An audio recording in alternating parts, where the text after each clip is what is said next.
The white light from the assembly line made my eyes ache. I remembered standing right there, at the middle inspection station, my fingers mechanically flipping phone shells. I was counting. 1,000, 2,000. At shell number 2,347, the white light suddenly turned into a thick fog. Then, everything went black. Now, I was sitting at a wooden desk. My hands were the same hands, the calluses on my fingertips still there, but they were shaking. It wasn't the hollow exhaustion of the assembly line. This was different. Voices drifted through the classroom, sounding distant, like I was underwater. Someone shouted for the class to start. The screech of chair legs against the concrete floor set my teeth on edge. Everyone stood up in unison, but I stayed down. My legs felt like jelly. I gripped the edge of the desk just to stay upright. My vision flickered like an old tube TV losing its signal. Assembly line. White light. Fainting. And then this. A mimeograph sheet of paper lay on my desk. I picked it up. The texture was rough, and the ink hadn't fully dried yet. The title read, Streaming Intent Form. My name was filled in at the top, Joji. Class 3, Grade 11. Streaming. That word hit me like a bucket of ice water. I remembered this. I remembered the feeling of this form being handed to me. I remembered the way my pen hesitated before I signed my name. In my past life, after I signed, Zhao Qiming had patted my shoulder. He told me it was better to go to a vocational school early and learn a trade than to waste 3 years here. 2 years later, standing on that assembly line, that scene played on a loop in my head. What if I hadn't signed? I looked down. There were a few blanks left: parent's signature, guardian's opinion, and the checkbox for agree to streaming. It was still blank. I looked up. Zhao Qiming stood at the podium, clutching a piece of chalk, frowning at me. Every other student was standing. I was the only one sitting, clutching that form. Zhou Ji. His voice cut through the room, locking onto my ears. You've seen the form. Sign it. He wasn't asking me to look at it. He was ordering me to sign it. I gripped the edge of the paper. It was so thin I could see the color of my fingers through it. My name and class were already there. Only the final 2 sections remained. Zhao Qiming stepped off the podium. The dull thud of his leather shoes on the concrete felt like he was stepping directly on my chest. I knew that in my previous life, signing this paper had derailed everything. It sent me to the factory to count phone shells until I collapsed at number 2,347. What if I didn't sign? Zhao Qiming reached my desk. I could smell the faint scent of chalk dust on him and something stronger, confidence. He was certain I would sign. To him, it was as natural as rain falling or water flowing downhill. I called your father, he said. He has no objections. He told you to sign it directly. I didn't move. My brain was still trying to connect the dots between the assembly line and this moment. But I knew one thing for sure. I couldn't sign. Teacher, I said. My voice sounded foreign to me. I haven't finished reading the form. Zhao Qiming's frown deepened. He reached out to snatch the paper from my hands. There's nothing to see. It's a standard form. With your grades, you'll actually learn something at a vocational school. I didn't let go. The paper tensed between us, letting out a faint tearing sound. Zhao Qiming's fingers stiffened, and he pulled back, his hand dropping to his side. Zhou Ji, what is the meaning of this? I looked him in the eye for the first time. I don't know what he saw in my expression, but he took a small step back. That tiny retreat gave me a surge of confidence. I haven't decided yet, I said. I'm keeping the form for now. Keeping it. His voice jumped an octave. The deadline for streaming is this Friday. You think this is a vegetable market where you can haggle? Friday. What day was it today? I glanced at the light outside. 3rd period in the afternoon. The sunlight was turning yellow. School was almost out. If Friday was the deadline, I had 2 days. I said, I haven't decided, I repeated. I folded the paper and shoved it into my uniform pocket. Zhao Qiming's face darkened. Zhou Ji, I'm warning you for your own good. Your father was very clear on the phone. If you want to make a scene, I don't mind calling him again. I didn't answer. I stood up, my chair screeching against the floor. My legs were still weak, but it didn't matter. I walked around the desk and headed toward the back of the classroom. Where are you going? He barked. Bathroom, I said without looking back. I felt the weight of several stares on my back, Zhao Qiming's and my classmates. I didn't stop to explain. As I reached the door, My eyes caught the desk next to the podium. Lin Jianxia's desk. He wasn't there. I remembered he was absent that day. My past self remembered he had family issues, but I hadn't cared back then. I had been too worried about my own future. But now, I saw a piece of paper pinned to the corner of his desk. It was white, different from my form. Suspension of study application. I saw those 4 words and his name before I stepped out into the hallway. The light was dimmer here, the air smelling of dust from the playground. I leaned against the wall and touched the folded form in my pocket. It was already warm from my body heat. Inside the room, I could hear Zhao Qiming's muffled voice. He was talking about me being ungrateful and mentioning my father. Friday. I had until Friday. But what really made my heart tighten was that other form on Lin Jianxia's desk. He was leaving too. After the streaming, Class 3 would fall apart. Half would go to vocational school, the other half would stay. Which side was I on? The bell rang at the end of the hall, piercing the air. I pushed myself off the wall and walked back into the classroom. The application was still there. I took another look. His eyes were fixed on me, or more accurately, on where I was standing right next to Lin Jianxia's desk. Just checking what homework he left for today, I said. Zhao Qiming's brow furrowed, but he didn't press the issue. He walked toward me, dropped his plans on the podium, and looked me dead in the eye. About the streaming form, he said, his voice dropping to a low, serious tone. I'm telling you one last time. You have to hand it in by Friday. If you don't, the school will process the paperwork for you. By then, you won't have a choice at all. I stayed silent. I'll call your father one more time, Zhao Qiming continued. But I hope you think this through for yourself. With your grades, going to a vocational school to learn a trade is better than drifting through life after graduation. My hand tightened around the paper in my pocket. The streaming form. The suspension application. 2 paths. 2 people. I knew my answer now. Teacher, I started, about Lin Jianxia's form. I stopped. Zhao Qiming's expression shifted. It wasn't anger. It was something else, something I couldn't quite name. But that look made me realize one thing. Lin Jianxia's situation was much more complicated than I thought. Don't worry about him, Zhao Qiming said. You haven't even signed your own form yet. Think about your own future first. He turned to leave the classroom. At the door, he paused and looked back at me. Before Friday, I don't want to have to remind you a second time. The door shut behind him with a heavy thud. I stood there in the silence, the sound echoing in my head. Streaming form. Suspension application. Friday. Lin Jianxia. I couldn't be like I was in my past life, just signing the paper and walking away. The deadline was Friday. I still had 2 days. The school bell rang 3 times, signaling the end of the day, but I didn't move. The streaming form was tucked under my math book, folded into a small, stiff square that pressed against my fingers. I hadn't handed it in, but that didn't mean my problems were solved. The look Zhao Qiming gave me before he left was clear. If I didn't act, the school would force the process. I shoved the form into my inner jacket pocket and walked out. Outside, the June wind was thick with heat and the smell of dust from the nearby factory district. My footsteps felt heavy on the concrete. I didn't head for the school gate. Instead, I turned toward the administrative building. The office was on the 1st floor. The lights were already halfway dimmed. I knew Zhao Qiming usually stayed late during streaming week to handle the paperwork. As I crossed the flower beds, I saw someone packing up through the window. It wasn't him. It was the math teacher from the next class over. I picked up my pace. When I reached the door, Zhao Qiming was stuffing a stack of documents into a file folder. He looked up, his brow twitching slightly when he saw me. Zhou, you haven't left yet.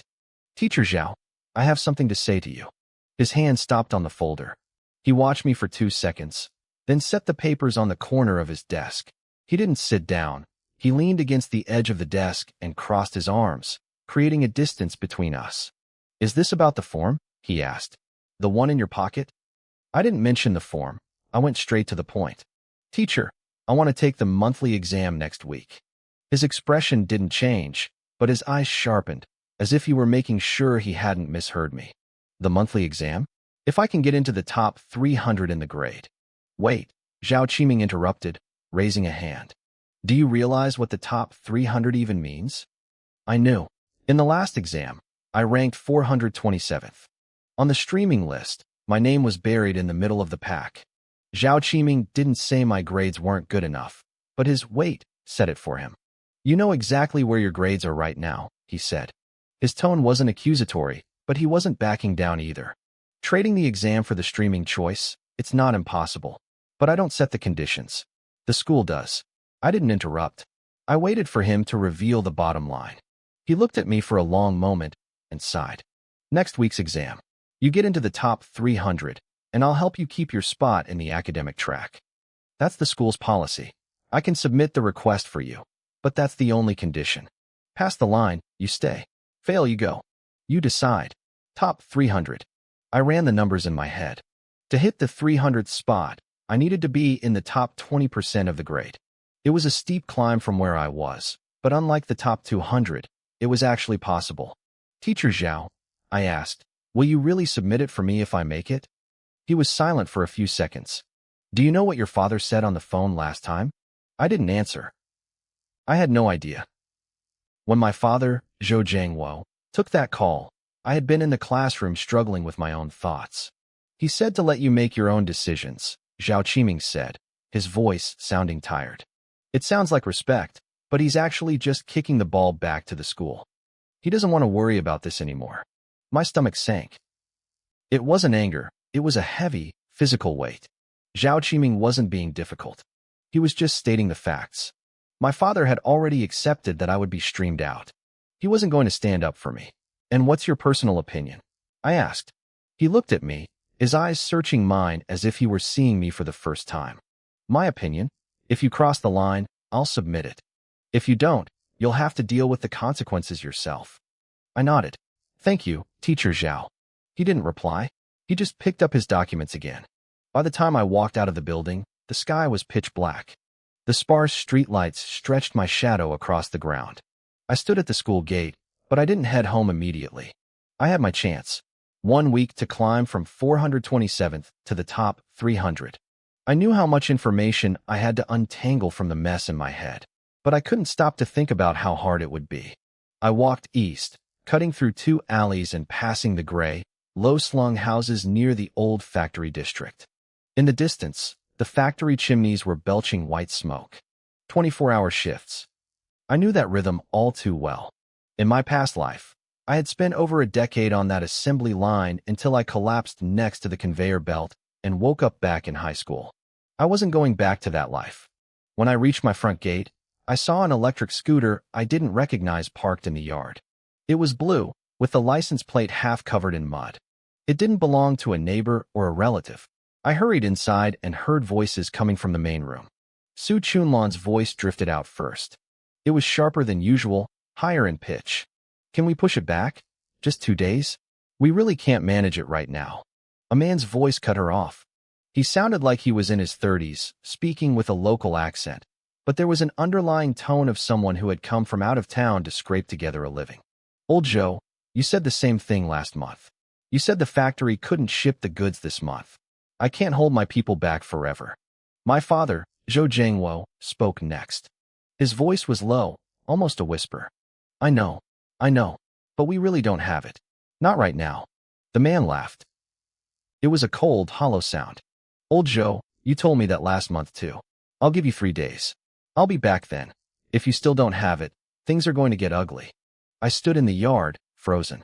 I didn't enter the main room. The door was cracked open just enough for me to see the man sitting inside.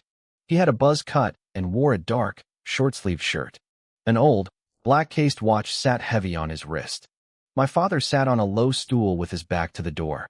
His shoulders looked more slumped than I remembered. Su Chunlan stood beside him, clutching a towel so tightly her knuckles were white, looking like she didn't know where to put her hands. The man stood up and brushed off his pants. Fine. 3 days. I won't say another word. He walked toward the exit. I stepped aside, pressing my shoulder against the wall to give him room. As he passed, he glanced at me.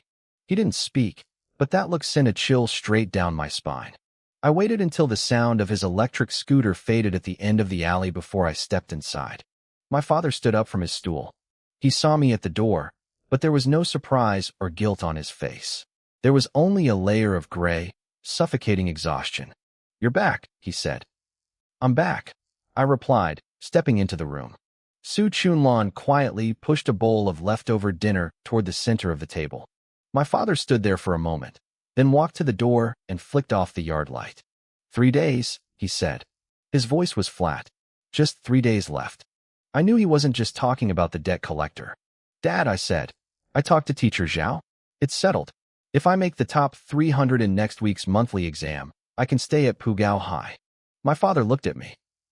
He stayed silent for several seconds, his eyes searching my face. Do you even know what the top 300 means? I know. What's your rank now? 427. He didn't say anything. He just stood there, his back slightly hunched. The overhead light cast deep, jagged shadows across the wrinkles on his face. Su Chunlan spoke up, her voice tight with anxiety. Maybe we should. No, maybe, my father interrupted. If he passes the exam, we still have to pay tuition. If he goes to college, we have to pay for that too.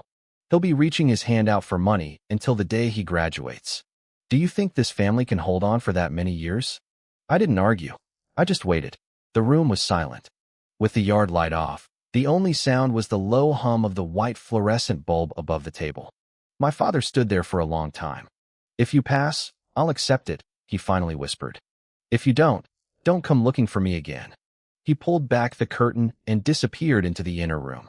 When the door clicked shut, I was left alone with the buzzing light and the look on Su Chunlan's face. She looked like she wanted to say something but couldn't find the words. I didn't linger. I went to my room, dropped my bag, and tucked the streaming waiver form under my pillow. 3 days. That was the grace period the debt collector gave us. And before the exam next week, I had to bridge the gap from 427. I lay down and stared at the crack in the ceiling. The streetlights outside filtered through the gap in the curtains, splitting the room into halves of light and shadow. I could hear movement in the next room, the sound of my mother rummaging through a cabinet and my father's muffled voice. I couldn't sleep. Starting tomorrow, I had to find a way to sprint up the rankings. But that wasn't what made me most uneasy. It was the blue scooter, the man with the buzz cut, and the way my father had stood there for so long before turning away. 3 days wasn't just about a form. It was about money, debt, and the grueling night shifts at the old factory. It was about my father's ultimatum. I rolled over and buried my face in the pillow. The next morning, the alarm caught me while I was already awake. The light through the curtains was a dull, bluish gray. I lay there, mentally checking my timeline. 3 days of grace. Next week's exam. Top 300. The debt collector's return. I got up and washed my face. Su Chunlan was in the kitchen heating up last night's leftovers. She didn't say much. My father had left even earlier, claiming he was going to the factory to try and borrow some money. I didn't ask how much. There was no point.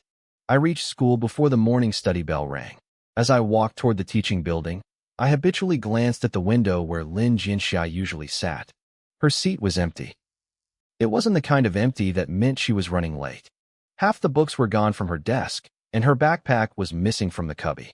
I paused for a second, then kept walking toward my own building. Once I got to class, I went straight to her row to confirm. Third seat by the window. Only an old workbook and a capless black pen remained on the desk. The cubby was completely bare. I sat down and stuffed my bag into my own desk. My seatmate, Zhao Hai, hadn't arrived yet. The students around me were chatting about a TV show from the night before. Nobody seemed to notice she was gone. I opened my math book and stared at the formulas, but my mind was elsewhere. I pulled out my phone and scrolled through the parents' group chat. It was a mess of messages, teachers reminding kids to bring water bottles, parents asking about pickup times. I scrolled back through dozens of screens until I found a message from Lin Jinxia's mother from 2 days ago. Teacher Lin, I'm sorry, but Xiaoxia might need to take some time off. Could you please help organize her books? There was no reply from the teacher. I scrolled further, but there was nothing else. I put my phone away and tried to focus on the math. When the morning study bell rang and the Chinese teacher walked in, I stood up, my eyes drifting back to her empty seat. It looked too clean in the morning light, as if it had been intentionally cleared away. Halfway through the lesson, my homeroom teacher, Zhao Qiming, appeared at the back door. He nodded to the Chinese teacher and gestured for me to come out. You know Lin Jinxia is on leave, right? He asked. I shook my head. There's a situation at her home. She's processing a withdrawal from school, Zhao Qiming said quietly. He sounded like he was reporting a finished deal. The school's paperwork isn't fully done, but it's basically settled. It'll be finalized in a few days. What kind of situation? I asked. He gave me a look that told me exactly where I stood. That's not for you to ask. Stop worrying about other people's business, he said. Focus on your exam next week. You haven't even cleared your own hurdle yet. Don't go meddling. He turned and walked away. I leaned against the corridor wall, replaying his words. Withdrawal.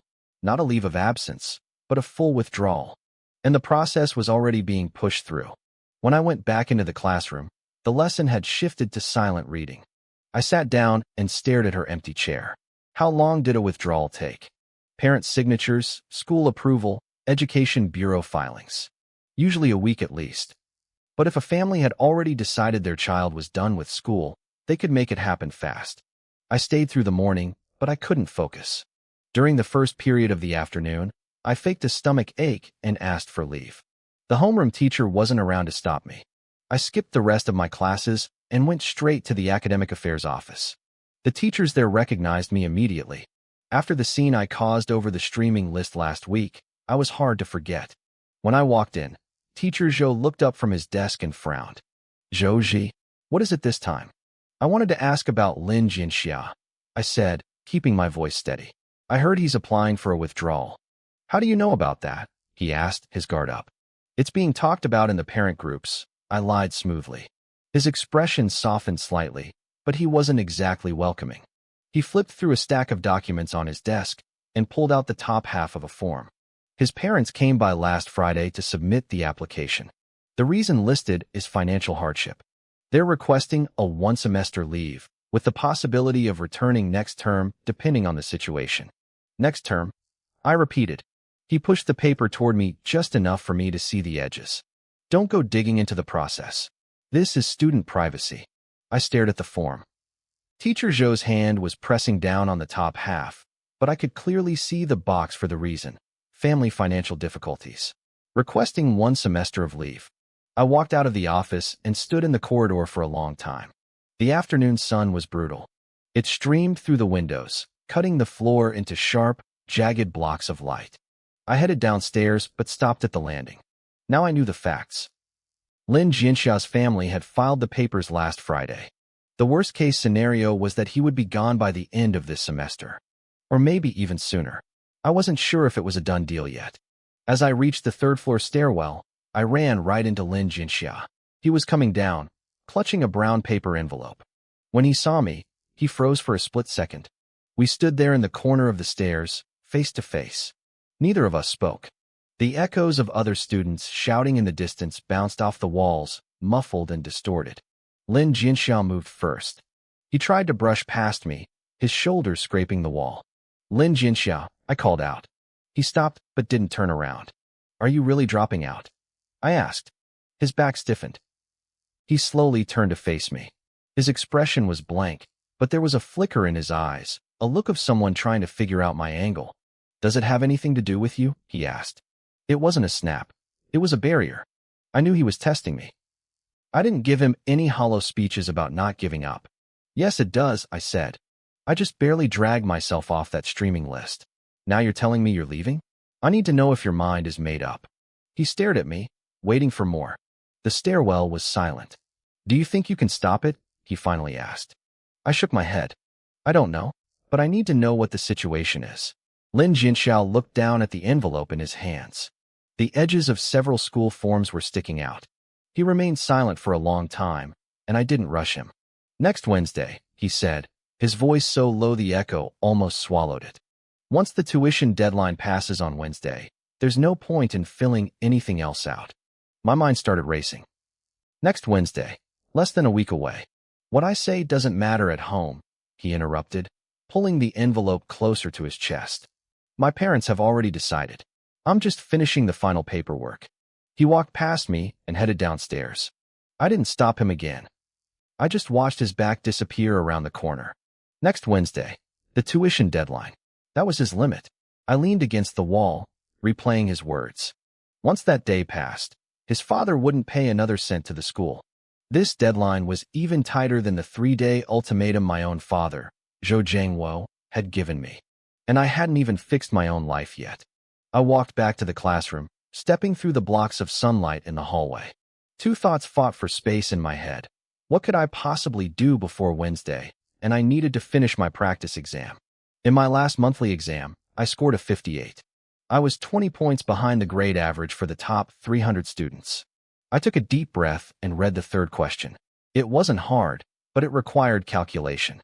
I picked up my pen and started listing the key points on my scratch paper. When the value was greater than 0, the function equaled the square minus itself. When it was less than 0, I had to use the properties of odd functions to derive it. I stopped after 2 steps. I suddenly realized I knew how to do this, not because I remembered the answer from my past life, but because I actually understood it. For the last 3 nights, I hadn't slept. Every night in my rental room, I had gone through the math foundation list Lin Jinxia gave me. I hadn't just memorized answers.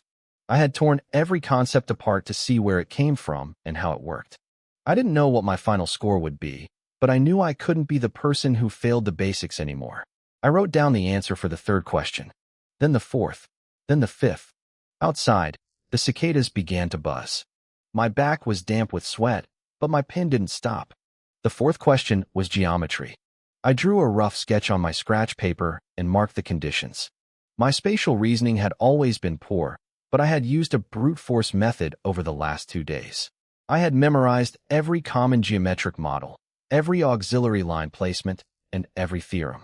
I didn't know if I'd ever get into a good university in this life, but I knew I had to solve the problem in front of me. I hit a wall at the 6th question. It was a sequence problem, mixing arithmetic and geometric progressions. I wrote out 2 lines of equations and realized I'd made a mistake. I crossed it out and started over. Sweat began to bead on my forehead. It wasn't just nerves, my body was screaming at me. I had only slept 4 hours a night for 3 days straight. I skipped the 6th question for now and moved on. I skipped to the 7th question. It was a probability problem, a simple classical model. I read the prompt carefully, listed out the basic events on my scratch paper, and counted them one by one. I found the answer and wrote it down. Just then, I heard papers rustling. Someone in the front was passing back their test. I looked up and saw Zhao Liang standing up. He handed his sheet to the class representative and sat back down to flip through a textbook for the next period. Zhao Liang's grades were usually above average, but math wasn't his strong suit. He had finished remarkably early today. I lowered my head and kept moving. Question 8. Question 9. Question 10. I finished everything I knew how to do and then circled back to the 6th question. It still felt like a brick wall. I stared at the sequence problem for 30 seconds before deciding to cut my losses. I needed to save my remaining time for the final big problem. The last question was analytic geometry. I set up the linear equations and the circle equations on my scratch paper and started calculating the distance from the center to the line. I knew the formula by heart, but in the middle of the calculation, I missed a negative sign. The result came out with an extra square root of 3. I did it again. Same result. My pen hovered over the paper. I was running out of time. With 15 minutes left, I had to secure every point possible. I took a wild guess on the 6th question and filled in the answers for questions 10 through 12. In the final 5 minutes, I flipped to the front and double-checked my bubble sheet. The bell rang. The class rep stood up and started collecting papers from the front. I tucked my answer sheet under the test booklet and waited. My heart was racing, not out of nerves, but because I had no idea how many points my work was actually worth. As the rep took my paper, I noticed it was buried right in the middle of the stack. I breathed a small sigh of relief, but I couldn't relax yet. The real test was coming. The first period of the afternoon was the review session. When I walked into the classroom, I noticed Lin Jinxia's seat was still empty. I noted that detail and sat down. Our math teacher, Mr. Wang, was in his 50s and had been teaching for over 20 years. He had a slight accent. He placed the answer keys on the overhead projector and cleared his throat. He said the overall performance on this quiz was better than the last one, but there were still issues. I gripped my pen tight. Mr. Wang started calling out names. He pointed out Li Wei in the front row, noting a formatting error on the 2nd question that cost him a point. Then he mentioned Zhao Liang. He had missed one scenario in the probability problem on question 7. Another point gone. Then Mr. Wang flipped to the next sheet. Lin Yuan. I looked up. Mr. Wang glanced at me, then back at the paper. You didn't solve the sixth question, he said. I couldn't get it, I admitted. And the second part of the final question, he asked. I messed up the calculation. Mr. Wang paused for a moment. You got the first 11 multiple choice and fill-in-the-blank questions completely right. I froze. The sixth question was indeed a difficult one, Mr. Wang continued. Not solving it won't hurt you too much. But on that final problem, you missed a sign in the middle. Otherwise, that second part would have been worth 6 points. My brain whirred.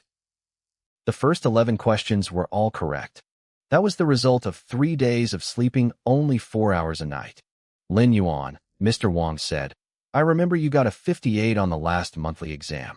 Getting all the basics right this time shows your foundation is coming back. But you shouldn't have missed that sign. I know, I said. Mr. Wang flipped to the next page. Watch out next time. He moved on to the next student. I sat there, staring at my scratch paper. My palms were damp, but not from anxiety. It was because I had finally received real, tangible feedback. All the basics were correct. It wasn't a perfect score, and I wasn't a genius, but it proved my foundation was returning. The missed sign showed I had room to grow, and it also reminded me that I was still far from the top 300 rank I needed. But at least I had proven one thing. I wasn't someone who was just meant to be weeded out. When the bell rang, Mr. Wang started packing his things. I stood up and walked to the podium. Mr. Wang. He looked up. Yes. For next week's monthly exam, can I know the scope of the math portion ahead of time? He blinked. You want to prepare early? Yes. He watched me for a few seconds before answering. The scope covers everything we've learned this semester, with a focus on functions and analytic geometry. If you want to review early, ask the class rep for the review outline. Thank you, I said. Lin Yuan, Mr. Wang added.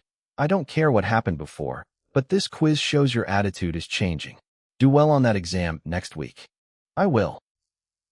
As I walked back to my seat, I saw Lin Jinxia's desk was still vacant. I kept that in mind as I packed my bag. I knew this wasn't enough. One quiz didn't mean anything. I was still over 100 points away from the top 300. The debt collectors were coming in 3 days. In 6 days, the deadline for Lin Jinxia's fees would arrive. But I had taken the first step. At the school gate, I spotted Zhao Qiming's car. He was in the driver's seat with the window halfway down. I walked over, and he gave me a look. Get in. I pulled the door open and sat down. Zhao Qiming started the engine and pulled away from the school. He didn't speak first, and neither did I. I watched the road, knowing he was waiting for me to break the silence. After about 2 minutes, he spoke. How was the quiz today? Got all the basics right, I said. Missed a negative sign on the big problem. He glanced at me through the rearview mirror. Will you make the top 300? I don't know, but I'll give it everything I have. Zhao Qiming was silent for a few seconds. I heard about your father, he said. My fingers tightened on my knees.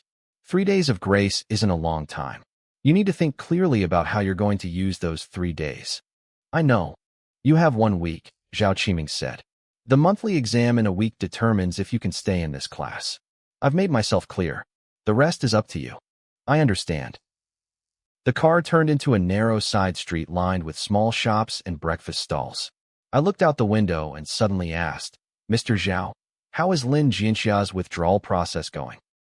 The steering wheel twitched slightly in his hands, but he quickly steadied it. He didn't answer immediately. I waited. That has nothing to do with you, Zhao Qiming finally said. Get over your own hurdles before you worry about anything else. I know. No, you don't, Zhao Qiming said, pulling the car to the curb. He turned to look at me. If you really knew, you wouldn't be asking that right now. I'm telling you one more time, Zhao Qiming said, his voice dropping an octave. Lin Jinxia's business is his business. It's not yours. You haven't even saved your own skin yet, so stop trying to manage everyone else. I just wanted to know, I replied. Know what? When he finishes the paperwork. Or exactly when he leaves this school. I didn't answer. The school has a process for these things, Zhao Qiming continued, his grip tightening on the wheel. It's not up to me. You only have one job right now. Ace that monthly exam next week. If you make the top 300, you have a chance to stay in this class. If you don't, You won't be in a position to help anyone. I understand, I said. He watched me for a few seconds, then shifted the car into gear and kept driving. When we reached the entrance of the village where I rented a room, he pulled over. I grabbed my bag and reached for the door handle, but his voice stopped me.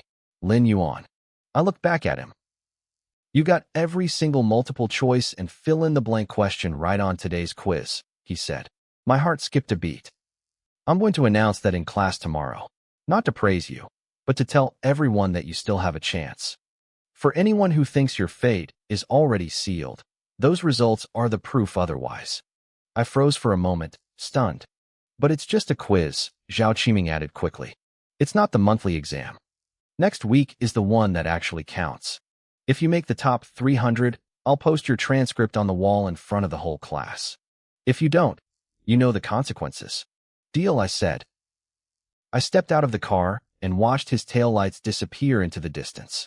This was only the beginning. I did the math in my head. 7 days until the exam. 2 days left of the grace period for my father's debt. 6 days until Lin Jianxia's payment deadline. Every single timeline was a ticking time bomb, and every choice felt like a corner I was being backed into. But I had something now. I'd aced the basics of that quiz, and Zhao Qiming was going to go public with it. It wasn't enough, but it was the first real brick in the wall I was trying to build. I turned and walked toward my rental, my mind already racing through a study plan. Functions, analytic geometry, sequences, the big three. I broke them down into subpoints and potential question types. I didn't know if I could plug every hole in my knowledge in 7 days, but I knew there was no going back. Ahead of me was the exam. Behind me was the factory assembly line. I refused to go back to that life. The school bell rang the next day, but before I could even leave the classroom, my phone buzzed. It was a text from Su Chunlan. She didn't ask how my day was. It was just 3 words, he is back. I stood in the hallway, reading it twice. Those 3 words coming from her phone felt heavier than if they had come from my father, Lin Jiangwo. Back wasn't a good thing. It was the terminology the collectors used. Lin Haixing had been civil last time, but civil just meant they'd talk before they broke things. The 3-day grace period wasn't an escape, it was a countdown. I shoved the phone into my pocket and headed downstairs. My backpack straps dug into my shoulders, weighted down by the practice papers from that afternoon. I'd missed a negative sign on the big problem, 4 points gone, but the rest was perfect. It proved my foundation was solid. I wasn't just guessing anymore. When I reached the school gate, I paused to calculate the time. 20 minutes by bike to the old factory dorms, 40 by foot. Since the debt collector was back, he'd definitely be there tonight. If I went, I'd have to face him. If I didn't, I'd just face him tomorrow morning anyway. Su Chunlan wouldn't protect me, and Lin Jiangwo certainly wouldn't. I hopped on my bike and pedaled toward the old factory district. As I entered the stairwell of the dorm building, I heard voices. They weren't shouting. It was the low, rhythmic tone of a negotiation. I recognized my father's low mumble and my mother's intermittent, hushed interjections. I didn't knock. I stood outside for 30 seconds, took a breath, and pushed the door open. The scene was set. Lin Jiangwo sat on a single-person sofa, facing Lin Haixing and another middle-aged man I didn't recognize. The stranger wore a jacket and looked much more relaxed than Lin Haixing. Papers were scattered on the coffee table between them. My mother sat at the dining table, clutching a cup of water she wasn't drinking. When she saw me, her eyes flickered with a grim sort of validation. Lin Jiangwo looked up at me, his face a mask of indifference. Good timing, he said. Sit. I didn't sit.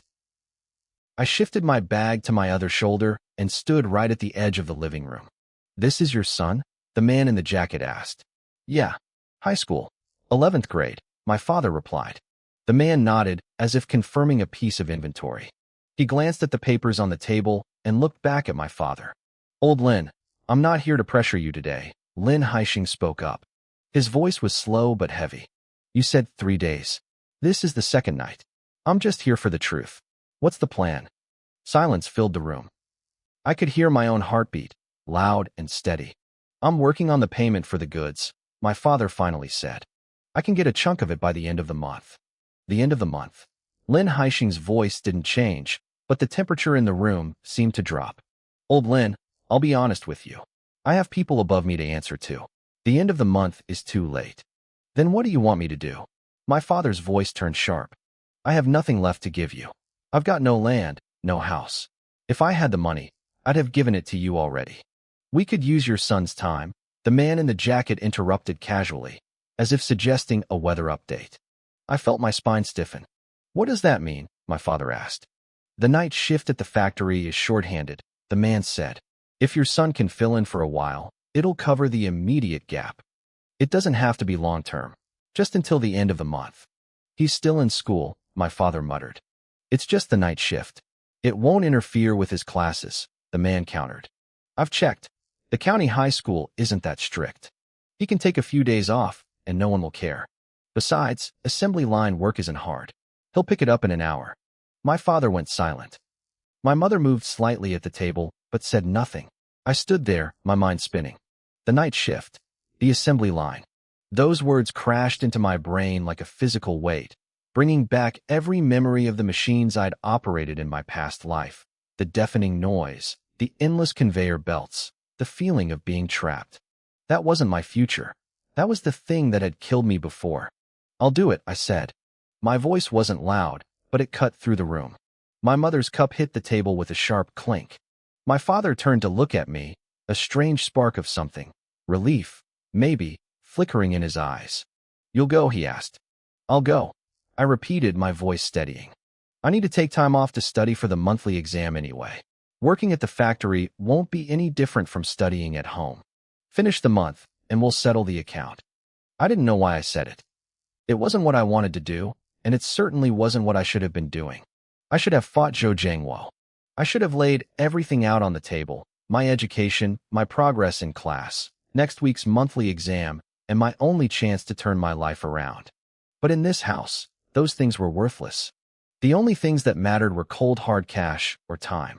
A 3-day grace period wouldn't be granted just because I got a multiple-choice question right in math class. Fine, the man in the jacket said. He stood up, gathered some of the papers from the coffee table, and left a few behind. It's settled then.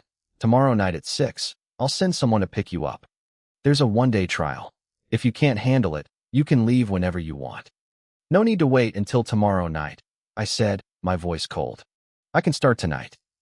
The room went silent again. For points off, what did Mr. Wong say? He said my foundation is coming back. Zhou Jiangwo didn't respond. He stood up and walked toward the inner room. After a few steps, he stopped. You still have to take the monthly exam. That's a separate matter. Then he went inside and shut the door. I stood in the living room, my backpack still hanging off my shoulder, the straps digging into my skin. I set the bag on a chair and sat down across from Su Chunlan. You don't have to go, she whispered. If I don't go, where's the money coming from tomorrow? She didn't answer. She just stared at her cup. The water inside was ice cold. A 3-day extension isn't a gift, I said. Lin Haixing has his own deadlines. He won't push them back just because we ask nicely. The guy in the jacket is from the factory. If he's willing to let me fill in, it means they're desperate for workers. It's not a long-term solution, she said. I know. But long-term solutions require time. And time is the one thing I don't have. I stood up and headed for the inner room. The door was closed. I stood there for a moment, considered knocking, but decided against it. I grabbed my bag. I'm going back to the school, I told her. Morning self-study starts early. If I stay here, I'll just have to travel back in the morning. I might as well go now and get some extra studying in. Su Chunlan didn't stop me. She watched as I slung my bag over my shoulder and walked to the door. That math problem, the one where you missed the negative sign, she said suddenly. Was it a mistake, or did you really not know how to do it? I paused at the threshold. A mistake. Then you can still earn those points back. Yeah, I muttered. I pulled the door open. The hallway light was a dim, sickly yellow, casting shadows over the cracked concrete floor of the factory dorms. I got on my bike and pedaled toward the school. Halfway there, I checked my phone. No new messages. Lin Jianxia's seat was still empty. Next Wednesday was 1 day closer. I shoved my phone back into my pocket and pedaled faster. When I reached the dorm, my roommates were already asleep. I climbed onto my bunk in the dark, pulled the quiz out of my bag, and leaned over the edge of the bed. Using the faint light from the hallway, I redid the final math problem. This time, I didn't miss the negative sign. I lay back and stared at the bottom of the top bunk. Tomorrow night, 6 p.m., Eastgate. The man said I could settle the debt by the end of the month.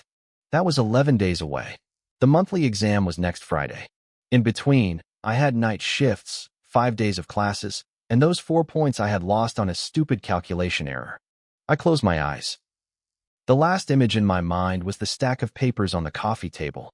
Those weren't repayment agreements. They were work orders. I rolled over and set my alarm for 5:30 a.m. Tomorrow meant class. Tomorrow night meant the factory. And after that, the exam. A single negative sign cost 4 points. A small comeback wouldn't save me. I knew that now. All I could do was grip what I had before all the strings of my life tangled together and snapped. The morning bell rang for 5 minutes, but Lin Jianxia's seat remained empty. I sat at my desk, my study materials spread out, my eyes fixed on the door. In the front row, a girl held up her English vocabulary list. Zhao Qiming walked past the podium without a glance at the empty chair in the back. It had been vacant since last week. Now, it didn't look like a temporary absence anymore. It looked like a permanent scar.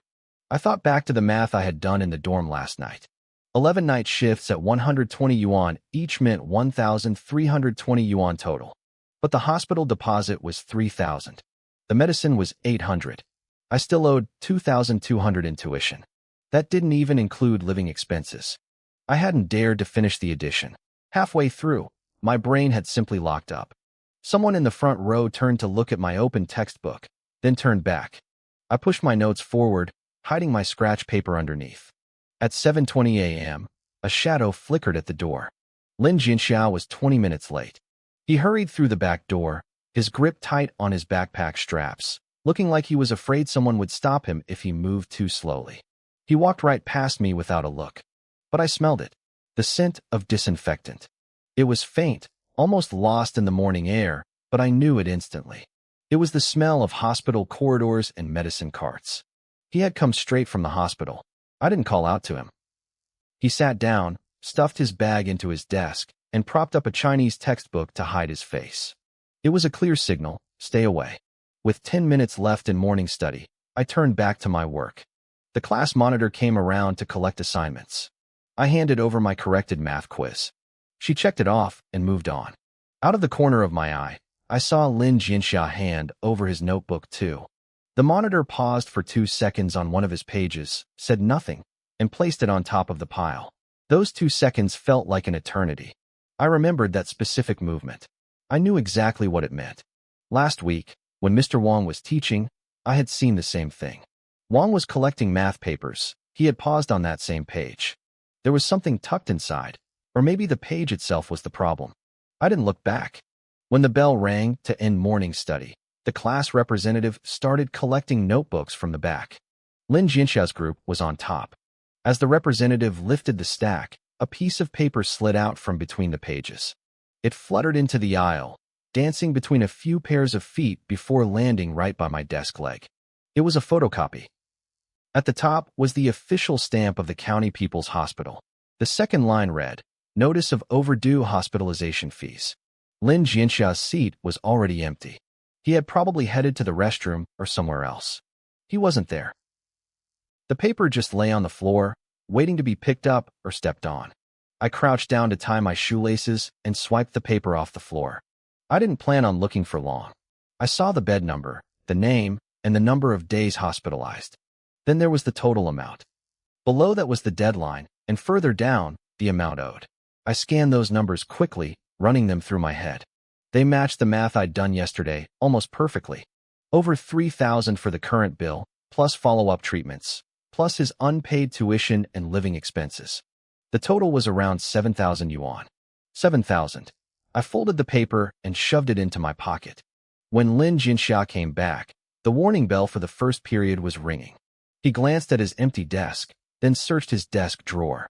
His eyes shifted to the floor in the aisle. He stared at the spot by his desk for 2 seconds. He didn't ask, and I didn't say a word. First period was math.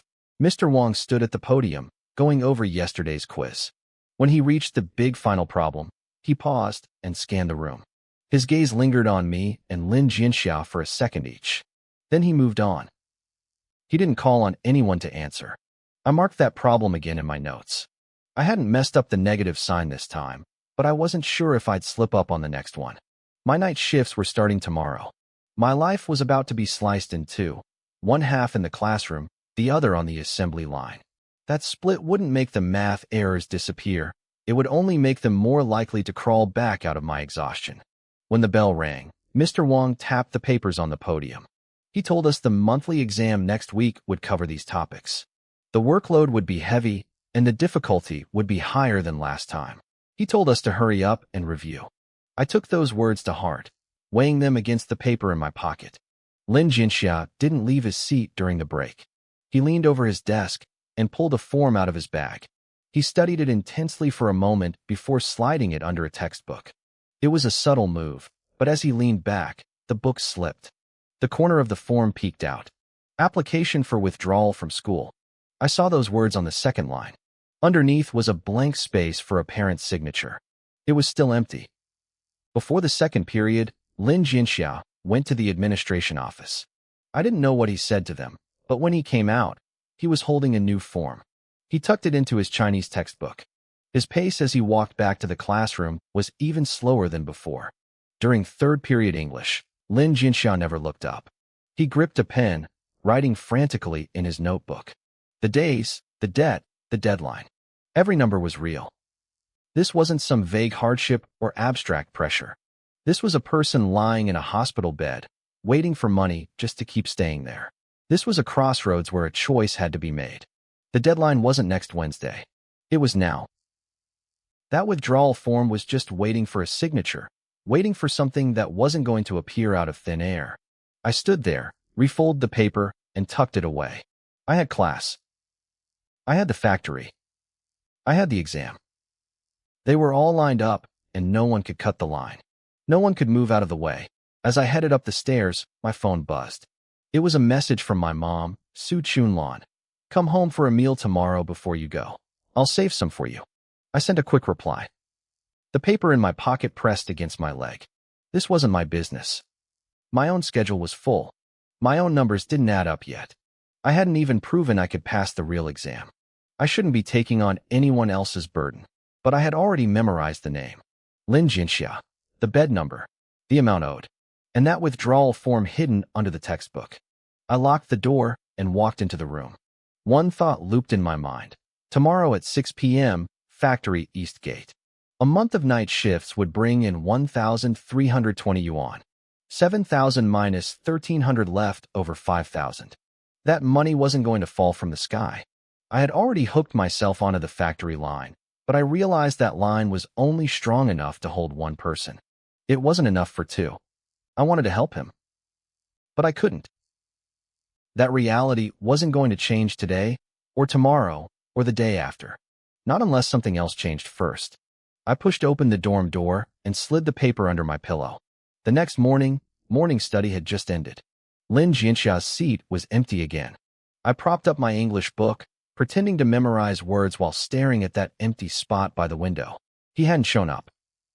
The payment deadline was 6 days away. That withdrawal form was sitting in a folder in the administration office, the signature line still blank. I reached into my desk and pulled out the photocopy of the bill. I had borrowed it from his desk last night just to look. The red stamp of the hospital stared back at me. Total, 7,200. Deadline, June 25th.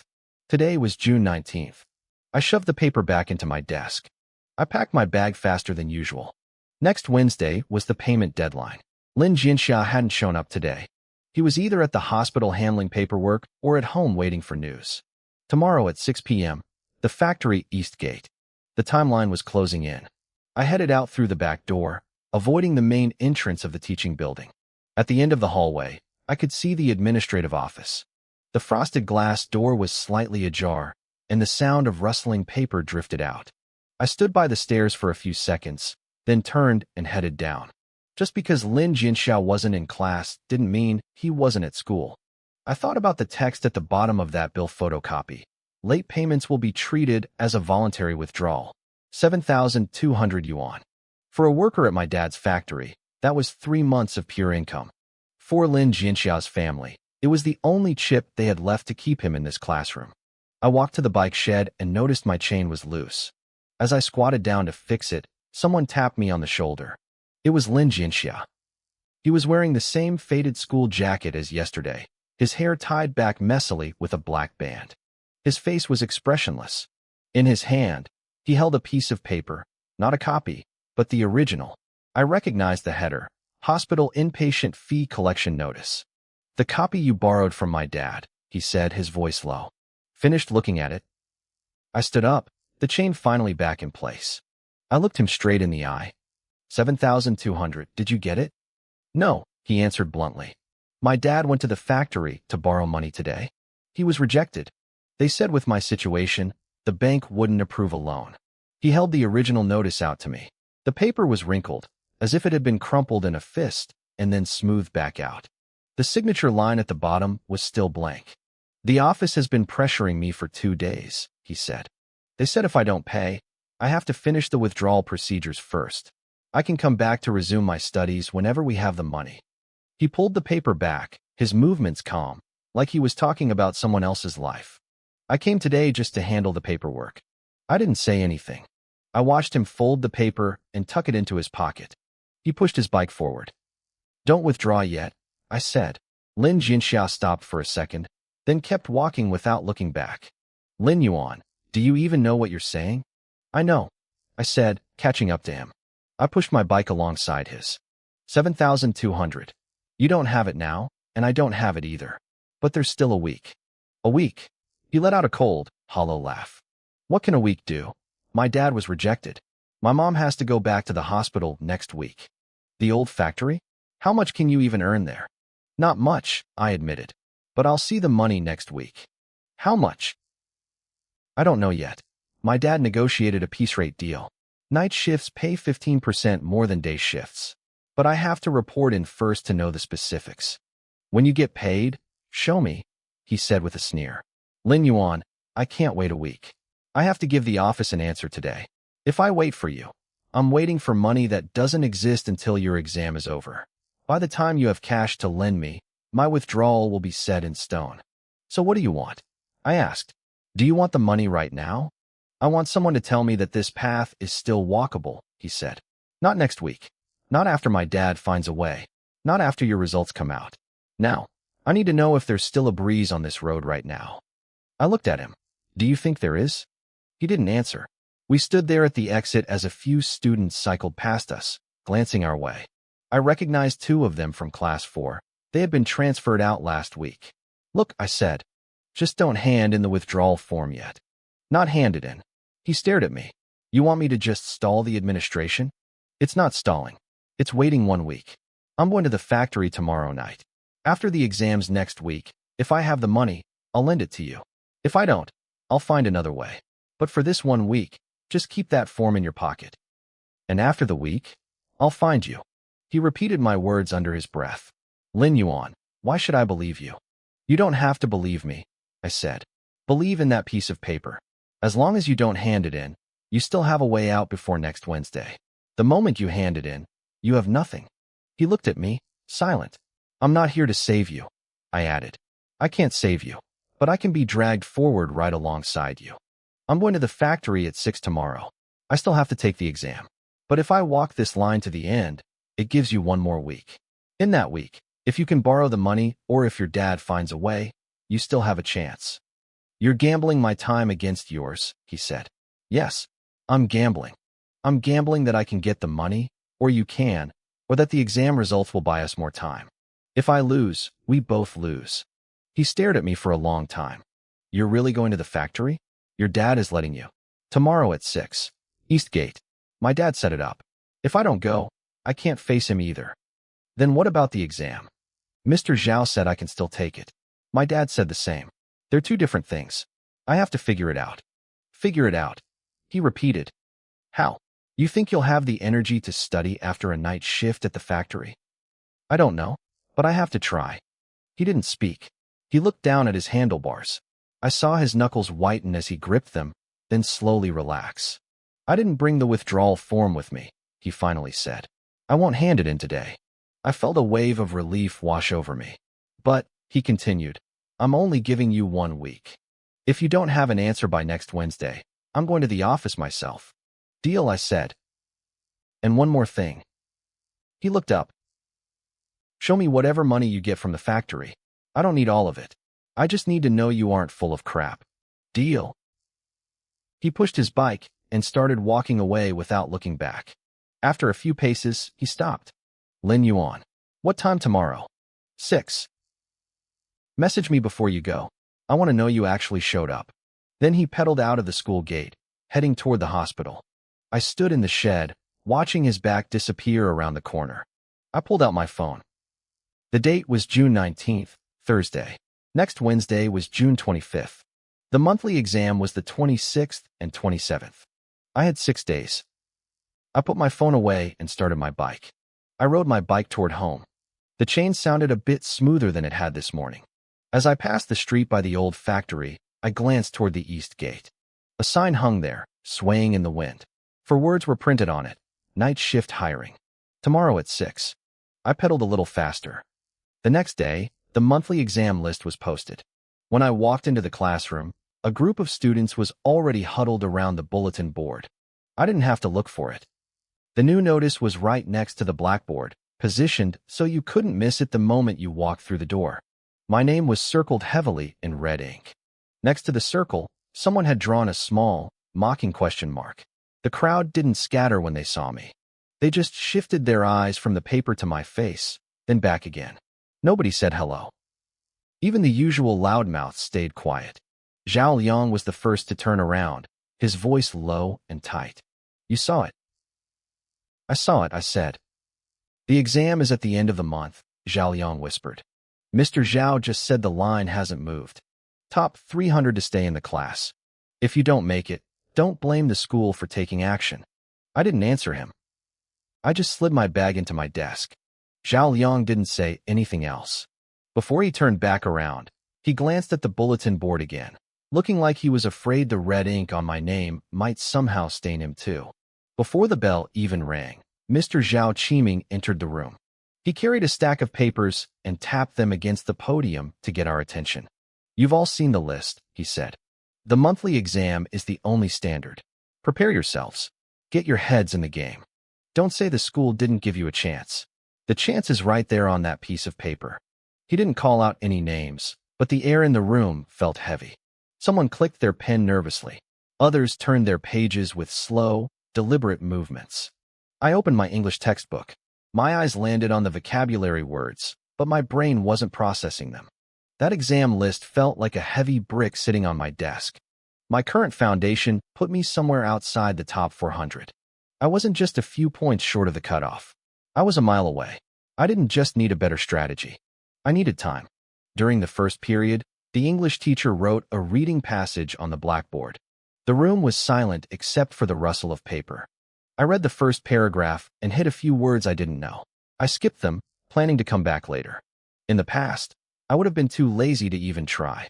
Now, I had to claw back every point I could find. The exam wasn't here yet, but I had to start pushing myself inside that line right now. When the bell rang, Lin Jinxiao walked past my desk. He was still wearing that same faded school jacket, holding a workbook in his hand. He slowed down as he passed me, but he didn't stop. I looked up. He was already near the door when he finally turned around and shook the workbook at me. This function problem, he said. Have you done it? I took a look. It was a graph problem I had just finished the night before. I did. How? I walked him through the steps. I didn't waste any time on fluff. I just pointed out the key transitions. Lin Jinxiao listened, then closed his workbook and nodded. He didn't tell me if I was right or wrong. He stood there for 2 seconds, looking at me. It felt like he was giving me a reminder meant only for my ears. Tomorrow at 6, he said. I nodded. He didn't linger. He turned and walked away with his workbook. I sat back down and noticed Zhao Liang was twisting his neck to spy on us. The moment I caught his eye, he snapped his head back toward the front. On the way to the cafeteria at noon, I heard the whispers in the hallway. Did you see? Lin Yuan's name is circled. Who didn't? The paper is huge. If he could actually pass, he wouldn't be in this situation to begin with. Lin Jinxia is unlucky, getting dragged down with him. Don't worry about it. He's just stalling. He'll end up in vocational school eventually. The voices weren't loud, but they were loud enough for me to hear. I carried my tray past them. I didn't stop, and I didn't look back. As long as I was in this school, I couldn't escape those looks. There was no point in trying to hide. Don't let your hand drift. The monthly exam looks at the final score, not just your intentions. I nodded and put the chalk down. As I walked back to my seat, I heard someone in the back row let out a soft laugh that was quickly muffled. The final bell rang, and the classroom emptied fast. I packed my bag and looked at the list one last time. The red circle was still there. The question mark was still there. Outside, the sky was turning a dull gray. The hallway lights flickered on one by one. Tomorrow at 6. The factory East Gate. June 25th was the deadline for the debt. The monthly exam was right behind it. The top 300 line was waiting. I pulled out my phone and sent 2 words to Lin Jinxia. I'm going. I shoved the phone back into my pocket and walked out. That list was still hanging there, the red circle looking like a permanent stain. Everyone could see it. But before tomorrow came, I had to finish the rest of today's problems. Behind me, I heard someone repeat the same sentence from earlier, like they were stamping a final seal on my future. He's just stalling. He'll end up in vocational school. I didn't go home after the last class. I walked out of the building and headed toward the school gate, but halfway there, I ducked into the alley next to the convenience store. I leaned against the wall and waited. The June sun was taking its time to set, stretching my shadow across the pavement. I checked my phone. It was time. Lin Jinxia hadn't replied. I put my phone away and walked to the bus stop 200 meters east of the school. I had passed this stop 1,000 times, but I had never actually boarded a bus here. This route only had 2 stops. The final destination was the factory district. The number 17 bus pulled up. It was mostly empty, except for a few middle-aged men in work clothes. They smelled like a mix of machine oil and rust. I stepped onto the bus and found a seat in the back row by the window. The scenery began to change. The schools, the shops, and the apartment buildings faded away. They were replaced by low-slung workshops, rusted tin roofs, and piles of industrial waste by the roadside. The bus rattled and bounced over the uneven road. As I looked out the window, a strange feeling washed over me. I felt like I had taken this trip before. It wasn't just a feeling. I knew I had done this in my past life. I had spent countless nights on this exact bus, riding 40 minutes to the factory, and then riding back the next morning. The route was carved into my bones. I clenched my fists, forcing the memories down. The bus brakes hissed. A voice announced the stop. Factory East Gate. I stood up. I walked toward the back door of the bus. When I stepped off, the dispatcher's office at the factory's East Gate was only 20 meters away. A small blackboard hung on the concrete wall outside.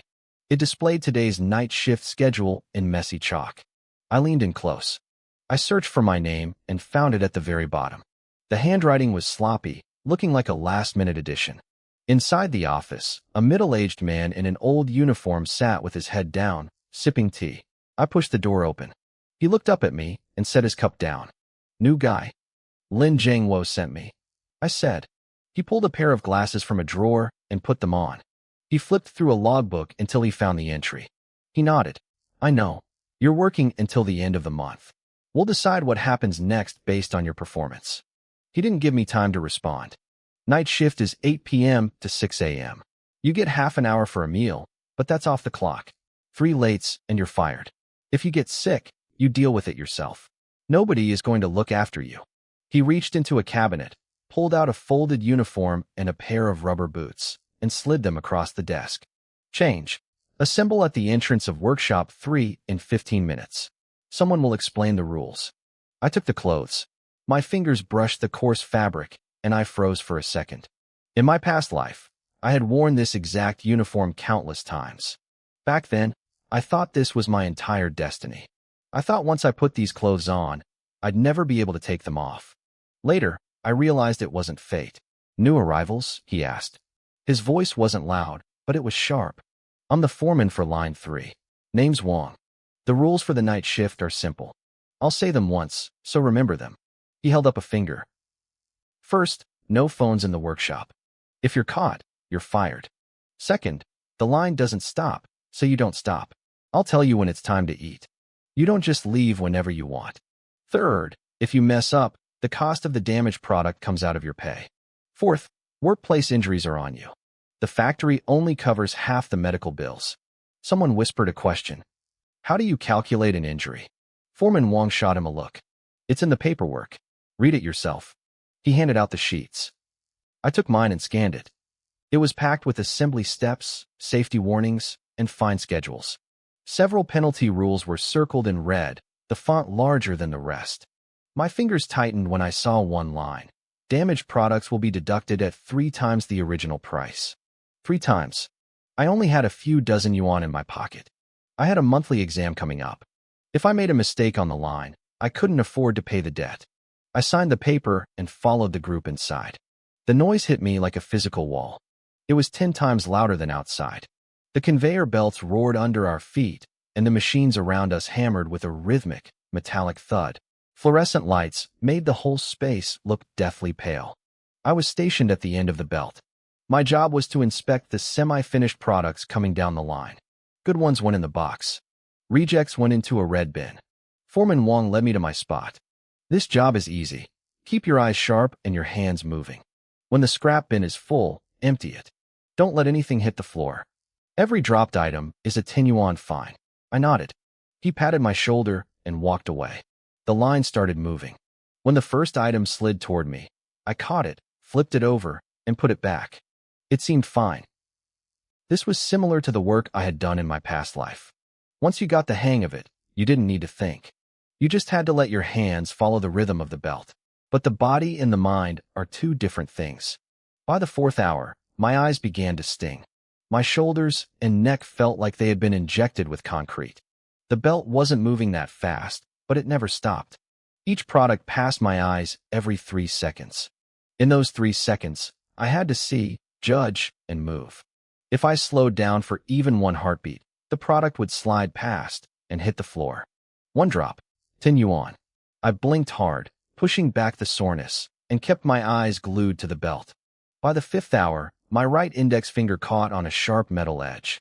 It didn't bleed, but it left a deep white mark. I glanced at it, but didn't stop. The noise was too loud to talk, and everyone else was buried in their own tasks. Meanwhile, Lin Jinsha's deadline was closing in. I had told her the latest I could push it was the 25th. Her dad's hospital bills were unpaid, and the school was pressuring her. If we waited any longer, the withdrawal paperwork would become official. This wasn't just about waiting for news. It was the hurdle I had to clear before summer. By the 6th hour, the hunger set in. The belt kept turning. None of the other workers moved. I remembered the foreman saying he would announce mealtime, but no one had come. The bowl of noodles I ate this morning was long gone. My stomach began to cramp. I couldn't stop. I didn't dare to. The assembly line wouldn't slow down just because I was hungry. By the 7th hour, my movements changed. I was getting stiff. It wasn't just fatigue, it was low blood sugar. My hands felt weak, and my reactions were slowing down. I had to flip one product twice before I caught the defect, nearly tossing it into the wrong bin. The worker next to me glanced my way but said nothing. The assembly line kept turning. The fluorescent lights stayed blindingly bright.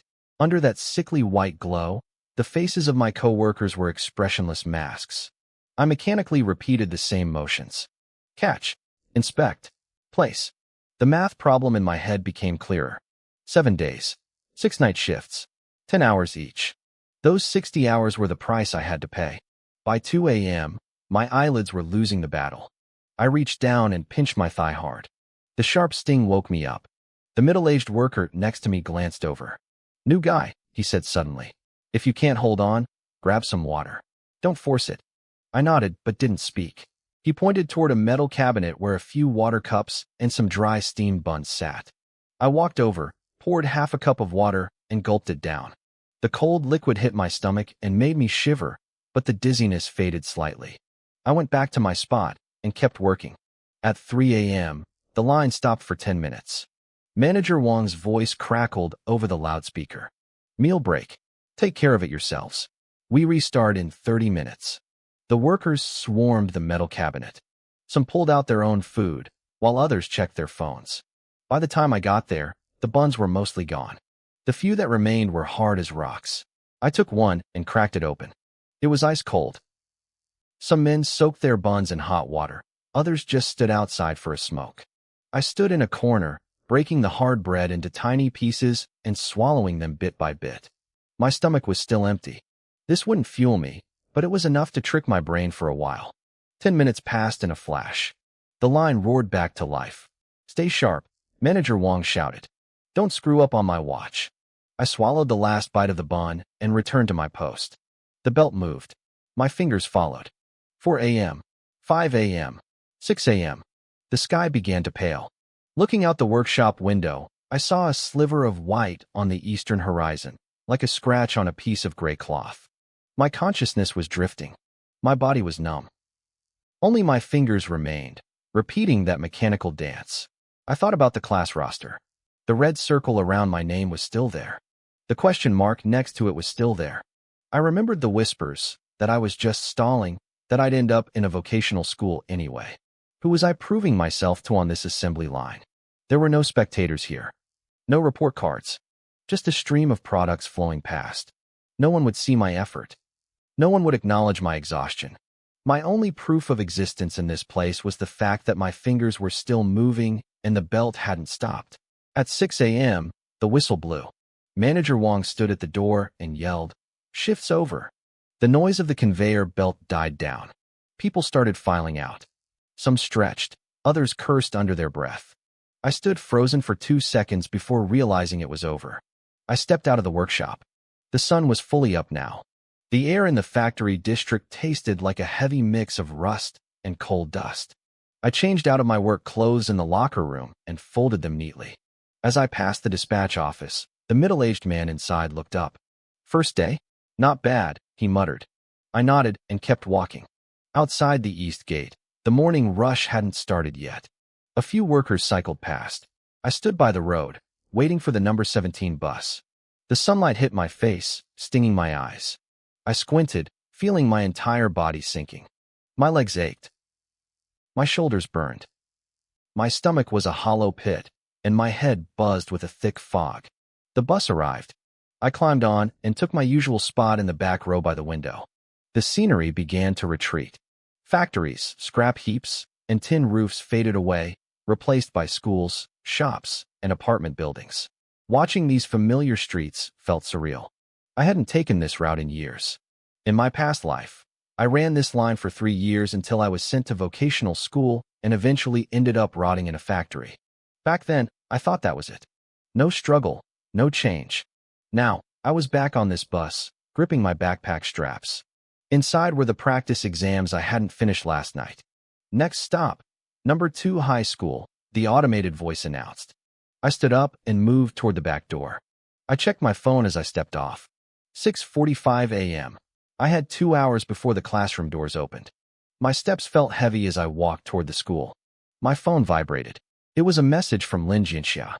Just 6 words. "You made it. Don't overthink it." I stared at the screen. She was talking about the factory. I had gone there, just like I said I would. But I had also told her that her father's situation needed a resolution by the 25th. Today was the 20th. Only 5 days left. My victory at the factory was just a night shift contract and a vague promise of future work based on performance. Could that promise be turned into enough cash to stop her from dropping out? She told me not to overthink, but I couldn't help it. Going to the factory was just the first step. It didn't matter that I went. It only mattered if going there actually solved the problem. And right now, the problem hadn't budged. I put my phone away. Behind me was the factory. In front of me was the school.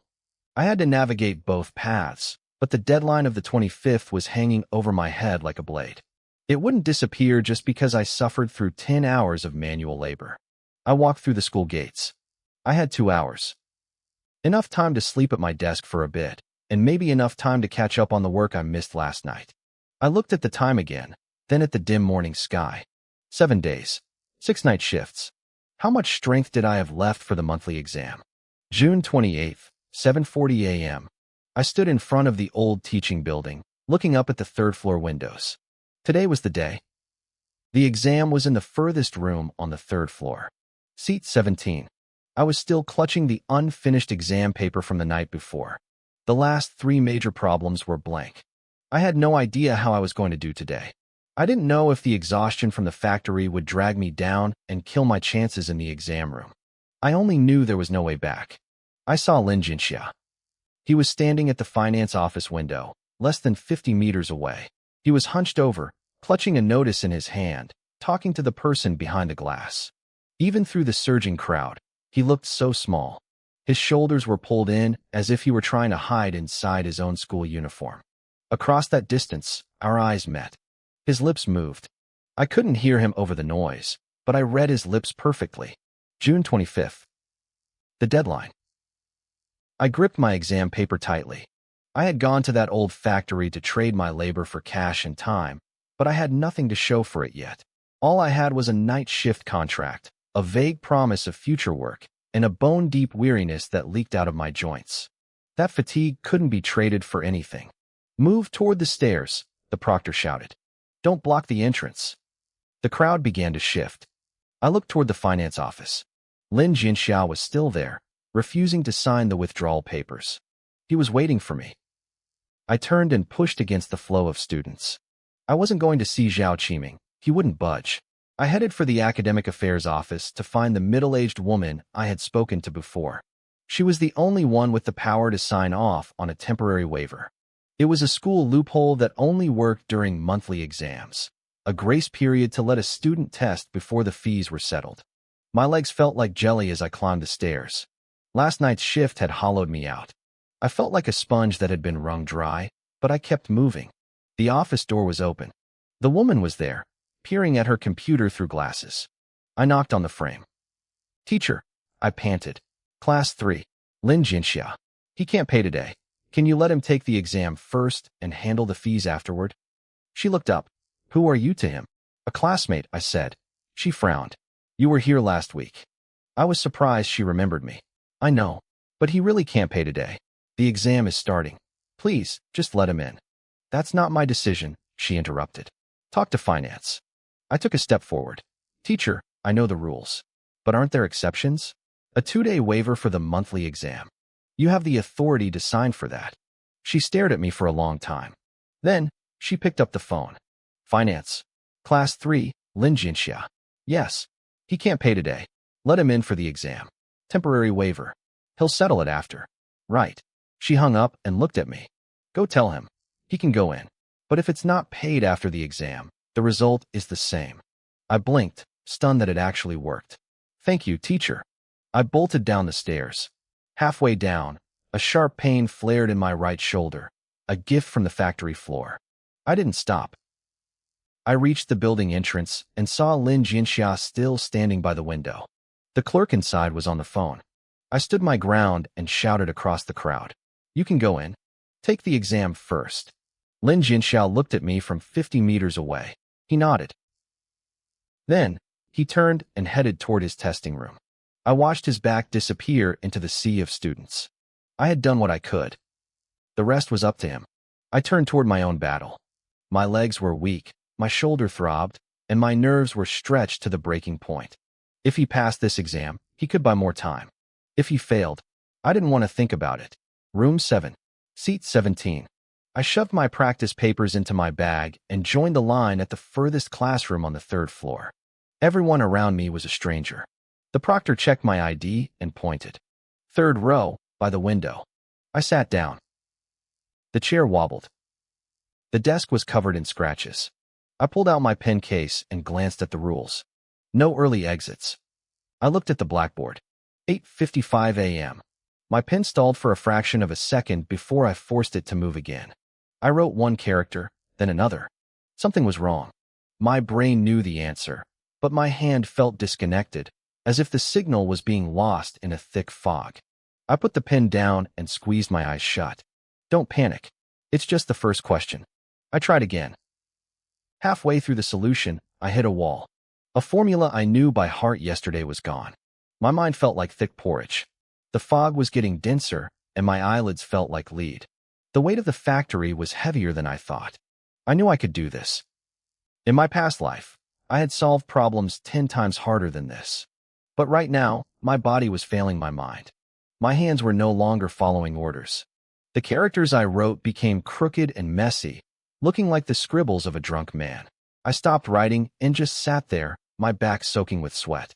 All around me, students were hunched over their desks, pens flying. Nobody looked at me, but I knew I was falling behind. I pulled my gaze back to the paper and gripped my pen tight. I couldn't lose here. Not like this. I moved to the second question, then the third. My rhythm was broken.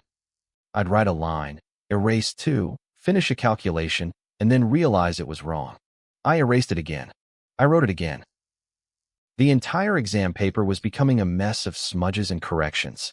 My handwriting grew more chaotic by the second. After finishing only 3 problems, I glanced at the clock on the wall. There were 45 minutes left. I looked down at the pages in front of me. Most of it was still blank. 3 major problems remained untouched. The proctor walked past my desk again. I lowered my head, my hand still trembling. The pen slipped, leaving a long, dark ink smear across the page. My mind went completely blank. The exam room was silent, filled only with the rhythmic scratching of pens on paper, but that sound felt miles away, like I was listening through a thick sheet of glass. 15 minutes had passed since I stalled. I was losing my grip on the race. The final exam ended.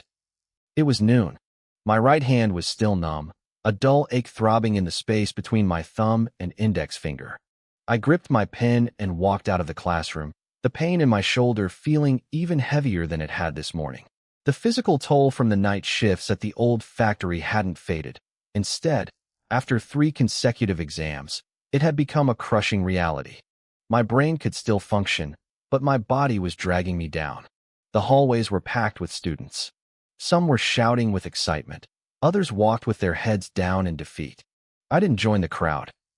I hugged the wall and slipped away, looking for a quiet place to sit for a moment. Before I could even reach the school gate, my phone vibrated. It was a message from Su Chunlan. Take the back alley when you come home. There are people waiting here. I paused for a second. I didn't reply. I shoved the phone back into my pocket and changed direction, heading for the school's back gate. I cut through the narrow alley where the breakfast stalls were, then looped around the residential compound to the small path behind my building. Halfway there, I stopped. I peeked around the corner of the wall. 2 men were squatting near my front door. They didn't look like the usual debt collectors. One was wearing an old factory uniform, a cigarette dangling from his lip. The other wore a faded plaid shirt and sat on the low wall of the courtyard. I recognized that plaid shirt. He was from the security department at the old factory. He had been there when the repayment agreement was signed. They were waiting for me to get out of school. I didn't move forward. I backed away and leaned against the wall, pulling out my phone. I sent a message to Su Chunlan. What's the situation?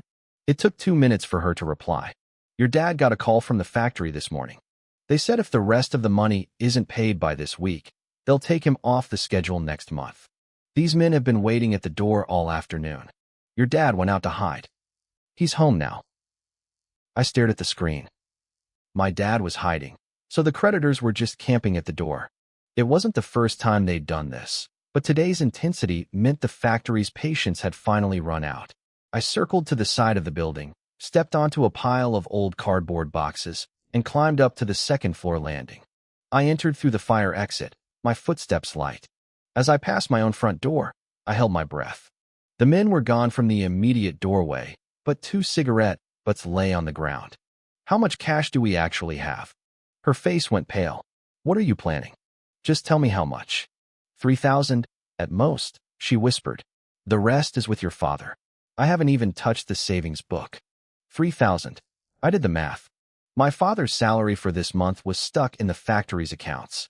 The debt was overdue. The security team showing up meant the grace period for stalling was over. I'm going out, I said. Where? They're still out there. I have a way. She stepped in front of me. Don't be impulsive. Your father is already talking to the leaders. Wait until he gets back. We can't wait. I gently pushed her hand aside. They came to the house today. Tomorrow, they might come to the school. The exam results aren't out yet, and they won't wait for me. I walked to the door and bent down to lace my shoes. Su Chunlan stood behind me, her voice trembling. Then what are you going to do? I stood up and didn't look back. I'm going to find a place where I can trade for some money. I opened the door and hurried down the stairs. The owner set the trash can down and sized me up. Are you a high schooler? From number 2 high? What grade? Second year, I replied. He looked at me again. His attitude wasn't warm, but he didn't turn me away either. Leave your contact info. I'll call you later. I pulled out my phone and saved the number. But I didn't leave immediately. I stood my ground. Has anyone else applied before? I asked. The owner walked back into his shop without looking back. A few kids like you tried, he muttered. They worked for 2 or 3 days, complained about the low pay, and ran off. I didn't ask anything else. I turned and started walking back. Halfway there, I stopped. I pulled my phone out of my pocket and stared at the number again.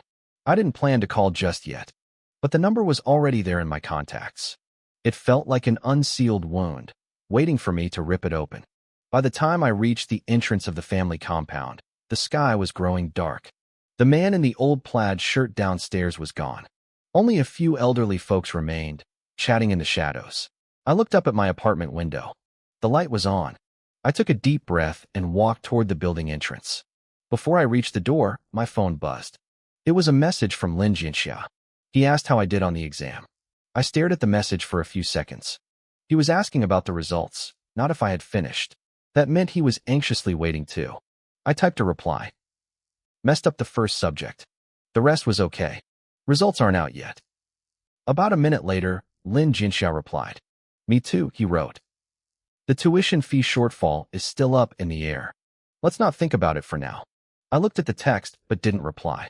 He was telling the truth. The fees were up in the air. The results were up in the air. Neither of us had the energy to worry about each other. But I knew the hidden meaning behind his words. He was waiting for my move. I put away my phone, pushed open the building door, and headed upstairs. At the third-floor landing, I stopped. I stood by the window and looked out at the street. It was almost dark. The streetlights were just flickering to life, and the crowds were thinning out. In the distance, on top of the county number 1 high school building, the red countdown board glowed brightly. It read, 20 days until the final exams. I stared at it for a moment, then pulled my gaze back. Before the results came out, I needed to get some money. Not the kind to fill the endless pit at the old factory. I needed enough to cover Lin Jianxia's tuition shortfall first.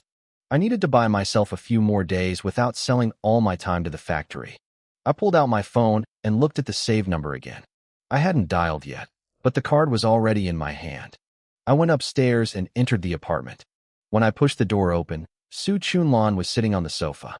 Her face looked a bit better than this afternoon, but her eyes were still red. Zhou Zhengwo hadn't returned yet. Dinner was completely silent. I didn't mention what I saw outside, and Su Chunlan didn't ask. The two of us finished our porridge with pickled vegetables. I'm going to do homework, I said. I shifted my focus from textbooks to tutoring. The training center, Zuirsi, wasn't much to look at. Its storefront was small, and the metal shutter was only halfway up. Inside, a few folding tables were scattered around, buried under piles of exam papers and study materials. A middle-aged man stood at the entrance smoking. When he saw me approaching, he crushed his cigarette and looked me up and down. Student ID, he muttered. I handed it over. He compared the photo to my face, nodded, and gave it back. Fine. Follow me. It was stuffier inside than out. The windows were shut tight, and the air smelled like a mix of old paper and printer ink. A few elementary school kids were hunched over the folding tables. The oldest looked like he was in 5th grade. The youngest was maybe 3rd. They were all scribbling away. The man pointed to an empty spot in the corner. Sit there. I took the seat. A 5th grade math paper was spread out in front of me. A section on fraction multiplication was circled in red ink.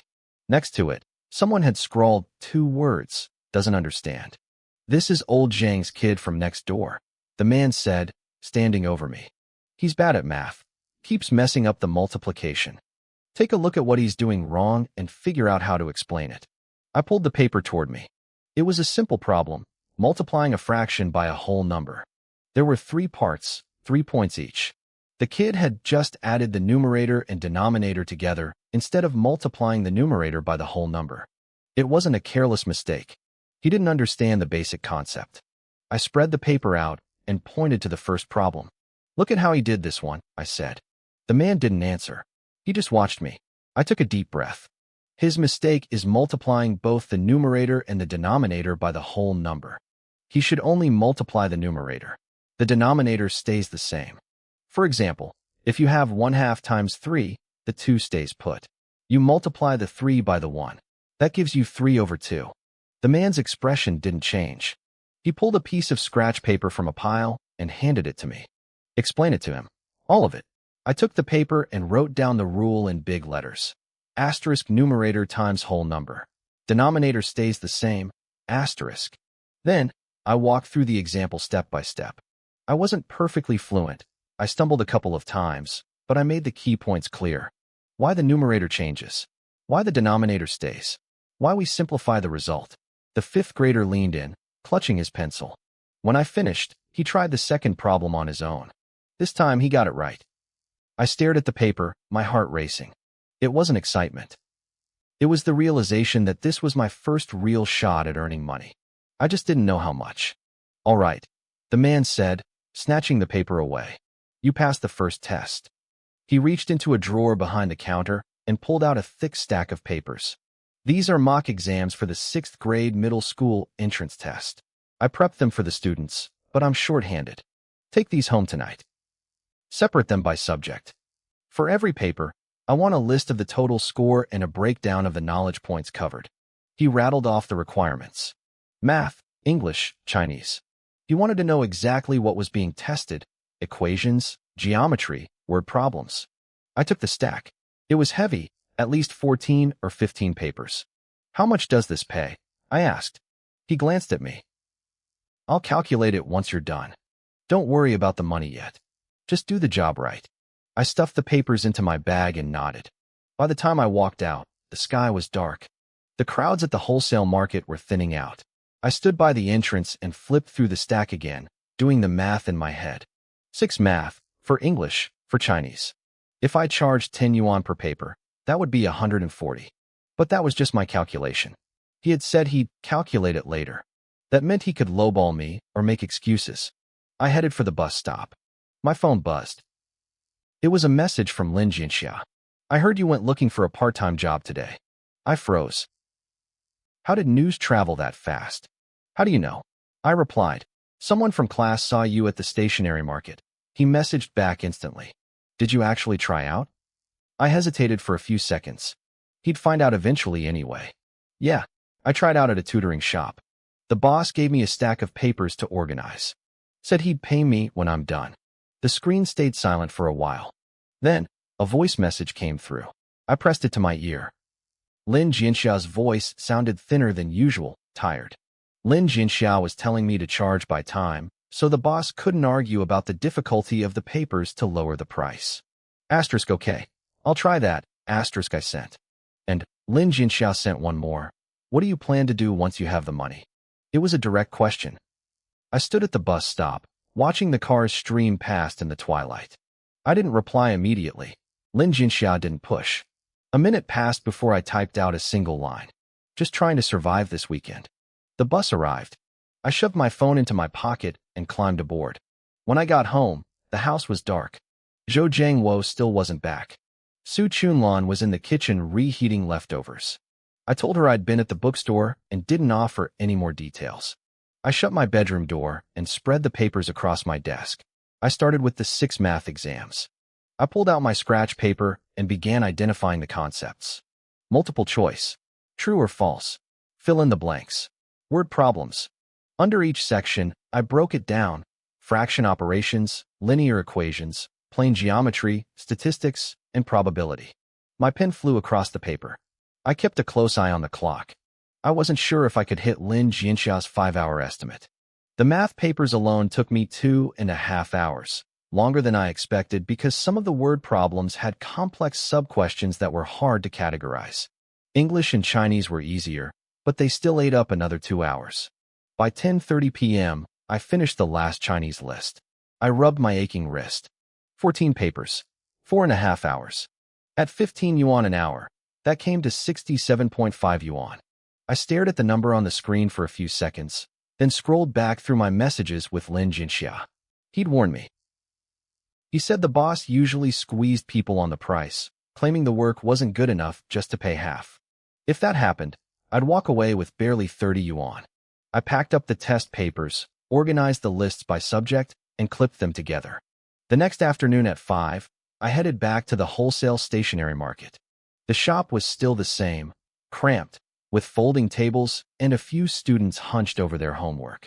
The middle-aged man was talking to a parent. When he saw me, he gave a sharp nod, signaling me to wait. I stood by the door, clutching the papers I'd pulled from my bag. Once the parent left, the man turned to me. "Finished?" he asked. I handed them over. 14 papers, sorted by subject. The key concept lists are on top. He took them and started flipping. He went slow. He looked at every single list, nodding once or twice, frowning at others. I stood there waiting, my palms starting to sweat. After 5 minutes, he set the papers down and looked at me. "It's decent work," he said. My throat felt tight. I didn't say anything. "For this job," he paused, "I'll give you 50 yuan. My heart sank. 50. It was less than the 67 I'd calculated based on my time, but it wasn't the 50% cut Lin Jianxia had warned me about. I opened my mouth to argue, then hesitated. "I spent 4.5 hours on this yesterday," I finally said, my voice tense. "At 15 yuan an hour, it should be 67.5. The man looked at me, a flicker of surprise in his eyes, followed by a cold, calculating look. "You even calculate your hourly rate?" I didn't answer. I just stared back. He went silent for a few seconds, then reached into his pocket and pulled out his wallet. He snapped out 6 10-yuan bills and held them out. "Fine, I'll give you 60. I don't have small change." "That's it." I took the money. The 6 bills were old, their corners curled and worn. I squeezed them in my hand, feeling their actual weight. "There's more work next week," the man said. "More papers to organize. I'll call you." I nodded, stuffed the money into my pocket, and walked out. Outside, the sky was still bright. The evening light hit the streets, stretching everyone's shadows long across the pavement. I stood at the entrance, reached into my pocket, and felt the bills again. I pulled them out to count them one more time. 60 yuan. The first bit of money I'd ever earned using my brain. But 60 yuan was a drop in the bucket. It was nowhere near what the debt collectors at the old factory wanted, and it wasn't even close to what Lin Jianxia needed for his school fees. Wednesday was 4 days away. June 25th was only 6 days away. I shoved the money back in and walked toward the bus stop. My phone vibrated. It was a message from Lin Jianxia. "Get it?" I stopped and typed back, "Got it. 60 yuan. The other side was silent for a few seconds. Then, the first bit is always the hardest. I looked at those words, my thumb hovering over the screen. I just replied with a simple, "Yeah." I put my phone away and kept walking. A few people were already waiting at the bus stop. I stood at the back of the line, my hand drifting back to the 60 yuan in my pocket. I had the money, but the deadline at the factory was still looming. Lin Jianxia's withdrawal was still hanging over us. My monthly exam results weren't out yet. I had a little cash, but what came next? I had no idea. The bus arrived. I took a window seat and watched the county streets recede. Streetlights began to flicker on, one by one. I pressed my face against the cool glass, watching the pedestrians and the glowing shop signs. 60 yuan. How many days could that last? It could help at home a little, but it wouldn't plug the hole the debt collectors had dug. It might prove something to Lin Jianxia, but it was just a gesture. I closed my eyes and leaned my forehead against the window. The glass was cold, and the chill helped me think. I had the first payment, but I had to be smart about how I used it. The next day, after the 4th period ended, I grabbed my bag and left immediately. I didn't go back to the dorm or the cafeteria. The 60 yuan was still in my pocket, folded into a tight little square that pressed hard against my thigh. I knew I had to find Lin Jianxia, but I didn't want to look desperate. Handing the money over the very next day felt weak, like I was terrified he'd disappear if I didn't hurry. I circled behind the teaching building to the bike sheds and stood among the rows of bicycles, pretending to wait for someone. I was timing it. Lin Jianxia should be leaving the cafeteria right about now, heading toward the library. There was a quiet, shaded stretch of path on that route where the light was best around 6 o'clock. Sure enough, at 6:15, a figure in a school skirt turned the corner. Lin Jianxia was carrying a plastic bag with 2 steamed buns and a tea egg. Her pace was steady. I stepped out from the bike shed and stopped a few meters ahead of her. She saw me and paused. I didn't beat around the bush. I need to tell you something. She shifted her bag to her other hand and looked at me, waiting. I got the money from that market job, I said. Her expression didn't change, but her eyebrow twitched slightly. I knew she was waiting for the rest. She wasn't the type to fill the silence for me. 60 yuan, I said. It wasn't much, but it was cash in hand. She nodded, still silent. I took a deep breath. This was the hard part. I wasn't there to just give her the money. 60 yuan wouldn't even make a sound if I dropped it into her debt. I wanted to use it as leverage. That withdrawal form, I said. Don't hand it in yet. The corner of her mouth moved. It wasn't a smile. It was a look that said, so you finally said it. She set her bag of buns on a stone bench and shoved her hands into her pockets. 60 yuan? She asked.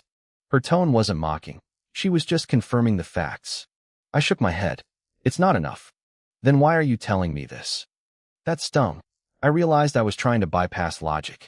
I wanted to use 60 yuan to buy more time on her withdrawal, but I couldn't say that directly. I knew exactly what 60 yuan could and couldn't do. The path is open now, I said. She didn't argue. She just waited. At that shop, I organized 14 papers and got 60 yuan. He said there's more work next week. Same thing. It's not a one-time deal. She looked down, thinking, then looked back at me. When is next time? I froze. When I'd taken the money, the man said he'd call me, but he hadn't given a date or details. I'd been in such a rush to get the cash that I hadn't pushed for specifics. It's not set yet, I admitted honestly. Lin Jianxia's expression didn't turn to disappointment. It just went cold. She picked up her bag of buns, a movement that signaled the conversation was over. Sounds good, she said, but you haven't won yet. I'm going back tomorrow, I added quickly. I'll get the schedule for the next batch. And then I'll get more orders. 60 isn't enough, but what about 120? 200? It still doesn't solve the fundamental problem, she said, finishing my sentence for me. My voice was low, but every word came out clear. Lin Jianxia didn't argue. He knew I was right. I only had 6 days left to pay the tuition arrears. Could 60 yuan really buy me 3 days of breathing room? I didn't even believe it myself. The only real argument I had was that I'd proven I could find work, and that it wasn't just a one-time thing. Lin Jianxia stared at me for a few seconds. Then, he asked a question I wasn't prepared for. How's the situation with your dad? My brain stalled. How did he know about that? I searched my memory, but I was certain I'd never mentioned the old factory debt to him.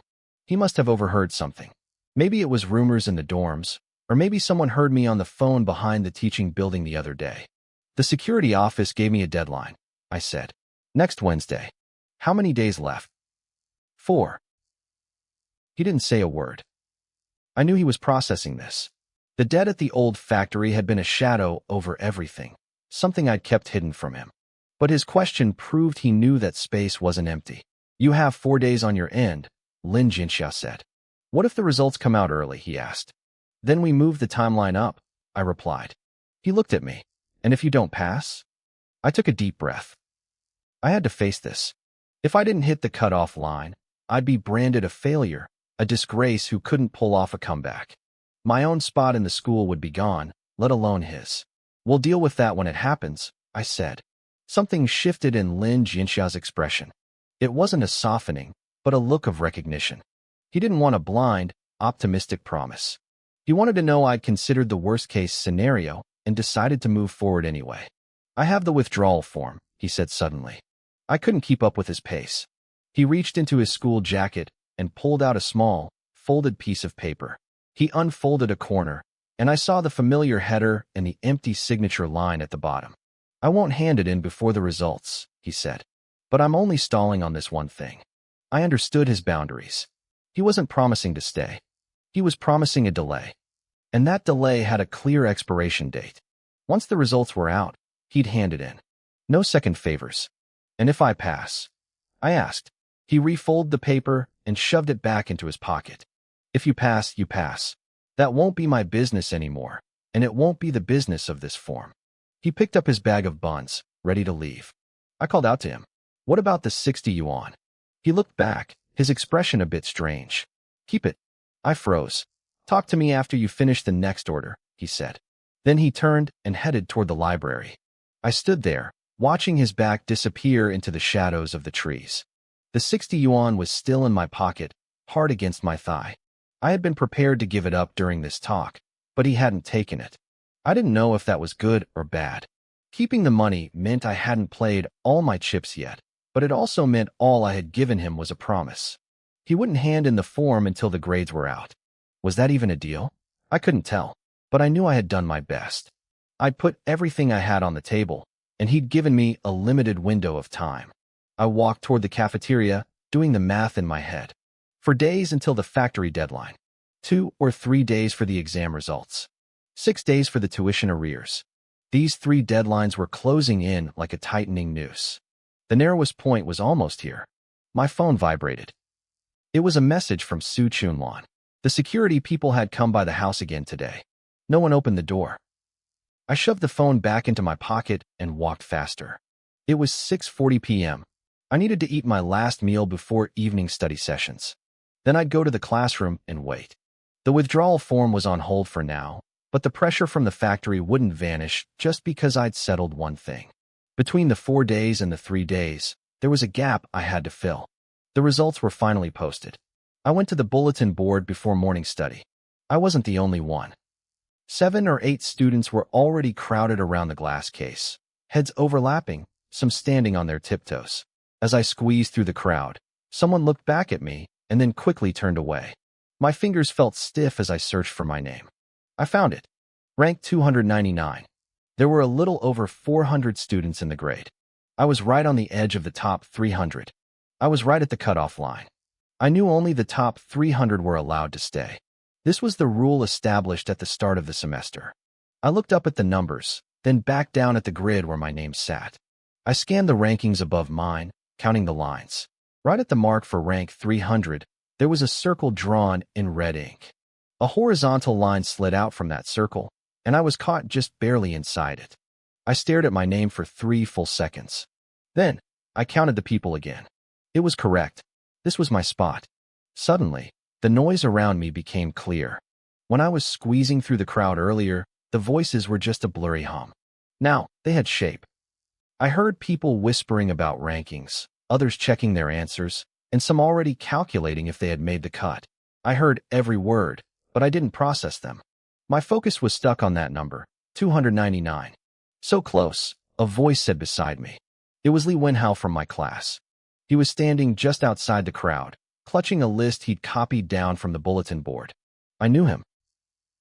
He'd done well this time, likely in the top 150. How close? I asked. Li Wenhao looked at his paper, then back at the board. Rank 300 is the cutoff. You're exactly 1 spot ahead of it. I ran those 2 numbers through my head over and over.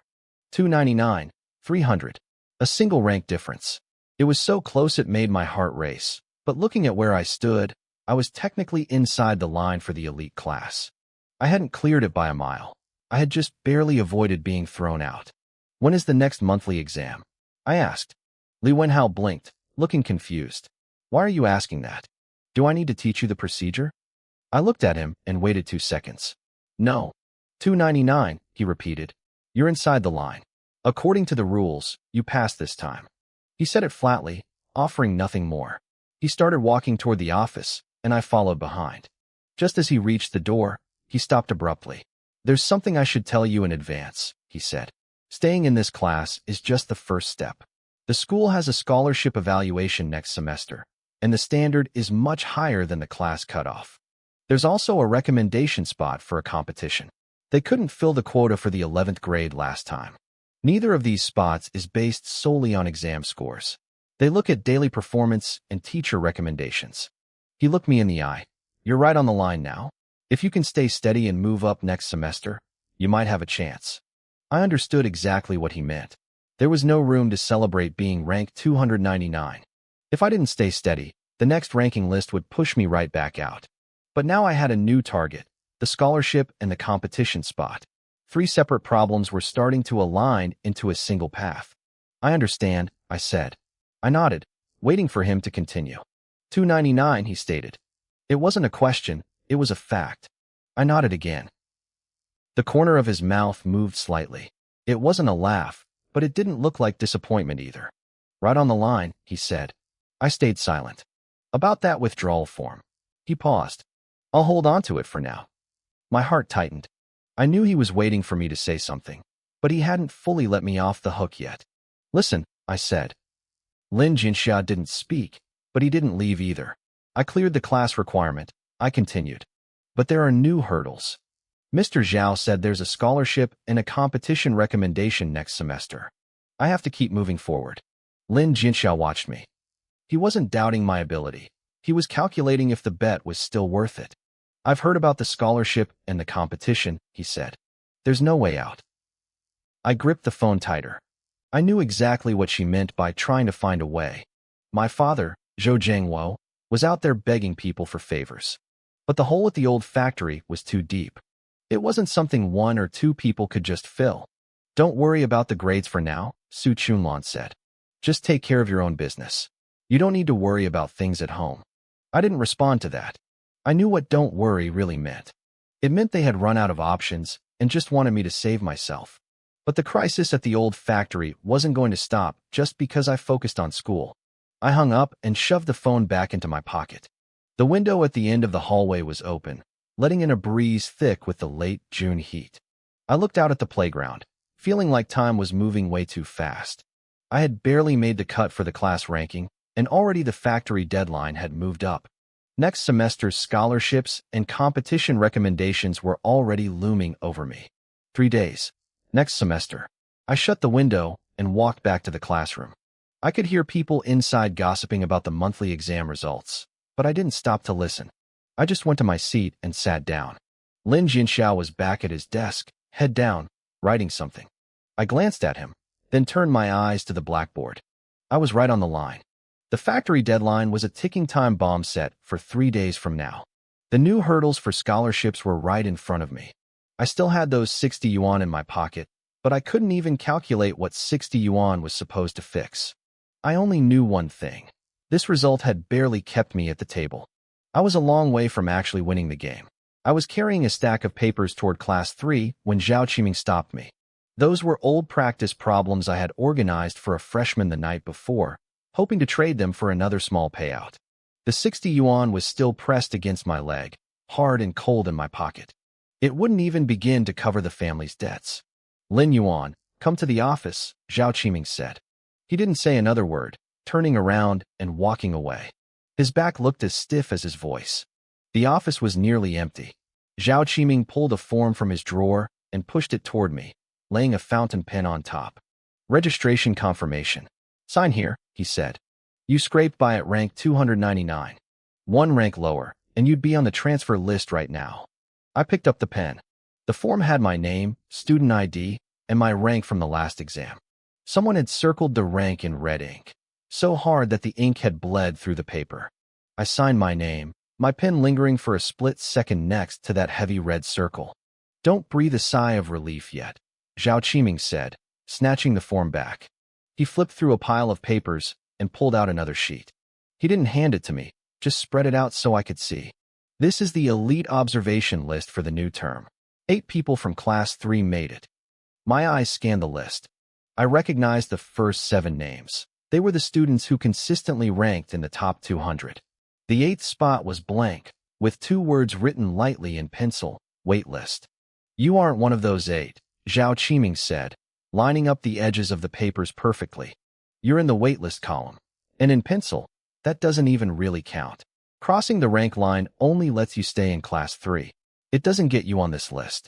The scholarships and competition recommendations for next semester all start with this list.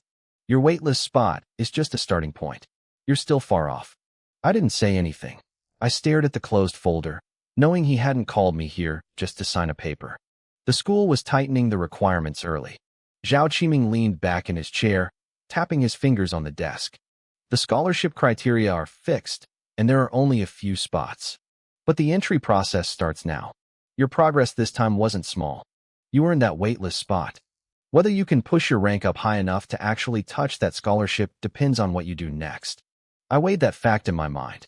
The spots were limited. Your jump in rank was significant, Zhao Qiming said, his voice cold and professional. Based on progress alone, you'd be close to the scholarship line. But your actual rank is too low. You're stuck outside the elite group. You earn the wait list. Whether you keep it depends on your next move. How is it decided? I asked. Performance in the next phase. Zhao Qiming stuffed the list back into the pile. I'm telling you this not to back you up, but to warn you. You pass the line on your own merit. That has nothing to do with me. But if you think you can relax now, someone will take that wait list spot from you in a heartbeat. Get out. I walked back to class 3 clutching my stack of papers and froze at the door. The desks had been moved. The first 3 rows by the window had been pushed together into a solid block. That was the new elite group section. My old seat had been near the back wall, but now my desk had been shoved forward, awkwardly stuck right at the edge of the elite block. It looked like someone had just tossed it there. My neighbor's seat was empty. The boy sitting at the very end of the elite block turned around and looked at me. He usually ranked around 200, very stable. He didn't say a word, but his eyes were heavy with resentment. If I actually moved from the wait list into the elite group, the seat I'd be taking would likely be his. I put my papers down and sat at the displaced desk.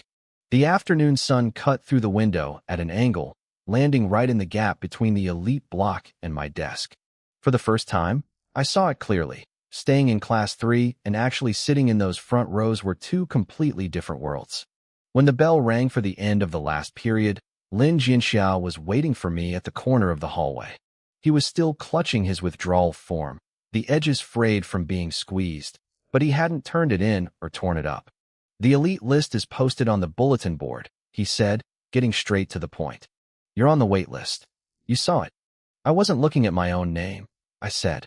Lin Jinxiao shoved the form into his bag. The fine print says the scholarship is enough to cover most of my mother's hospital bills. I'm still short on the last payment. His voice was flat, but his eyes were alive. You're close enough to be on the wait list. I can't even touch the edge of that list.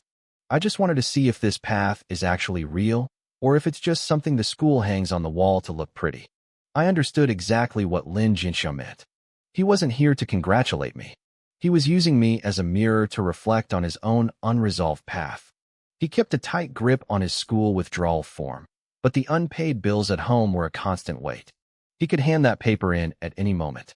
I'll let you know when the next stage is decided, I told him. Lin Jinxiao nodded, said nothing more, and turned to walk away. His back was as straight as ever, but I could see how slow he was walking. It was the pace of someone waiting for news, yet terrified of hearing it. By the time I got home, the sky was turning dark. Su Chunlan was sitting under the dim light, clutching a slip of paper that looked like a payment notice. When I walked in, she glanced up and quickly tried to shove the paper under the table. Where's Dad? I asked. Hiding out, she whispered, her voice tight. People from the factory came again today. The security guards were downstairs for ages asking questions. They said if he doesn't show up for the chemical shift by next Monday, they're firing him for absenteeism. All his years of seniority and benefits, gone in a second. She rubbed her hands together nervously. Next Monday. That's only a few days away. I didn't say anything. I felt the 60 yuan in my pocket, a thin, hard stack of bills. Suddenly, the effort of even pulling it out felt pointless. Any single number on the bill Su Chunlan was hiding was bigger than what I had. Your results came out, didn't they? She asked suddenly, a flicker of something new in her eyes. You stayed in the class? I'm 299th, I said. I made the cut. She opened her mouth as if to say something happy, but the words died in her throat. Finally, she just sighed. As long as you stayed. She didn't ask what was hidden behind that ranking. She couldn't afford to ask. In her eyes, the fact that her son hadn't been kicked out to a vocational school was the only thing keeping us from drowning this week. I went to my small room and spread my practice papers across the desk. Outside the window, the dark silhouette of the old factory loomed like a beast. Next Monday was a nail driven into the calendar. I suddenly remembered what Zhao Qiming had told me. The waitlist spot was real, but whether I could hold on to it depended on my next move. The door to the next stage was still open, but the deadline at the factory was slamming shut. If my father didn't stand at that factory gate on Monday morning, his entire career would be erased. At school, my position was still unofficial. Someone from the remedial group could take my seat by the window at any time. Zhao Qiming hadn't closed the door on me, but the resentful glares from my classmates were already burning into my back. And then there was Lin Jinxia, watching me to see if this path was actually possible. I was standing on the very edge of the ledge. One step forward was a tiny opening. One step back was the same old wall. I held my pen, unable to write a single word. I had to hold the line at the factory before Monday, and I couldn't let go of my grip at school. I wondered if I was brave enough to try and grab both. The reality of being on the wait list didn't truly hit me until the scholarship notice was posted. I thought that once Mr. Liu signed off on my status, the dust had settled. Walking out of Zhao Qiming's office, I had felt more stable than I had in weeks. I was ranked 299th, I was still in the elite class, and I had 60 yuan in my pocket. I thought I had at least a week of peace. But the crowd gathered at the bulletin board wasn't there to celebrate. I squeezed through and saw a mimeographed sheet titled Scholarship Evaluation Criteria for this semester. It listed 3 tiers and the corresponding amounts. At the very bottom, it listed the candidate pool. The word waitlist appeared nowhere on that sheet. I stared at those words for a long time until someone shoved me aside. The scholarship was for formal members of the elite block, not waitlist students. Not outsiders. Not maybe cases. So what was I? Zhao Qiming's office door was slightly ajar as I walked past, but I didn't go in. I was thinking about something else. Yesterday, when I signed the papers, he mentioned the observation list would be adjusted, but he never said I would be automatically eligible for the money once it was. Now that the answer was stuck to the wall, I didn't even know how to ask. I turned to head downstairs and ran into Lin Jinxia at the landing. He was clutching a piece of paper, folded twice, the edges white from the pressure of his grip. "You saw the board?" he asked, his voice low as if he was afraid of being overheard. I nodded. He handed me the paper. It was a handwritten copy of the scholarship details, likely scribbled down from a teacher's desk. The rules were cramped and messy.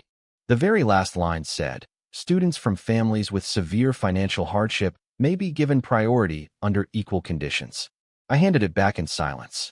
Priority didn't mean you could just apply. "I have to pay off next month's arrears first," Lin Jinxia said, folding the paper and tucking it into his jacket. "Then I can get the application form." I knew what he was getting at. The hospital bills were still there. The debt was still there. The withdrawal form was still in his pocket.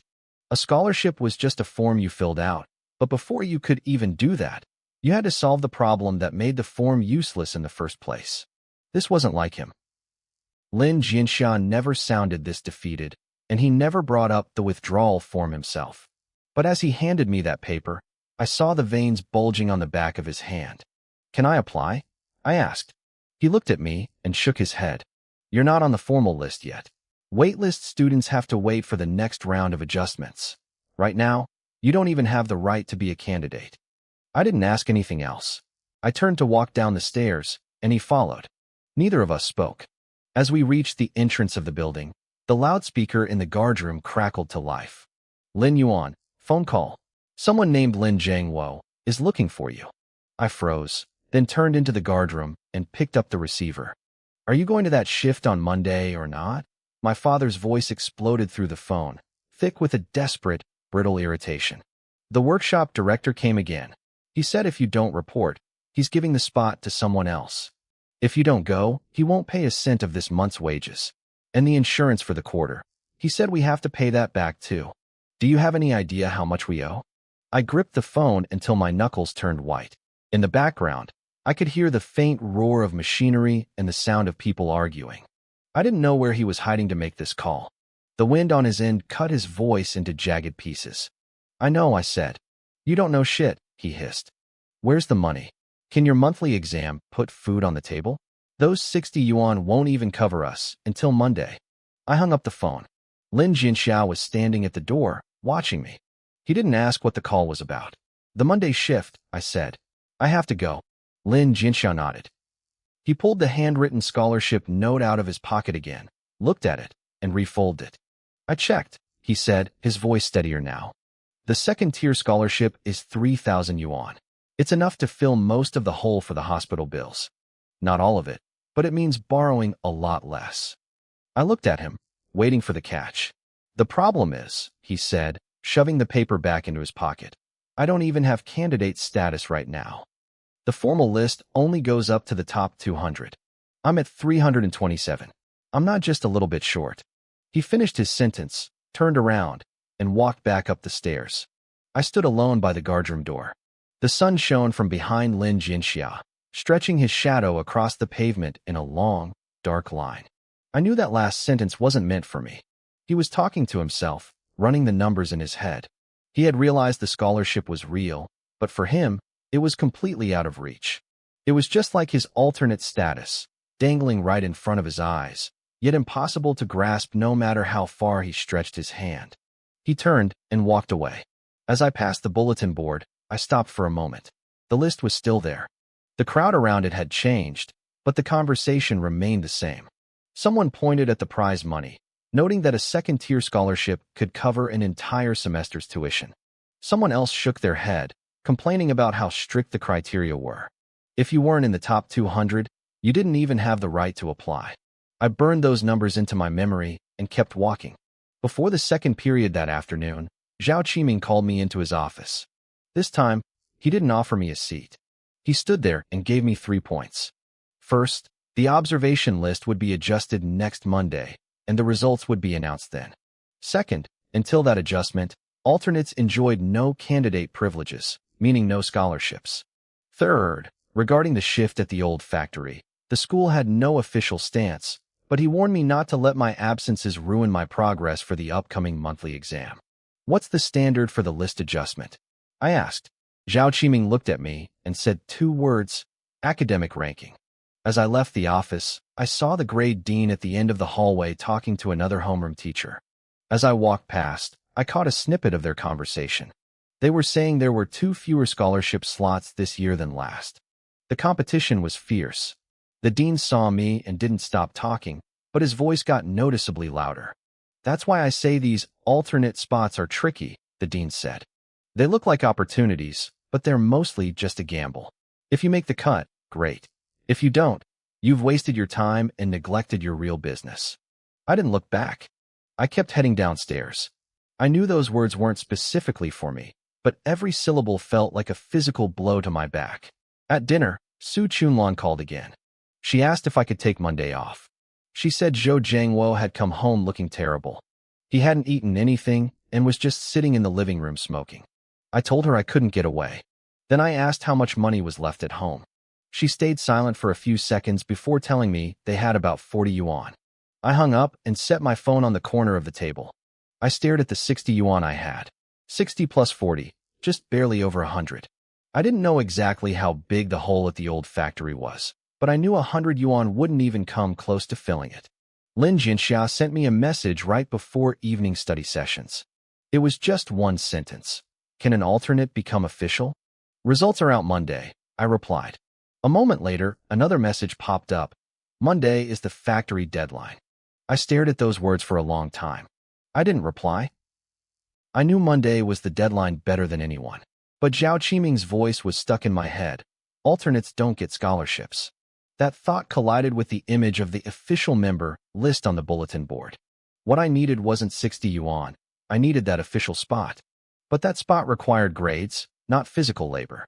If I went to the factory on Monday, my energy would be drained, my focus shattered. How was I supposed to make up the grades then? During the self-study break, Lin Jinxiao walked through the back door of the classroom. He came to my desk, but didn't sit down. He pulled out that same piece of paper, unfolded it, and pressed it down onto my textbook. It was the scholarship criteria again. This time, he pointed to the very bottom line, his finger resting on the words, academic breakthrough. If I can move up 100 places in the next monthly exam, he whispered, his voice so low only I could hear, I'll be eligible for priority consideration. But to jump 100 spots, I need someone to tutor me. And it has to be fast. I looked at him. He didn't say anything else. He just turned and went back to his seat. I reached down, pulled the paper from under my book, folded it, and tucked it into my uniform pocket. I knew what he was asking. He needed help. He needed time. He needed that scholarship. But what he didn't say was that he also knew my own position was unstable. He knew I had to go to the factory on Monday. He knew my 60 yuan was a drop in the bucket. These were the cold, hard facts. Neither of us had a way out. Monday, the factory shift, the list adjustment, the scholarship eligibility. For things were crashing together, but it boiled down to two priorities. Do I go to the factory or not? Do I make the official list or not? I looked out the window. People were running on the track, their shadows flickering under the lights. The guardroom light was on, and a line of students waited to use the payphone. I looked back down at my textbook and started working, but my mind was spinning. Lin Jinxia hadn't said we. He said I. He wasn't asking for a promise or a deal. He was just showing me the path he saw. But the path was under his own feet. Just like my alternate status, everything was hanging in the air, waiting to land. The parent-teacher meeting was set for Saturday morning at 9 o'clock. I got the notice on Thursday night in the dorms. The teacher told us to take the slips home for a signature. I tucked the paper into my book and didn't show it to Su Chunlan immediately. I knew the state she was in. Between the shop, the bank, and the debt collectors at the door, she was drowning. Adding a parent-teacher meeting to the pile would only make her spiral. On Friday night, Zhou Jiangwo actually stayed home for dinner. The atmosphere was stifling. Su Chunlan brought out the food, but no one picked up their chopsticks. Have you thought about Monday? Zhou Jiangwo asked, glancing at me. No, I said. He slammed his chopsticks against the rim of his bowl. The security guys came looking for me again. Su Chunlan didn't say a word. She just kept her head down, eating quietly. I knew she heard him, but she wouldn't engage. Lately, she rarely spoke at the table unless it was about something specific, money, dates, chores. She didn't have the energy for anything else. Zhou Jiangwo waited for a response I didn't give. If you don't go, they're stopping my wages next month. You know what happens to this house if that happens. I picked up my bowl. There's a parent-teacher meeting on Saturday. Zhou Jiangwo froze. What meeting? Parent-teacher. Every parent has to meet with the teachers. He stayed silent. A complex look crossed his face, like a man who had been backed into a corner only to realize there was another wall behind him. Your mother will go, he finally said. Su Chunlan looked up. I didn't look at her. I couldn't. She had already grown thin from running to the bank every day. Going to the school and meeting teachers would take hours, and when she got back, that time would just be filled with more problems. I wanted her to go because it meant Zhou Jiangwo wouldn't be there. He wouldn't have to face the teachers or the other parents, and he wouldn't risk letting his temper slip in public. But I couldn't bring myself to ask her. Su Chunlan looked at me, then looked back at her plate. I'll go, she said. On Saturday morning, I woke up earlier than usual. I found my school uniform and washed it thoroughly. I hung it on the windowsill to dry, watching the water drip. I rarely bothered washing it myself before. But today, for some reason, I wanted everything to look decent. Su Chunlan was in her room changing. I stood in the living room and waited. I heard the wardrobe door open and close, over and over again. She must have stood in front of that small vanity mirror for a long time. When she finally stepped out, she was wearing a deep blue coat bought years ago. The cuffs were starting to fray, but she wore it to every formal occasion. She saw me looking at her and lowered her head, smoothing her sleeves. Let's go, she said. The bus was crowded. I managed to snag a seat for Su Chunlan and stood beside her, gripping the handrail. The city streets blurred past the window, station by station. Neither of us spoke. I didn't know what to say. Someone on the bus was talking loudly on their phone. People around them frowned, but no one said a word. I stared out the window and thought about Zhou Jiangwo. If he were on this bus today, he would be exactly like that. He would talk loudly, ignoring everyone, laying his business bare for the world to see. He wasn't afraid of losing face. He simply didn't understand what shame was. But I was terrified. I wasn't just afraid of him embarrassing me today.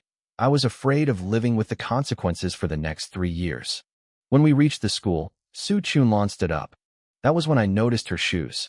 She was wearing her cloth flats, the ones she only saved for important events. They were brushed perfectly clean, but the soles had worn incredibly thin. We weren't early. A crowd of parents had already gathered in front of the teaching building. I scanned the parking area. Zhou Jiangwo's motorcycle wasn't there. I couldn't tell if I felt relieved or even more tense. As we walked inside, my pace was half a beat faster than usual. At the sign-in desk, I saw Lin Jinxia. His mother was with him, the two of them standing at the edge of the crowd. Lin Jinxia was whispering something to her. She nodded, reaching out to pluck a loose thread from his collar. Lin Jinxia caught my gaze. Our eyes met from a few meters away. He didn't wave or nod. He just gave a slight tilt of his chin before turning back to his mother. I looked away. Su Chunlan had already found my name on the list and pressed her thumbprint onto the sheet. A student volunteer led the parents toward the meeting hall. I followed the crowd. As I passed Lin Jinxia, I heard his mother remark that the teachers looked quite young. He gave a non-committal reply. Inside, rows of chairs were set out. The front rows were reserved for student representatives. I saw my name on the list, but it was in the backup column. A note in parentheses said, "Status to be adjusted next Monday." I found a seat for Su Chunlan near the back and retreated to stand against the wall. Zhao Qiming walked in carrying a stack of documents. He scanned the room. I felt his gaze linger on me for less than a second before moving on. I couldn't tell if he looked disappointed or just indifferent. His expression was flat. "Parents, thank you for coming," Zhao Qiming began. His voice wasn't loud, but the room went silent instantly. Today's meeting covers 3 main points. First, the overall midterm results. Second, the teaching schedule for the next semester. And third, the criteria for next semester's scholarships. I saw Su Chunlan straighten her back. She probably thought the third point applied to me. Zhao Qiming read through the grade averages and class rankings, comparing our performance to other schools. He spoke slowly, pausing to check his papers. Some parents checked their phones. Others leaned back with their eyes closed, while a few whispered to each other. I stared at Su Chunlan's back. Her hands were folded in her lap, her fingers twitching occasionally as if she were counting something. When he reached the scholarship section, Zhao Qiming flipped to a new page. "There are 4 scholarship slots for the next semester," he announced. "Per the latest notice from the administration, we have 2 fewer spots than last year. The criteria depend on 2 things. First, whether the student is on the official elite observation list. Second, their comprehensive ranking this term. Students currently in backup positions are temporarily excluded from the evaluation. We will reconfirm eligibility after the list is adjusted next Monday." A soft murmur rippled through the room. Su Chunlan didn't move, but I saw the lines of her shoulders go rigid. Zhao Qiming turned the page and kept talking. He offered no further explanation. I leaned against the wall and looked out the window.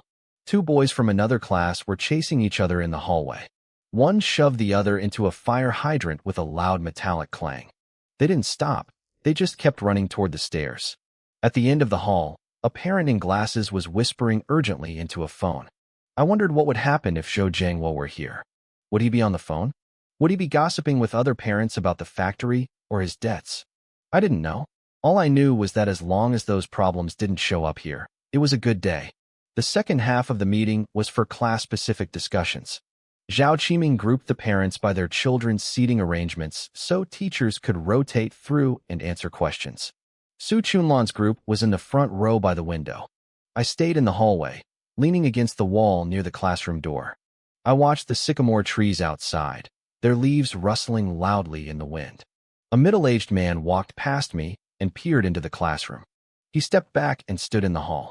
I recognized him as another student's father. Earlier, at the sign-in desk, I'd heard him bragging about his connections and how he could get his kid into the best cram schools. He looked at me. "You're in this class?"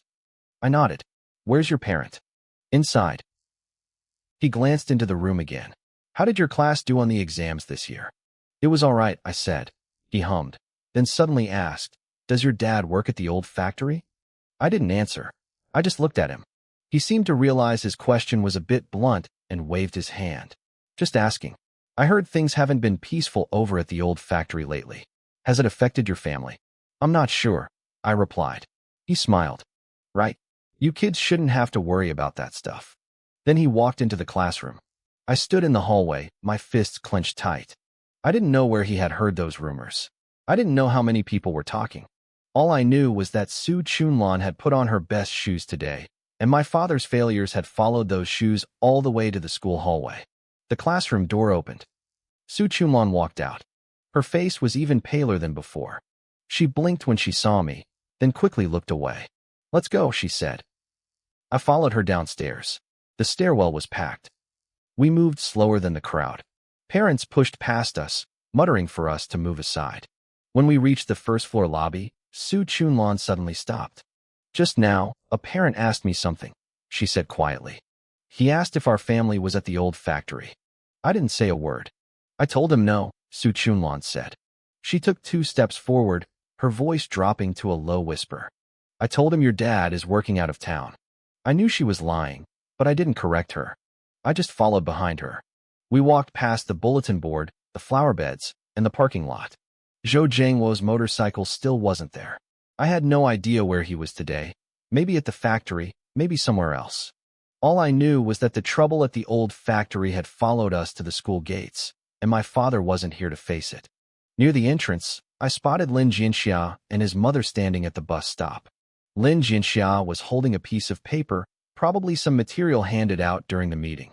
He looked up and saw us approaching, caught my eye for a split second, then immediately looked back down to talk to his mother. Su Chunlan noticed them too. "Is that your classmate?" "Yeah," I muttered. "He looks so thin," she remarked. I didn't respond. The bus arrived, and Lin Jianxiao and his mother disappeared inside. I stood on the platform for a moment, watching the bus turn the corner and vanish. "Let's go home," Su Chunlan said. We caught the next bus. Neither of us spoke the entire way. I stared out the window at the passing city, that man's question playing on a loop in my head. "Is your dad working at the old factory?" I didn't know if he was just making small talk or if he'd heard the rumors. What I did know was that this mess wasn't confined to the factory guards and the security department anymore. It had crawled into the school. It was in the parent groups. It had invaded the one place where I thought I could stand firm just by getting good grades. When we reached our stop, Su Chunlan got off first. I lingered on the platform for a few seconds before following her toward the shop. I watched her back grow smaller in the crowd until she turned into the alley. I stopped and stood there. My phone buzzed in my pocket. It was a text from Zhou Jiangwo. "Have you thought about next Monday yet?" I shoved the phone back in my pocket and looked up. The sun was hidden behind thick, gray clouds. In the distance, the giant chimneys of the old factory were still spitting out rhythmic puffs of white smoke. I wondered if I had enough time. I had to squeeze into that ranking list. I had to survive the factory crisis, and I had to make every cent of that 60 yuan count. And I had to figure out how to stop that rumor about my father before it spread any further. I walked into the alley, my footsteps echoing hollowly against the stone pavement. Halfway home, my phone buzzed again. I didn't check it this time. I knew it was either Zhou Jiangwo or someone else asking me the same question. Monday was staring me in the face, and this whole thing was just getting started. Monday morning arrived. When I walked into the classroom, the first thing I noticed was that Lin Jianxia's seat was empty. No books on the desk. No bag in the cubby. Even that crumpled monthly exam ranking sheet was gone. I sat down and stuffed my bag into my desk, glancing over at his spot again. He had been here on Friday. I'd seen him at the bus stop after the meeting, clutching his scholarship application. Only one weekend had passed, and now he was gone.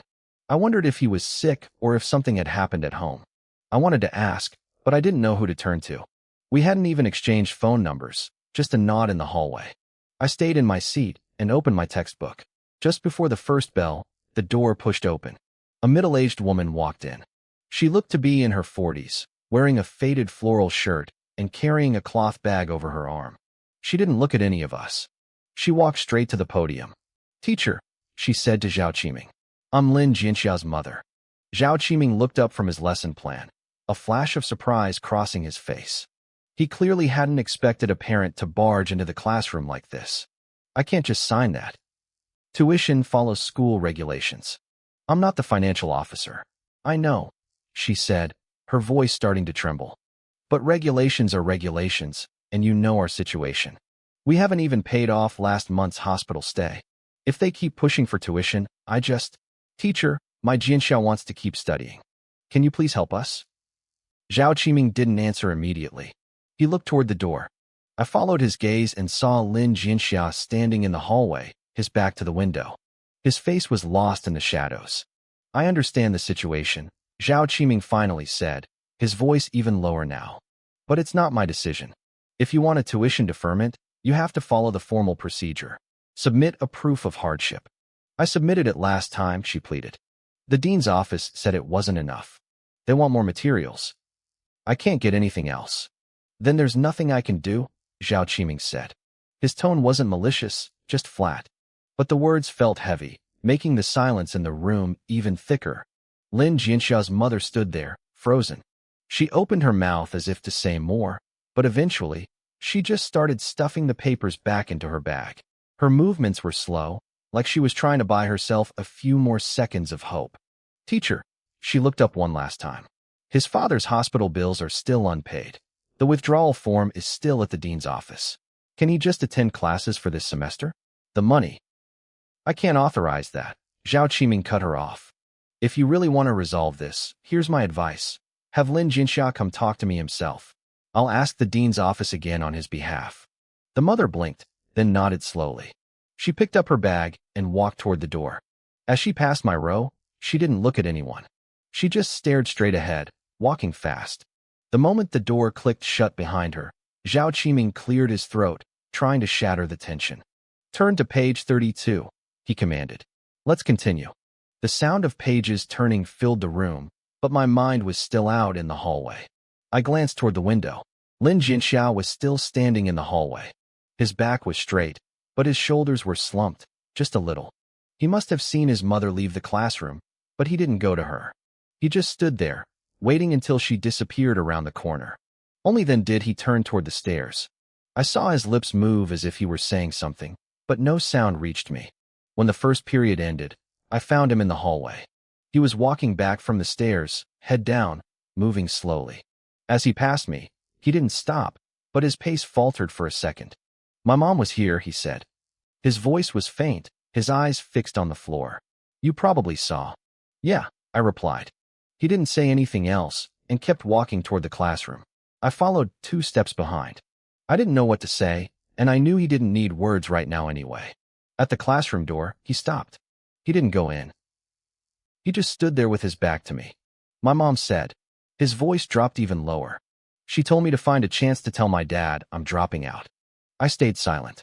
My dad already found a spot for me, Lin Jinxia continued. A small workshop in town making security windows. He wants me to go check it out. If it doesn't work, I come back. He says that even if I keep studying, I won't get into college. It's better to start earning money early. What do you think? I asked. Lin Jinxia turned around. There were no tear tracks on his face, but his eyes were bloodshot. His lips were pressed into a tight line, holding something back. I don't want to go, he said. But I don't know how to convince them. I looked at him, feeling useless. I wanted to tell him not to go, but I knew those words were empty. I wanted to say I'd figure something out, but I hadn't even figured out my own life. I still had those 60 yuan in my pocket. The deadline for the debt collectors at the old factory was next Monday. The final list for the elite class was still undecided. I had nothing to give him. That workshop job, I finally said. When do you go? My dad said to just look first, he muttered. He thinks it's a waste of time and money for me to stay here. I nodded. I didn't know what to say, so I just stood there. Lin Jinxia glanced at me, looked down, and said he was going to class. I watched his back disappear into the room. It hit me then. If he actually went to that workshop, he'd never catch up in the rankings. The makeup list was being adjusted today. He was nearly 100 spots away from safety. If he took that job, this semester was over. And I couldn't do a thing. After school, I saw Lin Jinxiao at the gate with his mother and a man in his 40s. That had to be his father. They were standing by the guardhouse. His mother was talking quietly, her voice muffled. His father's face was blank, occasionally nodding as if confirming a grim reality. I intended to walk straight past, but seeing the man there made me stop. I leaned against a utility pole outside the gate, pretending to wait for someone while keeping my eyes on them. After a few minutes, the mother's voice rose. Old man, don't say this in front of the kid. What's wrong with saying it to his face? The father's voice wasn't loud, but it was hard. Which part isn't the truth? What's he going to achieve with this schooling? He could be earning money now. Why waste the family's money on those useless books? The mother tugged at his sleeve. Lower your voice. We're at the school gate. What am I afraid of? The father stepped forward. I'm telling the truth. What's the use of this? Better to come help me. How much is your little salary even worth? Lin Jinxia didn't move. He didn't argue, and he didn't look down. He just stood there, staring at his father. From my angle, I could see his profile. His jaw was clenched tight. I don't want to go, Lin Jinxia said suddenly. His voice wasn't loud, but it was crystal clear. I haven't decided to quit yet. His father clearly didn't expect the pushback. He froze, his expression darkening. Haven't decided? Do you have any idea what the situation is at home? Do you know how much I spend on hospital bills? We still owe the school money. I know, Lin Jinxia said, his voice remaining flat. That's why I'm finding a way. If I can get a scholarship this semester. A scholarship? His father let out a cold, mocking laugh. Do you even know what that's for? Do you know how hard it is to get? You think someone with your grades can get one? Lin Jinxia said nothing. You think this school is a charity? His father snapped. What's your rank? 300-something? You think you can just talk your way into a scholarship? I know my rank isn't high enough, Lin Jinxia said. But I can climb. Climb? The father stared at him. Do you have any idea what it takes to jump from the 300s to the top 100? You think a brain like yours can just get there with a little effort? Lin Jinxia's expression flickered, but he didn't back down. He just stood there, his lips thinning into a line.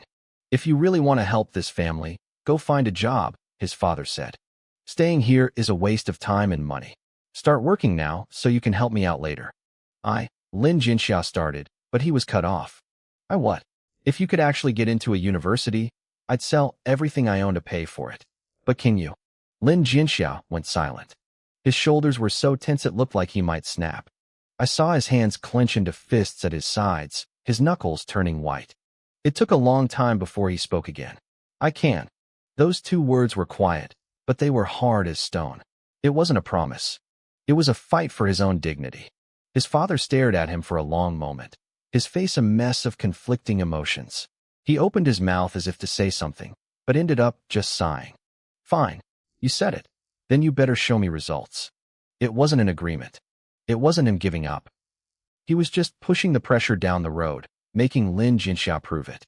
Lin Jinxia nodded. He didn't say another word. His father turned toward the bus station, and his mother followed. As they passed me, his mother glanced my way, but his father didn't even lift his head. Lin Jinxia stayed where he was until they were far away. Then he turned around. He saw me standing by the pole. He didn't look surprised. He just walked over and stood beside me. You heard all that, he said. It wasn't a question. Yeah, I said. I started walking toward the station. The streetlights flickered on, stretching my shadow long and thin against the pavement. The next morning, I arrived at the classroom to find Lin Jinxia already in his seat.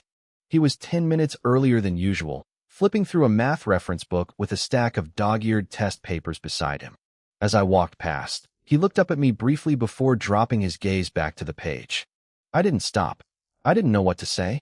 The scene at the school gate was still looping in my head, tangled up with that unreturned text from Zhou Jiangwo. I sat down and opened my textbook, but my mind was miles away. After the first period ended, Lin Jinxia stood up and walked over to my desk. He didn't waste time with small talk. He sat in the empty seat next to me and slapped his papers down. These are my math scores from last week, he said, his voice flat. Take a look. I looked down. It was a monthly exam paper. A bright red circle sat at the top, 73. The back page was covered in red excess.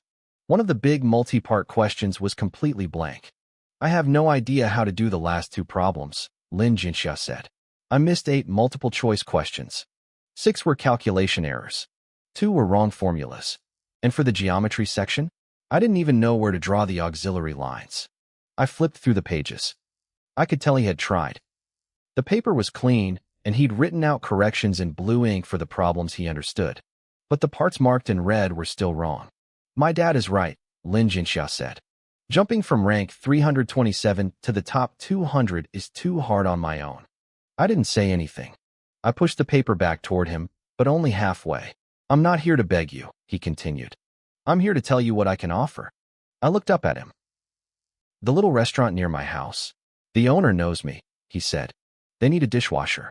5 p.m. to 7 p.m. every day. 12 yuan an hour. My mom already asked for me. I can start. I blinked, caught off guard. I hadn't expected him to be this proactive. But you're trying to raise your rank, I said. If you're washing dishes all afternoon, when will you have time for tutoring? That's why I only need you during evening self-study, he said. I'll read the reference books in the morning. I'll do practice problems during lunch. I'll wash dishes in the afternoon to make some money. At night, during self-study, you explain 2 problems to me. He paused. I don't need you to explain everything. Just help me organize my thoughts. Tell me what to focus on and what to skip. I stayed silent for a moment. Evening self-study isn't something I can just decide on, I said. I need to file paperwork to stay on campus, report to the head teacher, and see if I can even switch to a window seat. I know, Lin Jinxia said. I can handle the questions. My dad gave me a deadline. I can't wait for you to get everything perfect before we start. I stared at him. I realized then that he wasn't waiting for an answer. He was already making it happen. What about your house? What did your dad say? His expression shifted for a split second before going blank again. He said I have to show him results. I didn't tell him about the tutoring. If he knew I was getting help from another guy, he'd cause a scene. I understood. He was being squeezed from both sides. The countdown at home and the strict rules at school. I'll go to Mr. Zhao and apply for the self-study spot, I said. We'll start with Tuesdays and Thursdays. 2 sessions. You mark the problems you don't get, and I'll walk you through the logic. Lin Jinxia's eyebrows twitched. He hadn't expected me to agree so quickly. But a few things need to be clear, I continued. First, I'm only helping with math. I can't help with other subjects. Second, I have my own problems. The list isn't set, and the factory stuff isn't over. I can't be on call 24/7. Third, if you can't keep up or you want to quit, just say it.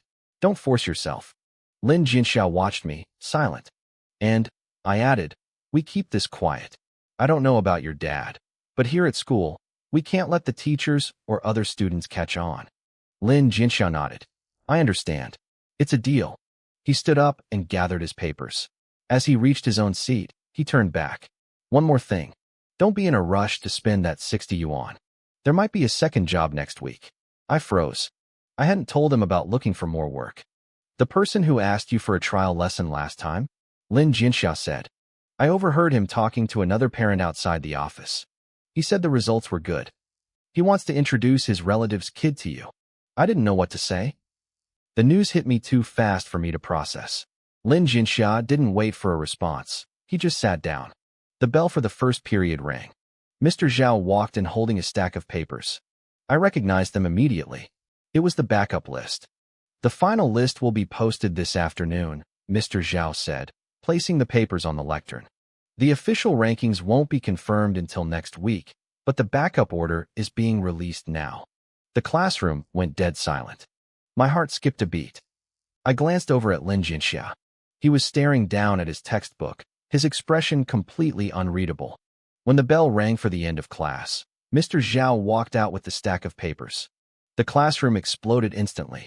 Everyone scrambled toward the door, desperate to see the list. I didn't move. I knew the announcement board was a distance away from the classroom. Getting caught in that crush wouldn't help. It was better to wait until the crowd thinned out before the first evening study session. I pulled out my phone. There was another text from Zhou Jiangwo. Have you thought about next Monday yet? I hesitated, my thumbs hovering over the screen. I have things here I can't walk away from, I typed. I paused, then deleted it. I still need to think, I sent instead. I shoved the phone back into my pocket. I didn't notice Lin Jinxia standing next to me until he spoke. You haven't replied to your dad yet? I looked up. He was watching me. There was no curiosity in his eyes, just a strange, flat calmness. How did you know? Last Friday, at the parent-teacher meeting, Lin Jinxia said. I heard your mom talking for you. Your dad is working out of town, right? I froze. I didn't know what to say.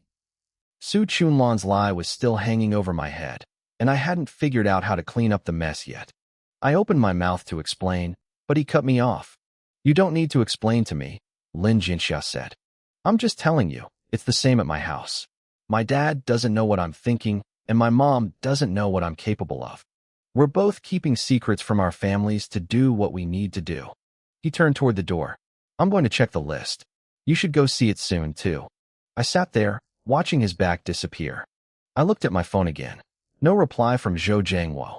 After the third period in the afternoon, I walked toward the announcement board. The path was mostly empty now.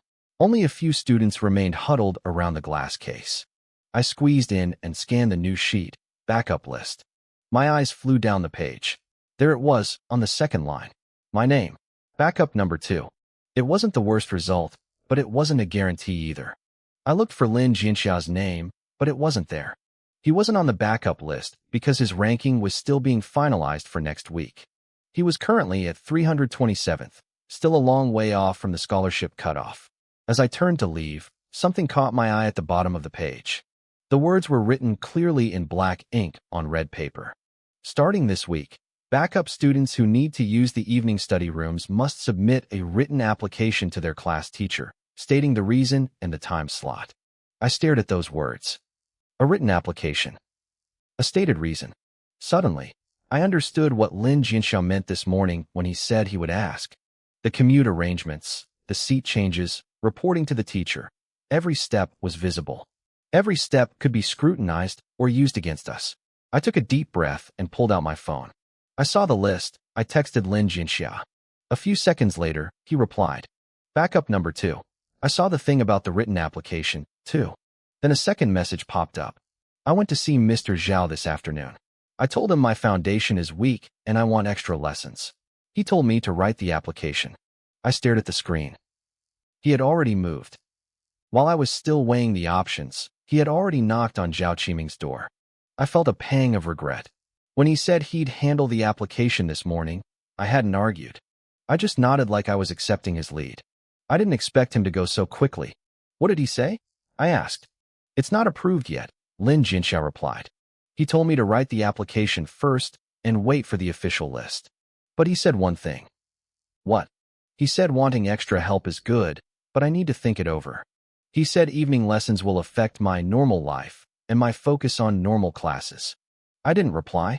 As I turned the corner, I heard voices. They were low, but I heard them clearly. It's just those two, always huddled together. I stopped. 2 girls were standing at the end of the corridor, their backs to me. One was pointing toward the announcement board. Isn't that guy a backup? How does he have the energy to tutor someone? The other girl laughed. Who knows? Maybe it's, you know. I stood perfectly still. I knew what those words meant. The moment that list went up, the rumors about Lin Jinxia and me had started to spread. In their eyes, it wasn't tutoring. It was something else entirely. I walked into the restroom and stood before the sink. I stared at my own eyes in the mirror. Backup number 2. The written application. The rumors. The looming pressure from the factory. It was all pressing down on me, making it hard to breathe. I pulled out my phone. Still no word from Zhou Jiangwo. After a moment of hesitation, I started typing. The list is out. I'm backup number 2. I hit send. I didn't know why I was reporting to him. I just knew I had to let that side know where I stood. If the factory people came knocking again, at least I'd have an excuse ready. I washed my hands and headed back. When I reached the door, I saw Lin Jinxia at his desk, buried in a math reference book. A sheet of paper sat beside him, covered in problems. I walked over and stood by his side. Are those for tomorrow? I asked. Lin Jinxia looked up and nodded. I marked the ones I did this afternoon, he said. There are 2 I've been thinking about for a long time, but I still can't get them. I looked down at the paper. Several problems on the paper were circled in red ink. Next to 2 of them, he had written that he had tried for a long time, but still couldn't solve them. He pointed at one of them.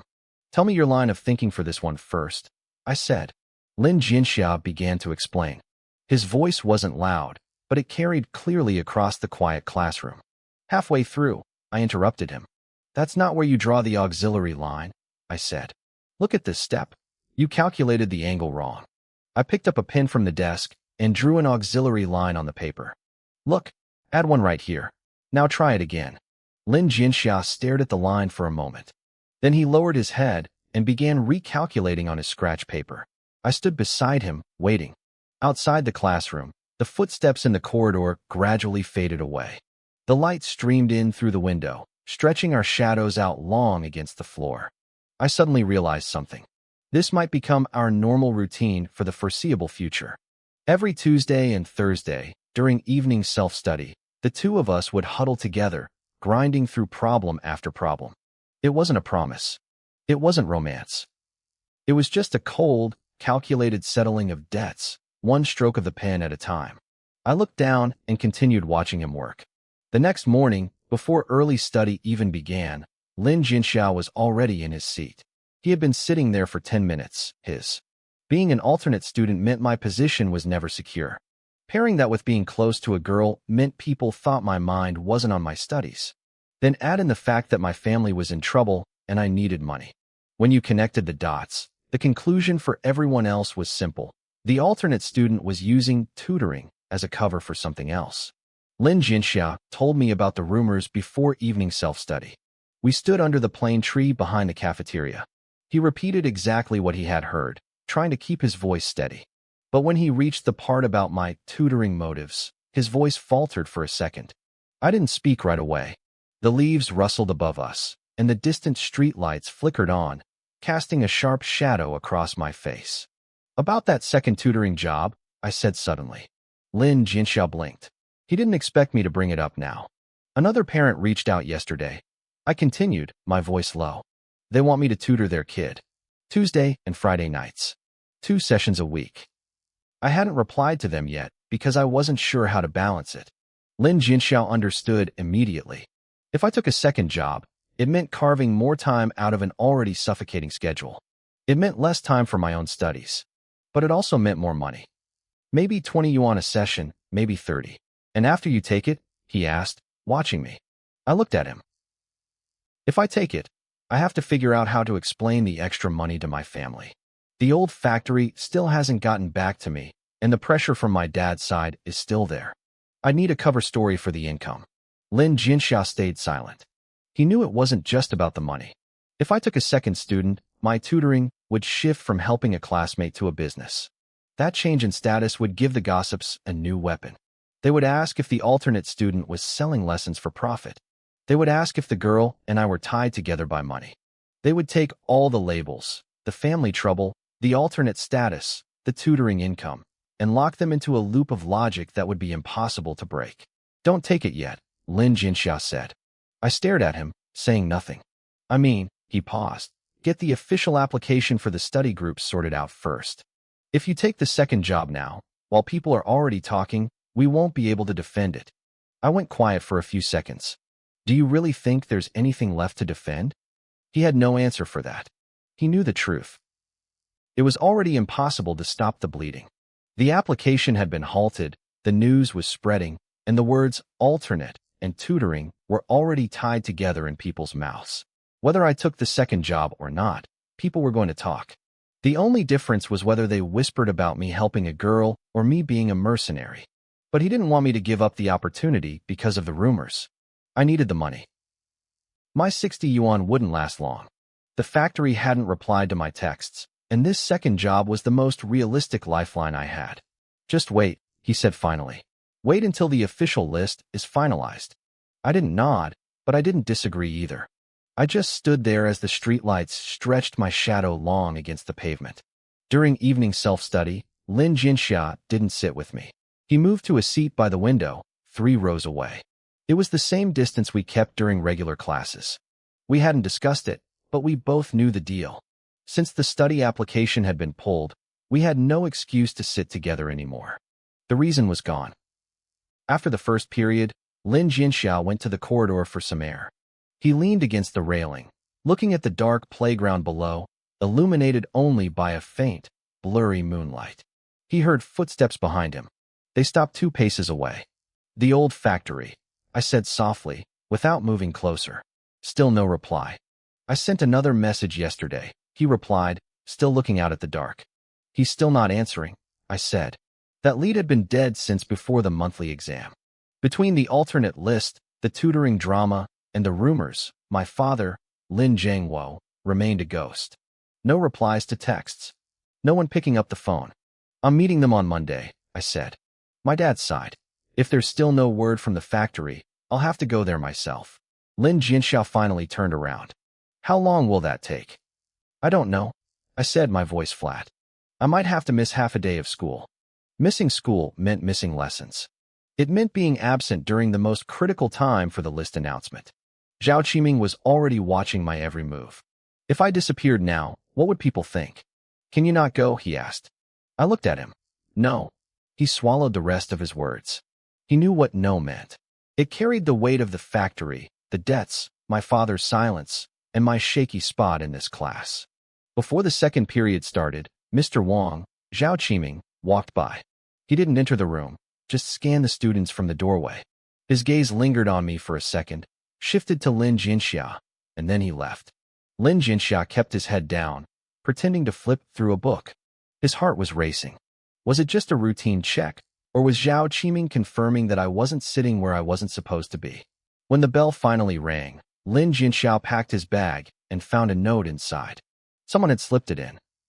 There was no name, just a single line of messy, intentional scribbles. He crumpled the paper in his fist and held it for a long time. He didn't know who wrote it, but he knew what it meant. It wasn't a question. It was a judgment. They didn't care about the truth. They didn't care that he was just trying to learn math. They didn't care that I was an alternate student trying to save my family. They just wanted a conclusion they could pin on us. He stuffed the note into his pocket and walked out. I was waiting at the end of the corridor. I took a couple of steps toward him and stopped. "Whatever happens tomorrow," I said quietly, "we'll deal with it then." He nodded. He knew I wasn't just talking about our lessons. I was talking about the list, the second job, the factory, and the note in his pocket. He didn't know what tomorrow would bring, but he knew that note was only the beginning. The next morning, before the early study bell even rang, I was already in my seat.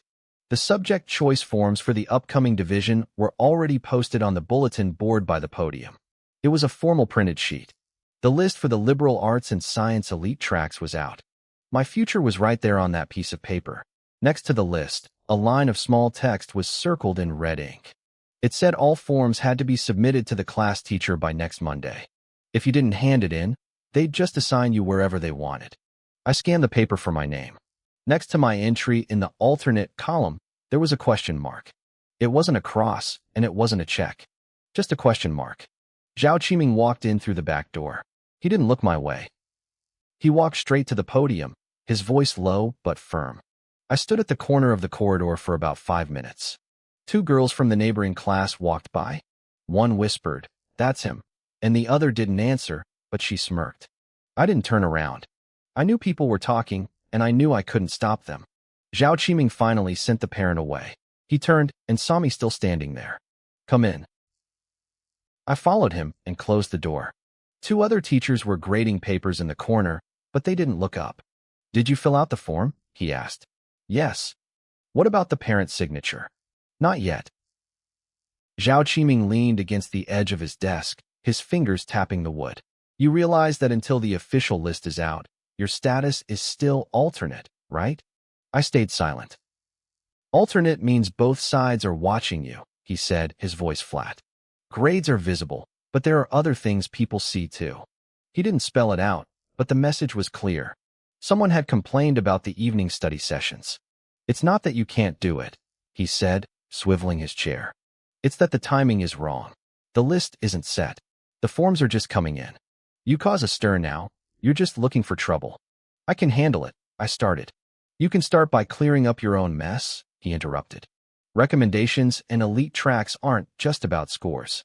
I have to follow the grade office's lead. There are some things I can't speak up for you on." He stopped talking. That was my cue to leave. The hallway was empty now. My phone vibrated in my pocket. It was a text from the parent of that second student. I'd had the number saved for 3 days and hadn't replied. "Teacher, if it's convenient, can we meet this weekend?" I shoved the phone back in. If I took the job, I'd be labeled as a paid tutor again. If I didn't, my 60 yuan wouldn't last. I still had to deal with the old factory next Monday. I stood in the corner and did the math. The factory meeting wasn't set, the second tutoring gig was pressing, and the pressure on Lin Jinxiao was boiling over. But the school form was right in front of me. I pulled out my phone and sent a one-word reply. "Okay." The moment I sent it, I felt like I was moving too fast. But there was no going back now.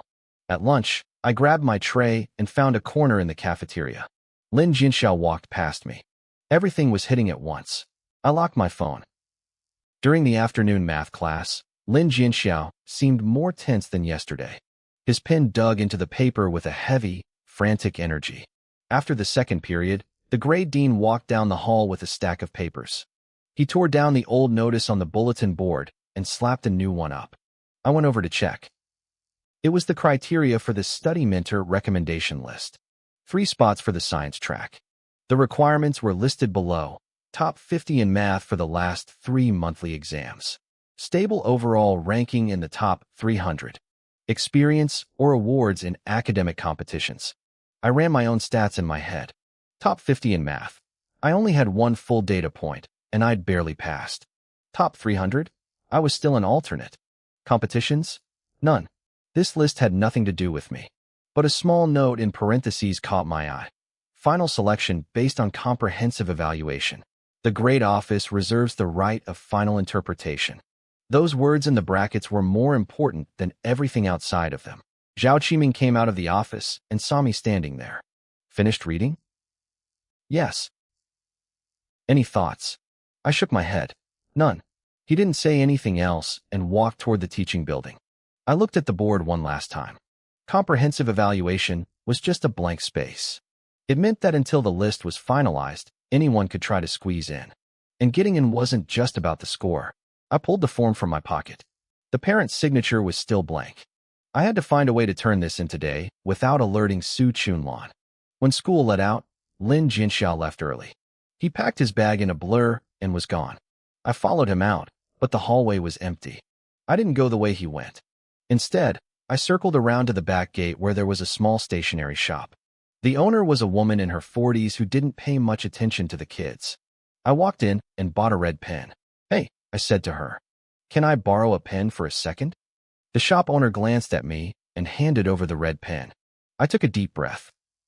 Right there on the counter, I signed Su Chunlan's name on the parent's signature line of the placement form. I had practiced her handwriting for hours. It looked close enough to pass. Still, my chest tightened. What if Zhao Qiming called her to verify? I couldn't be sure. I shoved the form into the very bottom of my backpack. I walked quickly toward the school gates. A middle-aged man in a work uniform was standing near the entrance, holding a thick document folder and talking to the security guard. As I passed them, the man turned his head and stared right at me. He wasn't looking for me. Yet, his sharp gaze made my stomach turn. I quickened my pace and headed straight for the bus stop. I pulled out my phone on the way. Nothing new from the second tutoring client. But the text from Zhou Jiangwo about the old factory still glowed on the screen. Next Monday, 9 a.m. Old factory gate. I had already replied with a yes. There was no backing out now. The seat next to me on the bus was empty. Outside, the streetlights flashed past in a blur. I opened my phone again and stared at the second client's number before shutting it off. If I didn't run away, I had to face the old factory situation in person next Monday. Who knew how long that would take? Back at school, the official list wasn't out. The placement form, I looked at the list again. My name wasn't on the main roster. I had been relegated to the backup list. It didn't make sense. My math score was higher than at least 3 people on that main list, yet I was left out. I tried to stay calm. This was just a recommended list, not the final result. But the order mattered. Being left off the recommendation meant I was already behind. What are you looking at? My seatmate asked, leaning over. He followed my gaze to the paper. Oh, the selection list. The guy at the top is a lock for sure. His family is solid. Solid how? I asked. His dad is in the education bureau or something, he whispered. The school trusts him. Not like. He trailed off, giving me a pointed look. I knew exactly what he didn't say. Not like someone whose family was falling apart. Not like someone rumored to be selling tutoring sessions for cash. Not like someone whose position was already shaky. I sat back down. My chest felt heavy. I had assumed that as long as my scores were high enough, I'd have a chance. I thought numbers were the only thing that mattered. I was wrong. This list was based on reliability, and my grades were secondary to my reputation. I hadn't lost to their test scores. I had lost their trust. The comprehensive evaluation Mr. Zhao mentioned wasn't just a formality. It was the reason I was on the outside looking in. During the third break, the class representative returned from the office with a stack of papers. She stopped at my row and pulled one out. Mr. Zhao asked for the placement forms, she said, handing it to me. Yours is still missing. He needs them all by tomorrow morning to finalize the report. And make sure the parent's signature is filled in. She paused. Mr. Zhao specifically said he's going to verify the signatures. My hand froze. Verify what? I asked, trying to keep my voice steady. Just that they're real, I guess, she said with a shrug. He said a few of them looked suspicious, so he's going to check them one by one. Is yours signed? Yeah, I lied. She nodded and moved to the next desk. I sat there, paralyzed. That form was tucked inside a dictionary in my backpack. The name, Su Chunlan, written on the signature line was my own handwriting. I had traced it carefully, thinking no one would ever look that closely at a standard form. Now, Mr. Zhao was looking for fakes. I didn't know if he was serious or just trying to scare us, but I couldn't afford to gamble. If he caught me, the rumors about me would become a permanent stain. I shoved the form deeper into my bag. I couldn't turn it in, but I couldn't hide it forever. I had to find a way out before tomorrow. On my way home, I stopped by the small shop near the school gate. The owner waved me over. Lin Yuan, someone left a message for you, she said. It's the parent from that second tutoring job. They want to know if you're still coming this weekend. Their kid is on a tight schedule.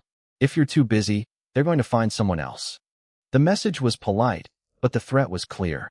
If I didn't show up, the job was gone. I felt the 60 yuan in my pocket. It was all the cash I had left. I needed this job to keep my head above water, but if I went, I'd be confirming the very rumors that were ruining my standing at school. I was stuck. If I didn't go, I'd run out of money. If I did go, I'd be handing the school a reason to kick me out. As I stood there, a boy from the class next door walked past. He smirked at me. So, the star of the rumors is actually here, he muttered. He didn't wait for a response, but the words stung. Even the other classes were talking about me now. I got home at dusk. My mother, Su Chunlan, was busy at the stove. She didn't even turn around when I walked in. Your father called again today, she said. Next Monday at 9 a.m. You're going to the old factory gate with him. You need to settle that pension issue in person. If you can't reach a deal, it's all gone. I know, I said. Monday at 9 a.m. I had heard that deadline before. Now it was official. The factory meeting, the final school list, and the submission of the placement forms were all colliding on the same morning. What about your school stuff? My mother asked, turning around. Her apron was wet with dishwater.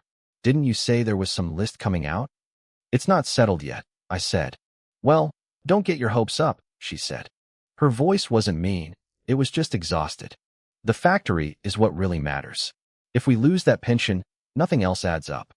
The school won't pay our debts no matter how good it is. I didn't argue. I knew she was right about our reality. He gripped the corner of my table with one hand while the other held a piece of paper. It had been folded so many times the edges were frayed and fuzzy. I recognized it instantly. It was the school withdrawal application. It had been sitting in his drawer since the start of the term, buried under a mountain of textbooks and old tests, a silent threat no one wanted to touch. My dad was waiting for me at the school gate this morning, Lin Jinxia said. His voice was low, but he didn't look away. The workshop owner is pushing him. He said I have to start working this weekend. If I go, it's for good. My dad shoved this form at me and gave me a choice. He paused, placing the paper gently on my desk. Either I go with him this weekend, or I hand this to Mr. Zhao today. I stared at the paper. My first instinct was to fix it. I had 60 yuan in my pocket, and my second gig would bring in a little more this weekend. Could I pay off his immediate trouble? I killed the thought as soon as it surfaced. 60 yuan couldn't fill the hole his family was in. Besides, my own father was still waiting at the old factory gates next Monday morning. My own forged form had to pass Mr. Zhao. Zhao's inspection this morning. My hands were already full, too full to carry someone else's burden. I opened my mouth, but only one question came out. Does your father know you solved that major problem on the exam? Lin Jinxia shook his head. He doesn't look at that. He only looks at the bills. He pulled a sheet of scratch paper from his bag. It was covered in dense calculations, with the final step circled heavily in ink. It was the problem from Wednesday noon, the one he had solved alone in the empty classroom. He laid the scratch paper next to the withdrawal form. One was frayed and old. The other was covered in fresh, bold ink. I know the math, he said quietly. Solving one big problem doesn't get me into the top 200. It doesn't pay the debt. I'm not crazy. I can calculate the odds better than anyone. He picked up the withdrawal form, leaving the math behind. But Lin Yuan, if I hand this in today, there won't be any more problems to solve. I won't even have the chance to prove I can make it. I'm not gambling on a single math question. I'm gambling on the hope that it's not too late. I didn't say a word. It wasn't my place to talk him out of it. This was a step he had to take himself. The most I could do was stay silent and not tell him to reconsider. When the bell rang for morning study, Mr. Zhao walked in carrying the attendance log and a stack of forms. He didn't give his usual speech. He just dropped the stack on the podium.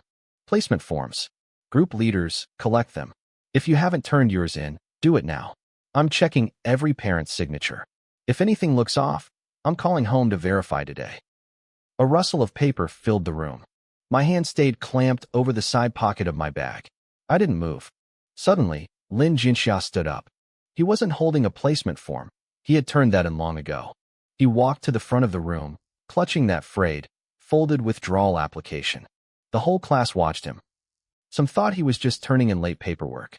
He stopped in front of Mr. Zhao and unfolded the paper, revealing the bold characters for withdrawal application and his father's red thumbprint at the bottom.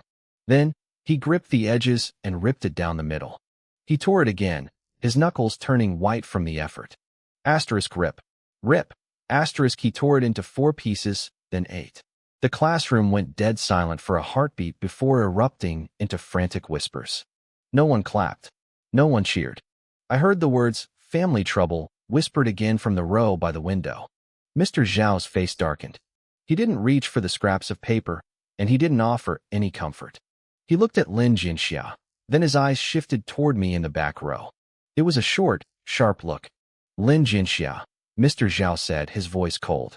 "Dropping out is your business. Whether you tear that paper or not, the school won't stop you. But coming up here to make a scene makes it my business." He pressed his hand onto the attendance log. "Wednesday noon. The student on duty saw you in the empty classroom behind the cafeteria. They saw who you were with, solving problems. The names are in the log. I wasn't going to bring it up today." Lin Jinxia turned pale. "I'm not investigating your tutoring sessions," Mr. Zhao continued, his voice low but heavy. "I'm telling you that the recommendation list isn't final yet. There are a lot of eyes on it. By pulling this stunt, you aren't just tearing up a form. You're making it impossible for me to defend you. If word gets out that someone on the recommended list is causing scenes and has family drama this deep, what do you think people will say?" I sat frozen, my fingers digging into the edge of my desk. I understood exactly what Mr. Zhao meant. That warning was half for Lin Jinxia and half for me. Lin Jinxia had taken a step forward to save himself, but in Mr. Zhao's eyes, that step just made us both look like liabilities. The price of his defiance was being dropped right onto my shoulders. That look from Mr. Zhao said it all. You can't save him, and his recklessness is going to drag you down too. Mr. Zhao didn't say another word. He pulled a large sheet of paper from the podium drawer and tacked it to the back bulletin board. "Regarding the county competition," he said, tapping the paper. "The observation list was decided by the grade level heads. You know how that works. But the school is opening a second path, self-recommendation. The deadline is this Friday after school. No exceptions." He paused, his eyes locking onto mine again. "I'll remind you, the parent's signature is mandatory. I will be verifying every single one. Don't let me find a second signature that doesn't match." The bell rang again, signaling the start of the study period. The room filled with the sound of students reading aloud, but I couldn't focus on a single word. My dictionary was still in my bag with the forged signature inside. I had to hand it over this morning. The new form on the bulletin board was my only way back onto the list, my only crack at a future. But that crack was guarded by yet another signature. One signature I had already faked, and another I had to somehow obtain. Both deadlines were closing in. At the front of the room, Lin Jinxia slowly sat down. He gathered the torn pieces of his withdrawal form and tucked them into his palm. He didn't throw them away. He knew that when school ended, his father would be waiting at the workshop entrance for an answer. He had destroyed his exit strategy. That needs a parent's signature too. And it needs my signature in the school performance column. If you want to apply for that, get your placement forms cleaned up first. I'll be looking at both together. I stared at my desk. 2 doors had just slammed shut in front of me. One was the old trap of the forged signature. The other was the new hurdle I had to clear to stay in the elite class. Both were guarded by Zhao Qiming's pen. When the bell rang for the second break, I didn't go to the office. I pushed through the crowd toward the bulletin board at the back of the room. A red-headed notice was pinned at the very front, surrounded by students. I had only skimmed it yesterday, but now I saw the long list of requirements. Recent monthly exam results required. Parent's signature required. Homeroom teacher's opinion on school performance required. Submit to the study committee by Friday afternoon. No late entries. At the very bottom, in tiny print, it mentioned the exam would be held at the county first high school. Travel and registration fees to be covered by the student. My eyes locked on the word self-funded. A round-trip bus ticket to the county seat was 4 yuan. I'd have to stay overnight the day before the exam.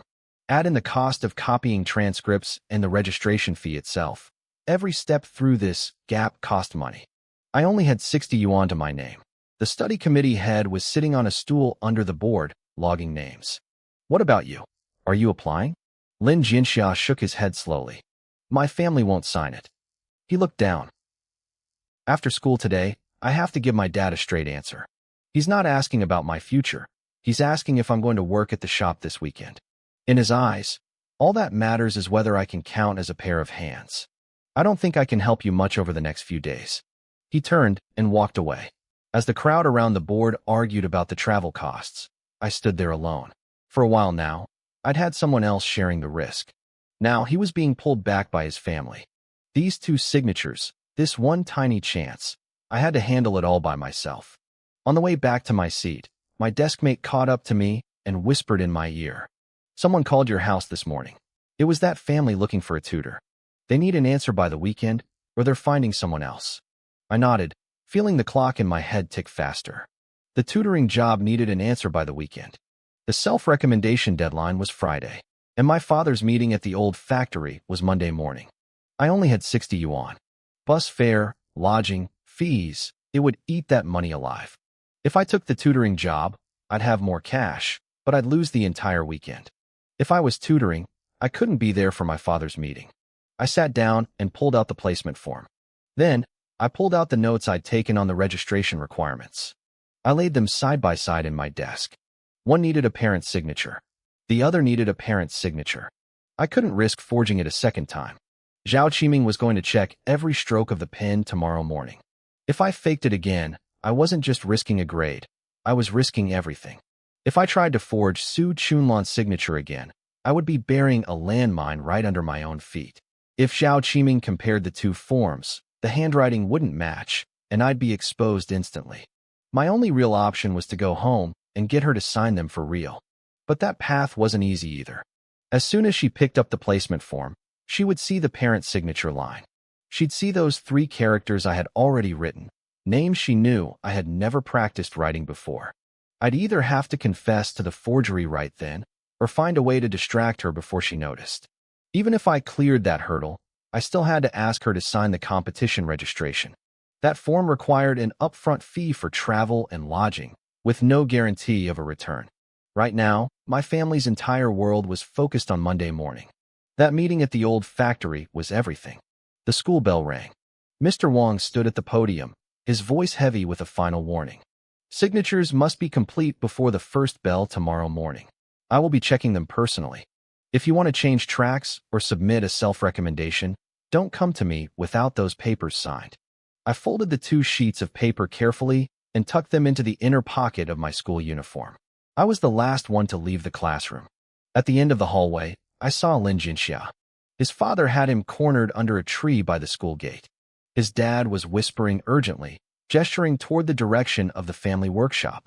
Lin Jinxia kept his head down, his shoulders rigid. He didn't nod, and he didn't shake his head. He looked like a man trying to hold his breath. I slowed my pace and didn't approach them. I just gripped the forms in my pocket and walked toward the gate. Both had to be signed tonight. But my father had to stand at the gates of that old factory at 9 o'clock Monday morning. His years of service, the debt, the hope for a new job, everything depended on that meeting. I had to ask my mother to sign for a competition that cost money we didn't have, on a night when one of those forms already bore a name she didn't know I'd written. The wind at the school gate rushed down my collar. I pressed my hand against my chest. Those 2 pieces of paper felt heavier than the 60 yuan in my pocket. Tomorrow morning, Zhao Qiming's pen would be waiting. I had to figure out exactly what to say the moment I walked through my front door. The street lamp at the entrance of our alley was still broken. I used the faint light spilling from a neighbor's window to adjust my backpack. The placement form and the registration form were right on top.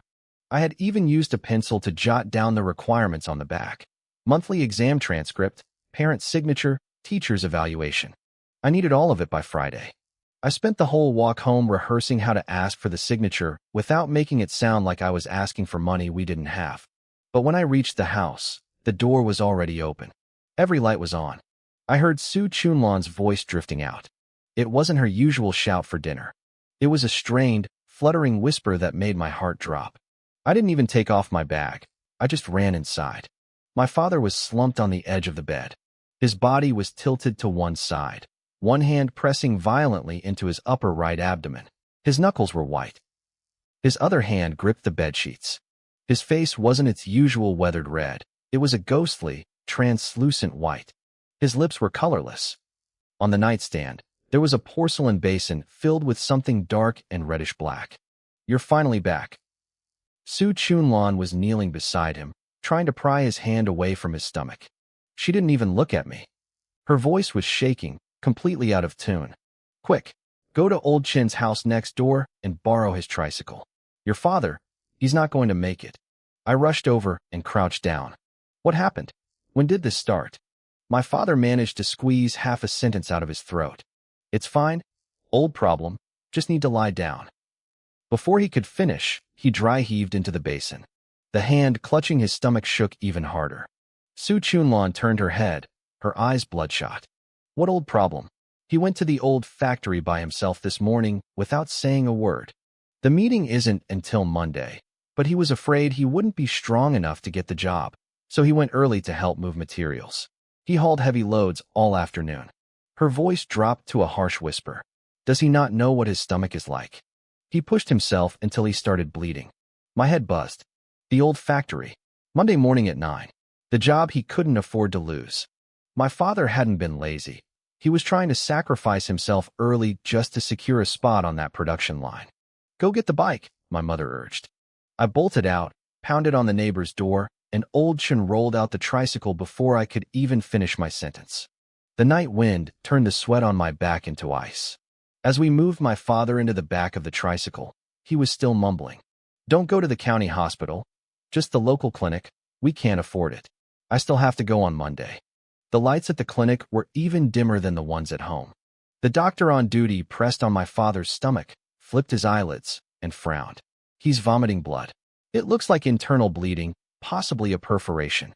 We don't have the equipment for this. You should transfer him to the county hospital tonight. If you absolutely can't move him, we can start in 4 here, but you need to pay the deposit first. We'll see if he stabilizes tonight." "How much is the deposit?" I asked immediately. $200 for the observation stay," the doctor said.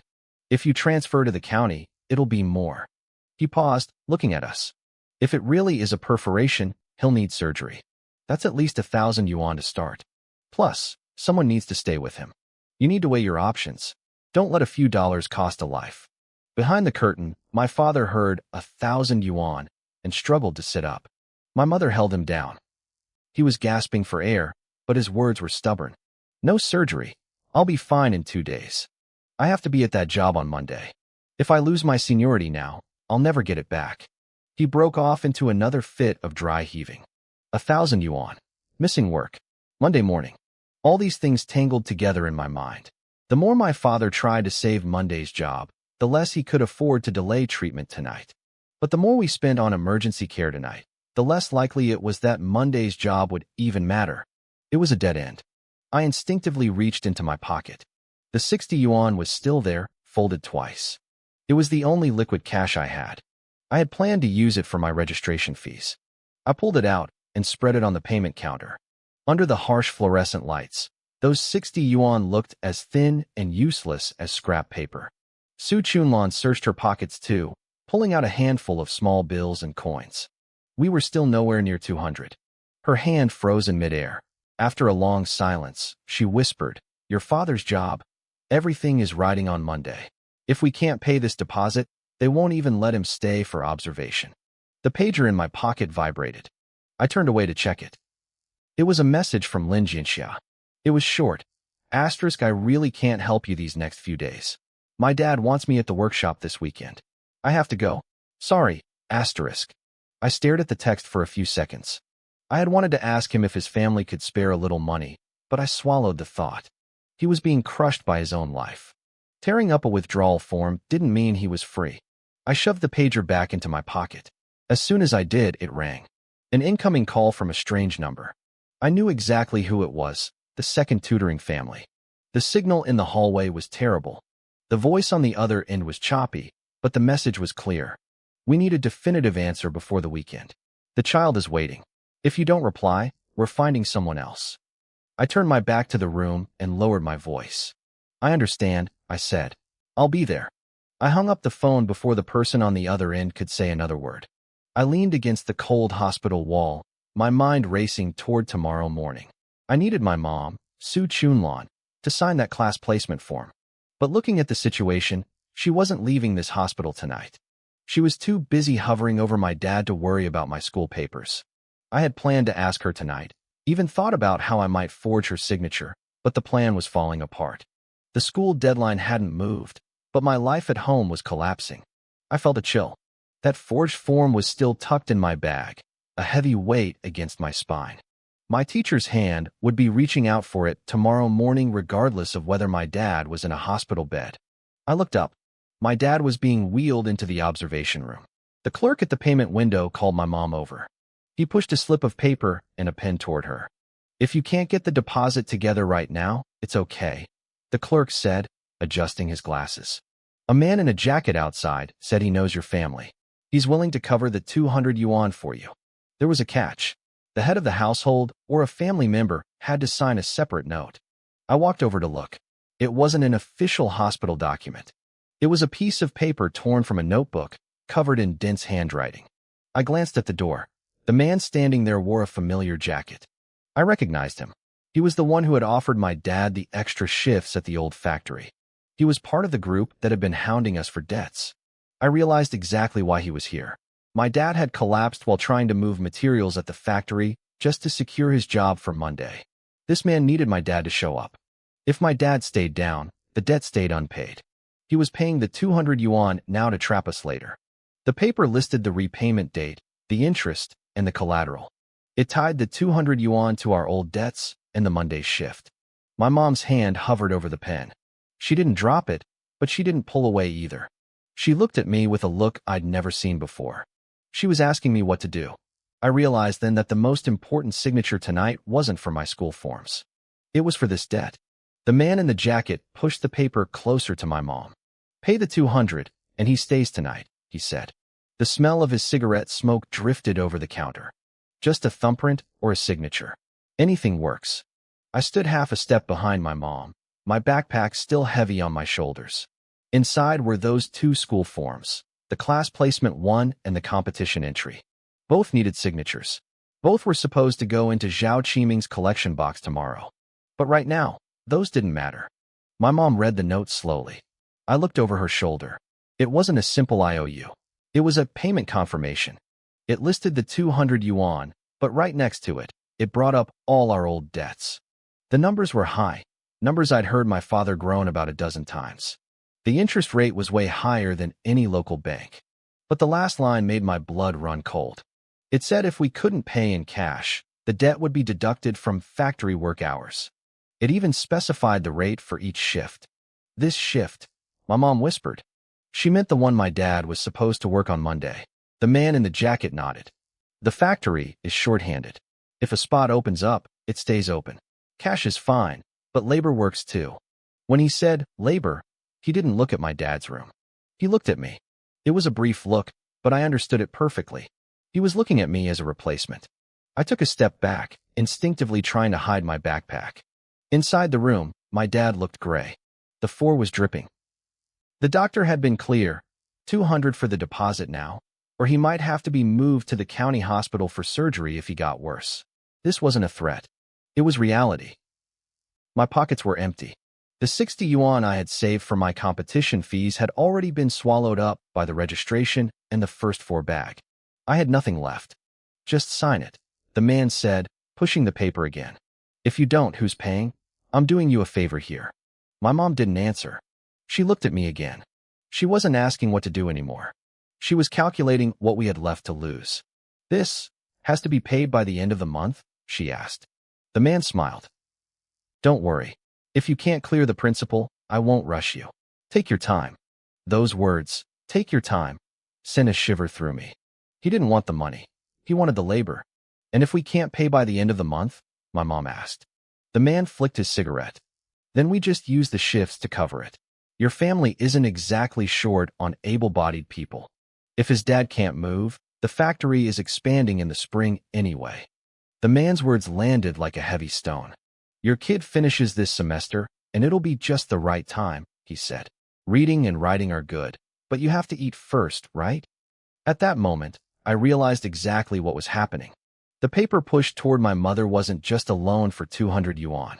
It was a trap. It tied our old debts, tonight's hospital deposit, my father's empty spot at the factory, and my own future into one single, suffocating knot. The debt didn't just haunt my father anymore. The man had taken the end of that rope and looped it tightly around my neck. He had it all mapped out on paper. The end of the month, the start of spring, and the end of my school term. These weren't just dates. They were deadlines for my life. Monday morning. It's still 9 o'clock at the factory gate, right?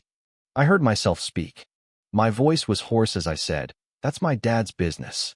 It is your dad's business, the man in the jacket replied, nodding as he stared at me. But looking at him, he's not going. And if he doesn't show, someone has to go in his place to keep the word alive. Otherwise, that job is gone for good. Don't you think? I didn't answer. I knew if I agreed, everything I had been working for, tomorrow morning's deadlines, Friday's requirements, would collapse like a house of cards.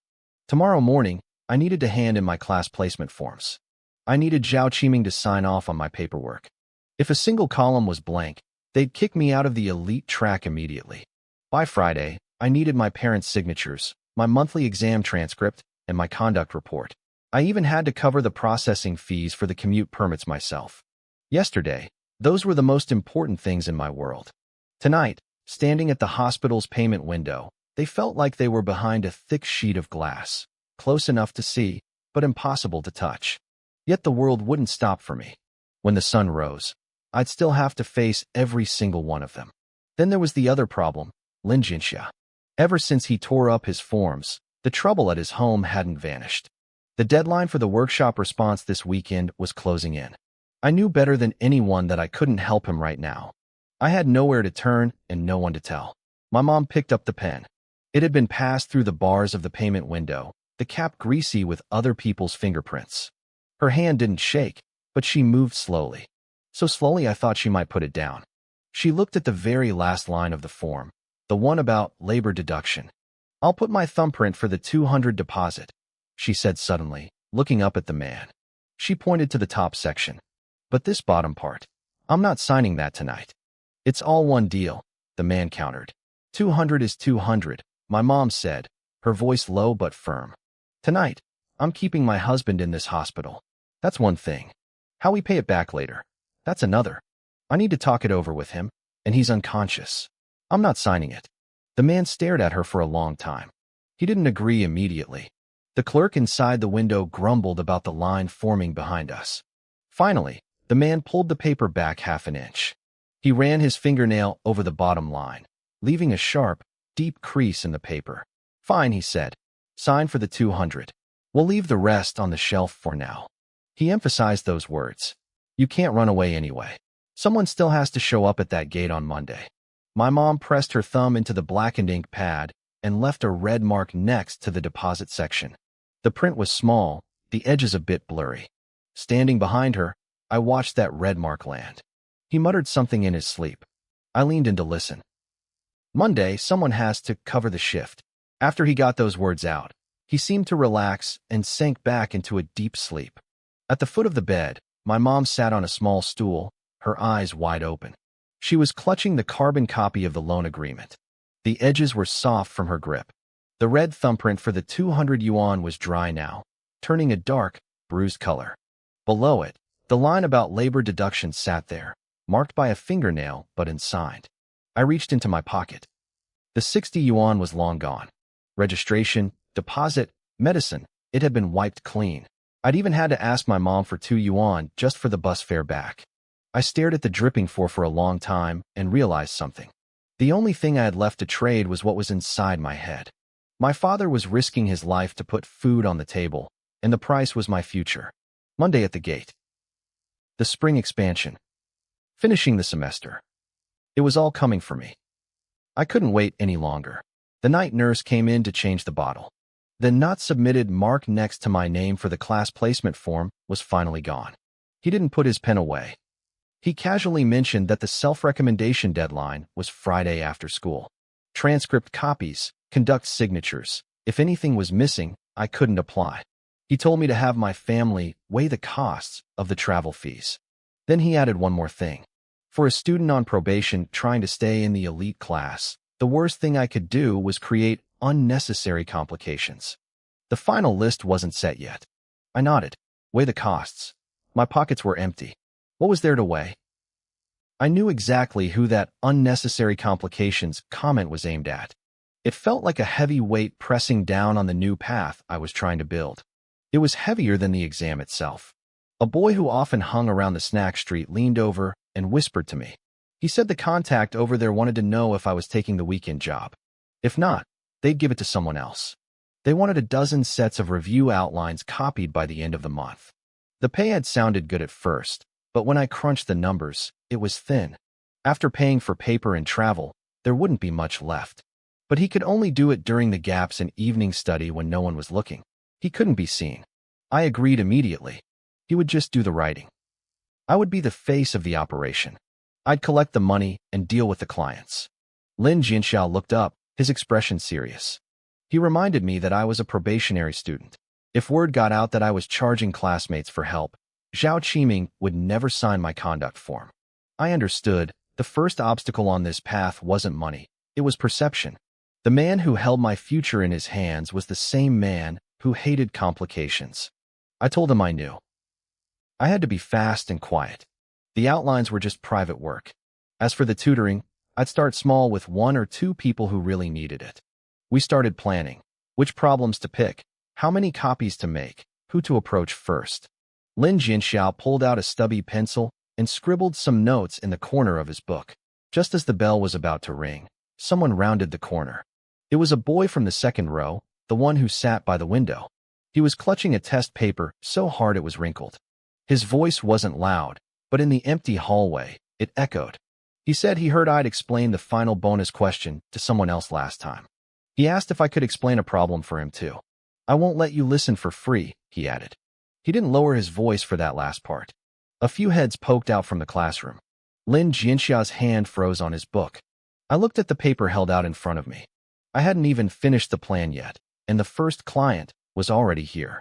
And he had said those words, not for free, right where Zhao Qiming had just warned me about making trouble. If I taught him, I couldn't hide it.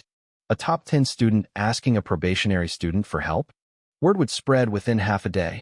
But if I didn't, I'd have no startup capital for the weekend. No hospital deposit. No school fees. The boy's hand stayed there, holding the paper. He didn't back down. He was standing half a step away, holding his chemistry exam high enough for everyone to see the red circle around a complex deduction problem. He didn't look like he was asking for a favor. He looked like he was collecting a debt. Not for free, he repeated quietly. The morning breeze carried those words down the hall. 2 girls in the front row turned around. Someone in the back was packing their bags slowly, clearly eavesdropping. A student from the next class was leaning against the doorframe, waiting for the drama to unfold. I took the paper but didn't speak. I knew the weight of those words. Not for free meant this was a business transaction.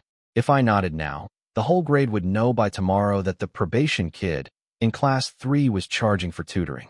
If I shook my head, the plan I just made with Lin Jianxiao would turn into waste paper. Footsteps echoed from the direction of the office. I slammed the paper down on a nearby desk and looked the boy in the eye. I spoke loud enough for the others to hear.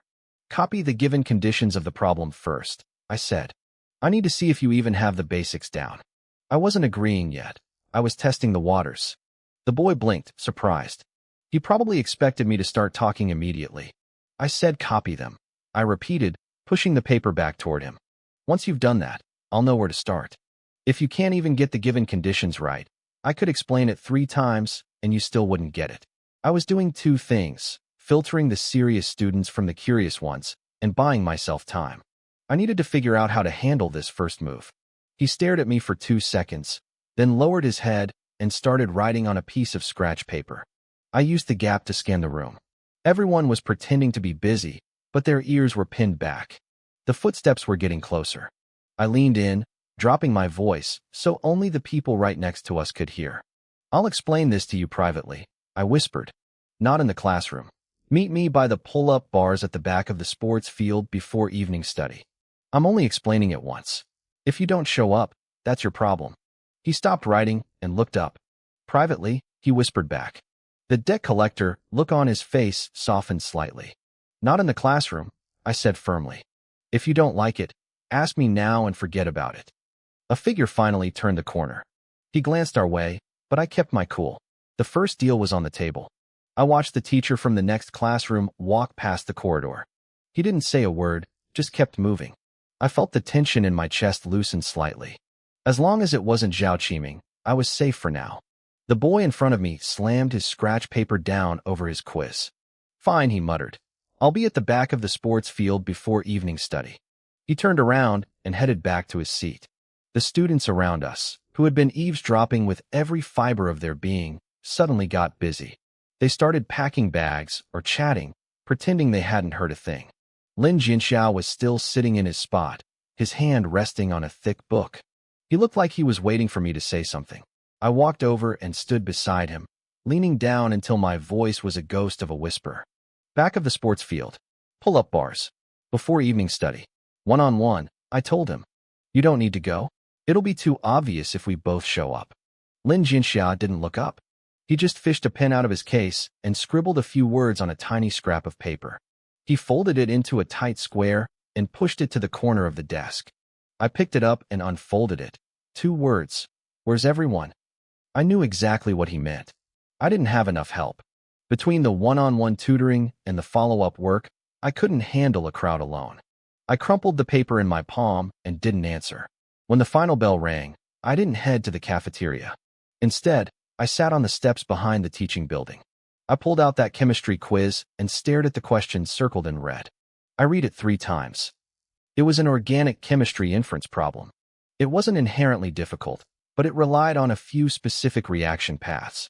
If your foundation was shaky, you were guaranteed to get lost in the logic. I had aced this exact quiz during the monthly exam.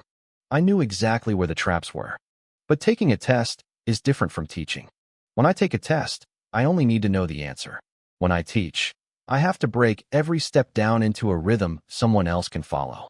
I only had 1 shot at this. If I explained it and he still didn't get it, he wouldn't come back. Worse, if he told people I was a bad teacher, the paid tutor label would become a joke before I even started. 2 days, I asked. He nodded. My parents are working in the county seat. There's no one at home I can ask. I didn't offer sympathy. I just spread the quiz across the metal bar and pointed to the first line. I started explaining, moving from the given conditions to the first reaction path. I showed him how to work backward from the product to the reaction type.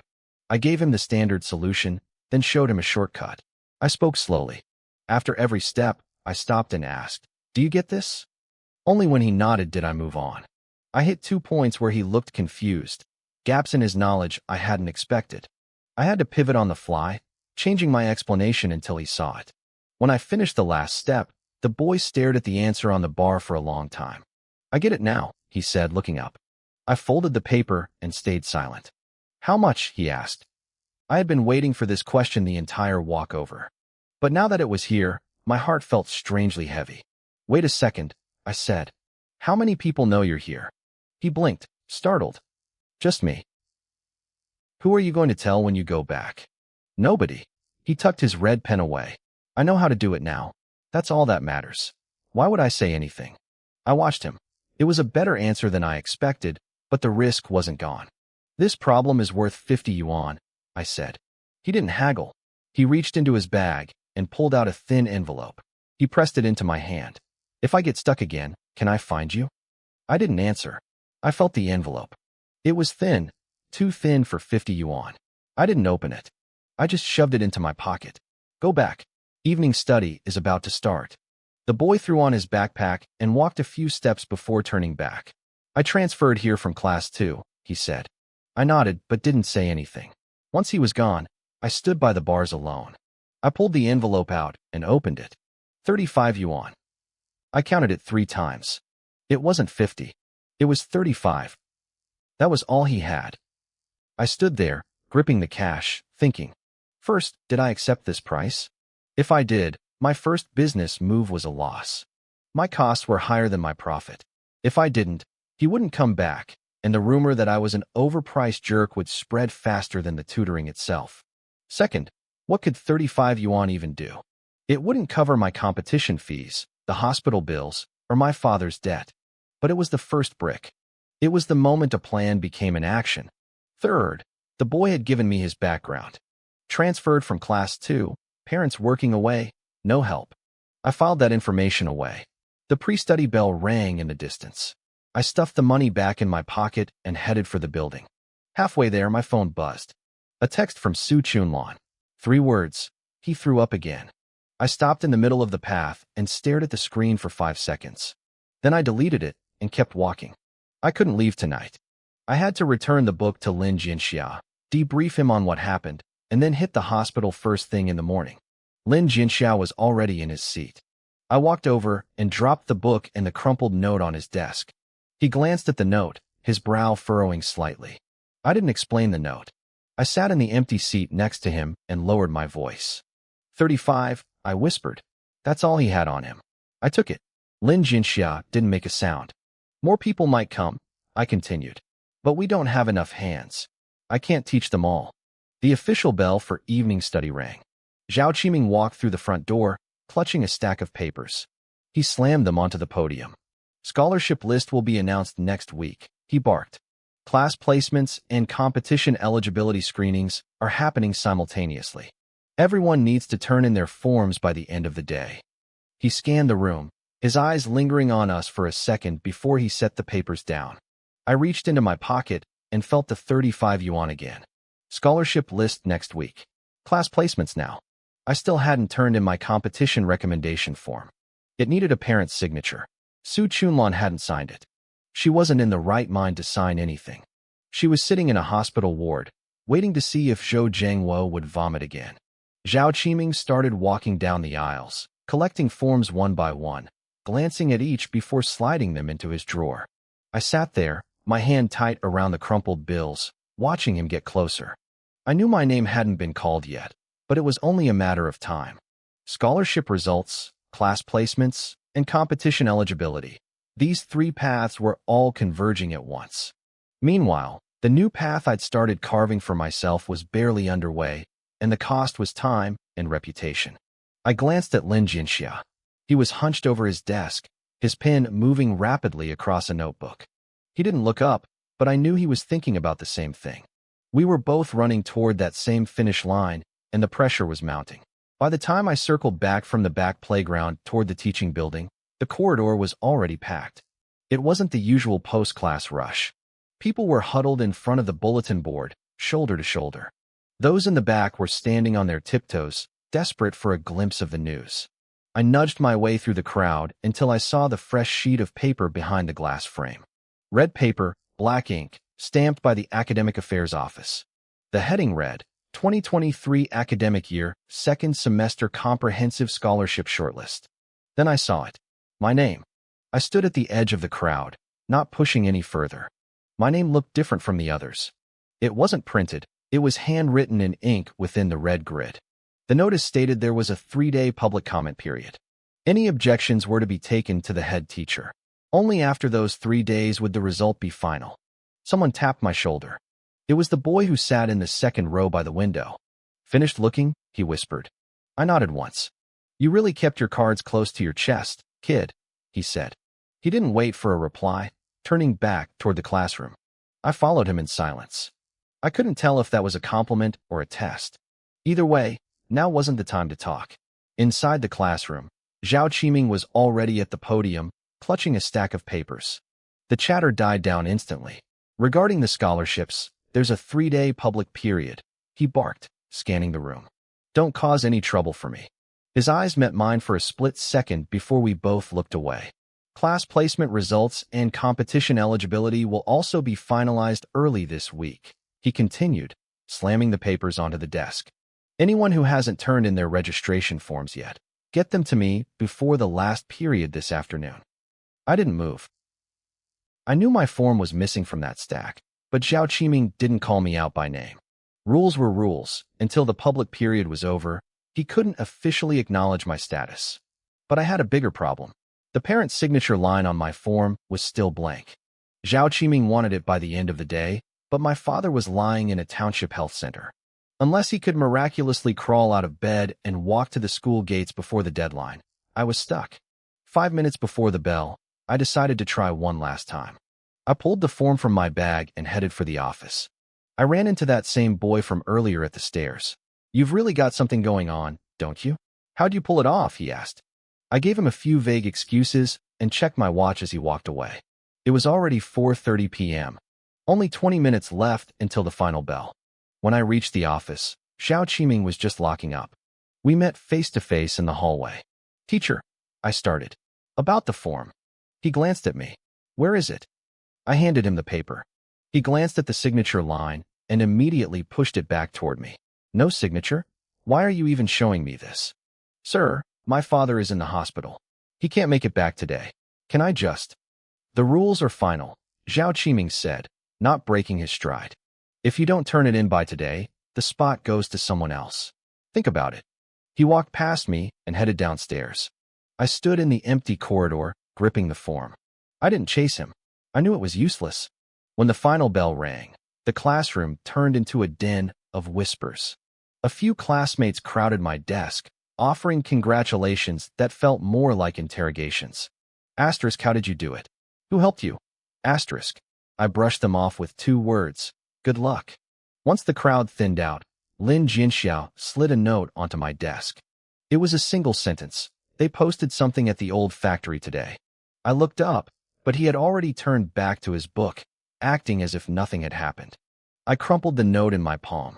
I knew exactly what he meant. As soon as things started looking up at school, the situation at the factory housing started moving too. I didn't wait. I packed my bag, slipped out the back door, and cut across the playground. I took the side alley that connected the school gate to the residential compound. The sun hadn't fully set when I reached the factory bulletin board. A small group was gathered there. The notice was blue with white printed text, stamped by the Factory Administration Department. 2023 Internal Recruitment Public Notice, Supplementary List. The second batch was all workshop operator positions. Zhou Zhengwo, my father's name, was at the very top. But there was a note in parentheses next to it, retained for observation. It wasn't a formal return to work. It meant he was still being watched, still being vetted, still waiting. This batch doesn't really count, I heard someone nearby mutter. The official list doesn't come out until next week. I stood there, listening to the murmurs. I still had the morning's note in my pocket. It was 6:40 p.m. There were less than 3 days until Monday morning. Observation wasn't a victory. It was just a process that hadn't finished yet. I didn't go home. I went straight back to the health center. My father looked a bit better today. He was actually sitting up. Su Chunlan was dozing in a chair by the bed, but she jolted awake when I walked in. She saw the paper in my hand and stared at it for a long time without speaking. Retained for observation, I said. It's not final yet. She placed the paper on the bedside cabinet and looked at me. And the school. The list is up. 3 days for public comment. Her brow twitched. She looked relieved, yet more tense at the same time. 3 days? What does that mean? It means we wait 3 more days. If no one complains, it's settled. She didn't ask anything else. She just looked at my father, then back at the paper on the cabinet. I stayed until 8:30 p.m. before heading back to school. My phone vibrated in my pocket. It was a message from the second job, pushing for more people. We were still short-handed. Can you get it done by the weekend? I'll try, I replied. At 9 o'clock, back in the classroom, Lin Jinxia handed me another note. This time, he didn't look away. He waited for me to read it and met my eyes directly. The note said, "Asterisk, the factory side says next Monday at 9 a.m. With your dad like this, who's going to go? Asterisk." I thought for a moment and scribbled back, asterisk, ask for leave. Delay. Stall. Asterisk. I paused, then added, asterisk, the parent signature line on the form is still empty. I can't stall for much longer. Asterisk. I didn't get a reply, and I knew why. He was right. The factory and the school were two different fires, and they were both burning at once. Monday morning at the factory and the signature deadline at school, both were tied to me, and neither could be delayed forever. Just as I was about to tuck the note away, Lin Jianxia slid one last piece of paper over. The handwriting was faint, almost as if he was afraid of it being seen. It read, asterisk, on the class placement list, in the makeup exam column. I passed too, asterisk. I looked up at him, the weight of the week suddenly feeling a lot heavier. He didn't look at me. His eyes stayed fixed on the desk, as if those words on the paper hadn't been written by his own hand. I knew exactly what they meant. On the class placement list, there was a column for makeup exams. Before, his status had been marked as pending. Now it said passed. He was still on the list. He wasn't in the elite class yet, but he hadn't been kicked out either. At least for now, he had survived the cut. He looked away and went back to his books. I sat back in my seat and tried to focus. My mind was a mess of calculations. I was thinking about my second job. I didn't have enough people. I didn't have enough time. I definitely didn't have enough money. $35 wasn't going to cut it. Monday morning at the factory gate was looming, and the school form was still blank. I needed to think clearly, one step at a time. But not now. Right now, I had to survive the second job. Tomorrow was another day of classes. The day after was Friday. The public notice period had 3 days left. The parent's signature line was still empty. And Monday at 9 a.m., someone would be waiting for me at the factory. None of these things could wait. None of them could go wrong. I flipped open my math workbook and started grinding through problems. The lights in the school went out at 10. I closed my book at 10:30 and headed out. I still hadn't figured out how to ask Zhao Qiming for Monday morning off. The next note was slipped into the side pocket of my backpack after evening study. Lin Jianxia's handwriting was tiny and cramped, scribbled on the edge of a piece of scrap paper. No greeting, no signature, just 2 lines. The makeup column on the list is filled in. You didn't drop off the line either, right? I stood at the back door of the classroom, flipping the paper between my fingers. I folded it slowly and tucked it into my pocket. Those words didn't drop. Felt like they were burning against my palm. I didn't plan on replying. The note had done its job. It told me he was still in the game, and he knew I was too. We both knew we were still on the line. The rest couldn't be handled with paper notes. I threw my bag over my shoulder and headed downstairs. As I hit the landing, a voice called out from behind. Lin Yuan. It was Zhao Qiming. He was standing in the shadows of the second-floor landing, holding a stack of papers. I couldn't see what they were, but the thickness suggested they weren't blank. 3 days left on the notice period, he said. I know, I replied. Good. If anything happens in these 3 days, your name can still be pulled. You understand me? I didn't say anything. He didn't wait for an answer. He set the stack of papers on the stair railing. About that form. Same problem. The parent's signature line is empty. Figure it out. He turned and walked back upstairs. His leather shoes clicked against the concrete steps, the sound echoing down to me. I waited until his silhouette disappeared before grabbing the papers. It was the registration form. Above the signature line, the word mandatory was printed in bold red. Below it, a smaller warning. Asterisk, incomplete forms will be treated as a voluntary withdrawal. No further notice will be given. Asterisk. I folded the form and shoved it into my pocket next to the note. When I walked out of the building, the world was pitch black. The streetlights around the track cast jagged patches of light on the ground. I walked home, mentally mapping out my weekend. The second job had to be delivered by Saturday night. The deadline was 8 p.m. If I was late, they wouldn't pay. That meant I had to finish everything by Saturday afternoon. The round trip to deliver it would take 2 hours. That was the problem. My mother, Su Chunlan, had sent a message earlier. My father, Lin Jiangwo, had a low fever again. The doctor wanted to keep him under observation. They might need more tests. I stopped at the school gate and stared at the road. I was stuck. I couldn't lose the second job. It was the only source of liquid cash I had. But I couldn't abandon the health center either. If I went to work on Saturday, my mother would have to handle everything alone. She had already been holding on by a thread for days. I pulled out the form and unfolded it under a streetlight. My eyes went straight to that blank line. Mandatory. My mother had signed the other documents with a thumbprint, but a thumbprint and a signature weren't the same thing. She knew how to write her name, but I didn't want to force her. Not after the 200 yuan incident. Not after the look on her face when she pressed her thumb to that paper. I didn't have any other adults to turn to. Halfway home, my phone buzzed. It was a text from Lin Jianxia. Is that signature line still stuck? I typed back, stuck. A moment later, another message came in. If you need, I can ask around. See if anyone knows a way to handle it. No guarantees, though. I stopped walking. I didn't want to drag him into my mess. He was already at his limit. He had the factory job to worry about and his own family drama. Not yet, I replied. How are things on your end? Same. He wrote back quickly. The workshop pushed me again. They want an answer by Monday. I'm stalling, telling them I'm still thinking. I knew he didn't have much room to think. The workshop didn't want him to think. They wanted him to nod. Once he said yes, his time wouldn't be his own anymore. 9 to 9, Saturday and Sunday, no breaks. And it wasn't even a real job, just casual labor that wouldn't count for anything later. Don't just agree to it, I warned him. I know, he replied. A long silence followed. I kept walking. Just as I reached my building, my phone buzzed again. It was my mother. Your dad's fever is up to 37.8. She was sitting on a plastic chair outside the ward, her elbows on her knees and her head hanging low. She looked like she was either asleep or just completely exhausted. When I walked over, she looked up. The dark circles under her eyes were bruised and heavy. The doctor said the fever dropped a bit.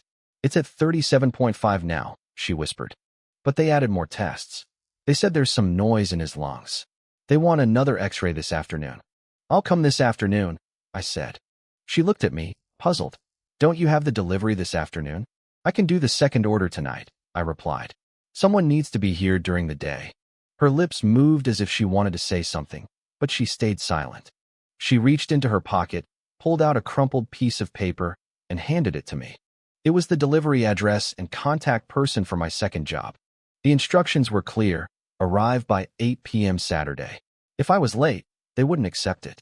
I memorized the details and saved the number into my phone. By the time I left the health center, it was nearly 10 in the morning. Standing at the entrance, I ran through my mental checklist. Finish the second order by Saturday afternoon. Deliver it by 8 p.m. Get back to the health center by Sunday morning at the latest. Su Chunlan had mentioned more observations and potentially more chest x-rays. I had to squeeze my time at the hospital into the narrow gaps between my work. Then there was Monday morning at 9 a.m., the factory gates. Whether my father could even get out of bed by then was a massive question mark. But the deadline was set, and I still had that registration form to deal with. I looked up at the sky. It was a dull, grayish-white morning. No sun, no clouds. I thought about what Zhao Qiming told me in the stairwell. The 3-day public notice period meant nothing was permanent. If anything went wrong, my name could be pulled from the list. I hadn't secured my spot yet. In those 3 days, anything could happen. I knew what Zhao Qiming was holding over me. The registration form wasn't finished. The school performance section was blank.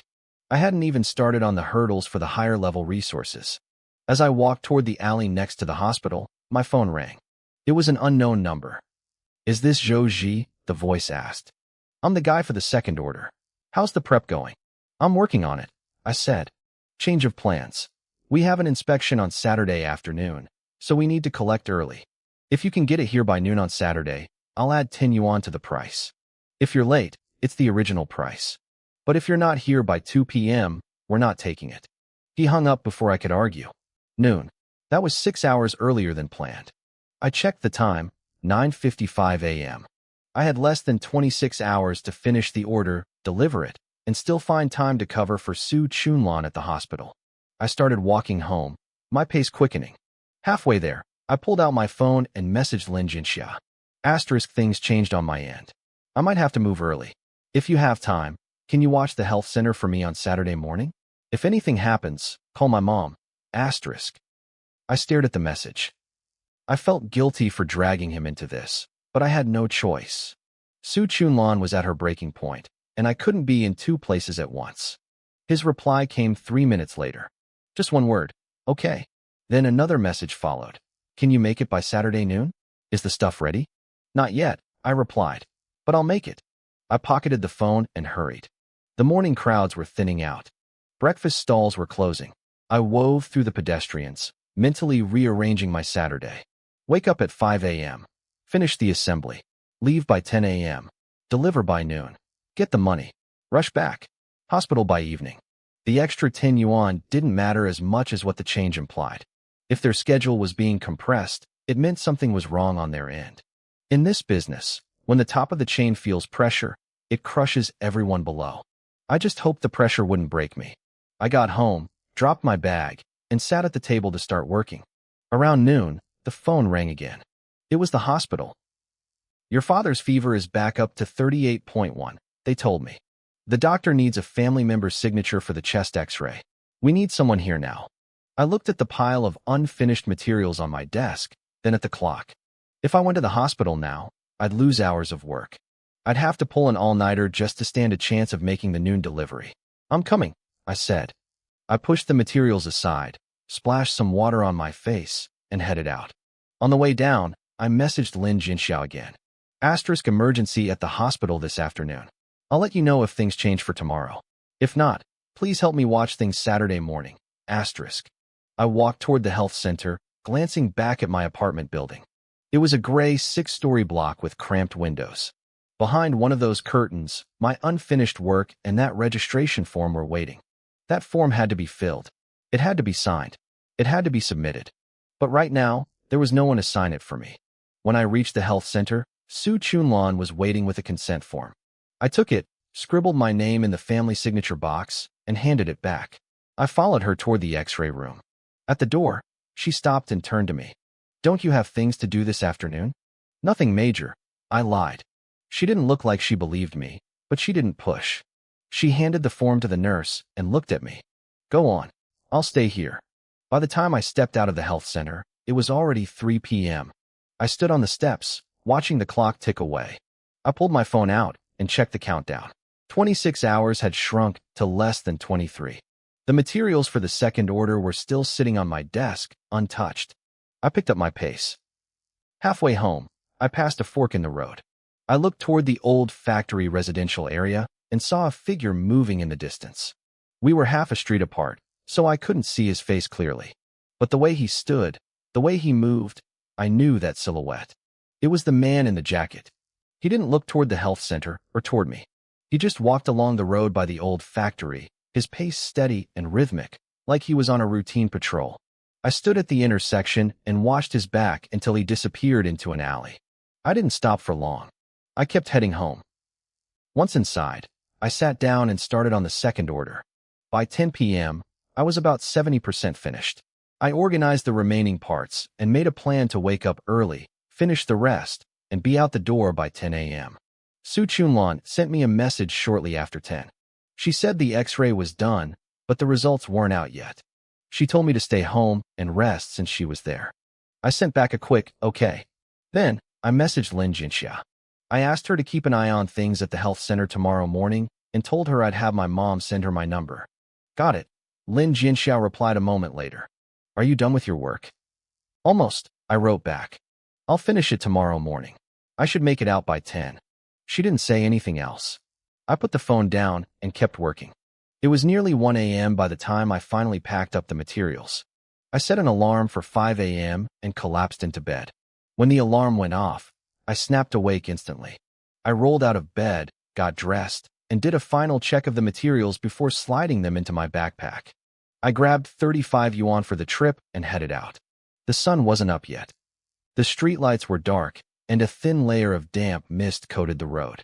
I walked toward the bus station. Halfway there, I stopped at a breakfast stall and bought 2 buns. The owner was a middle-aged man with flour-caked hands and a face that looked like he'd seen too many exhausted people waking up too early. I paid, took the buns, and stuffed one into my mouth as I kept walking. I reached the station just as the first bus started boarding. I found a window seat and rested my backpack on my lap. I pulled out my phone and messaged Su Chunlan. I told her I was delivering the items and would be back at the health center by the afternoon.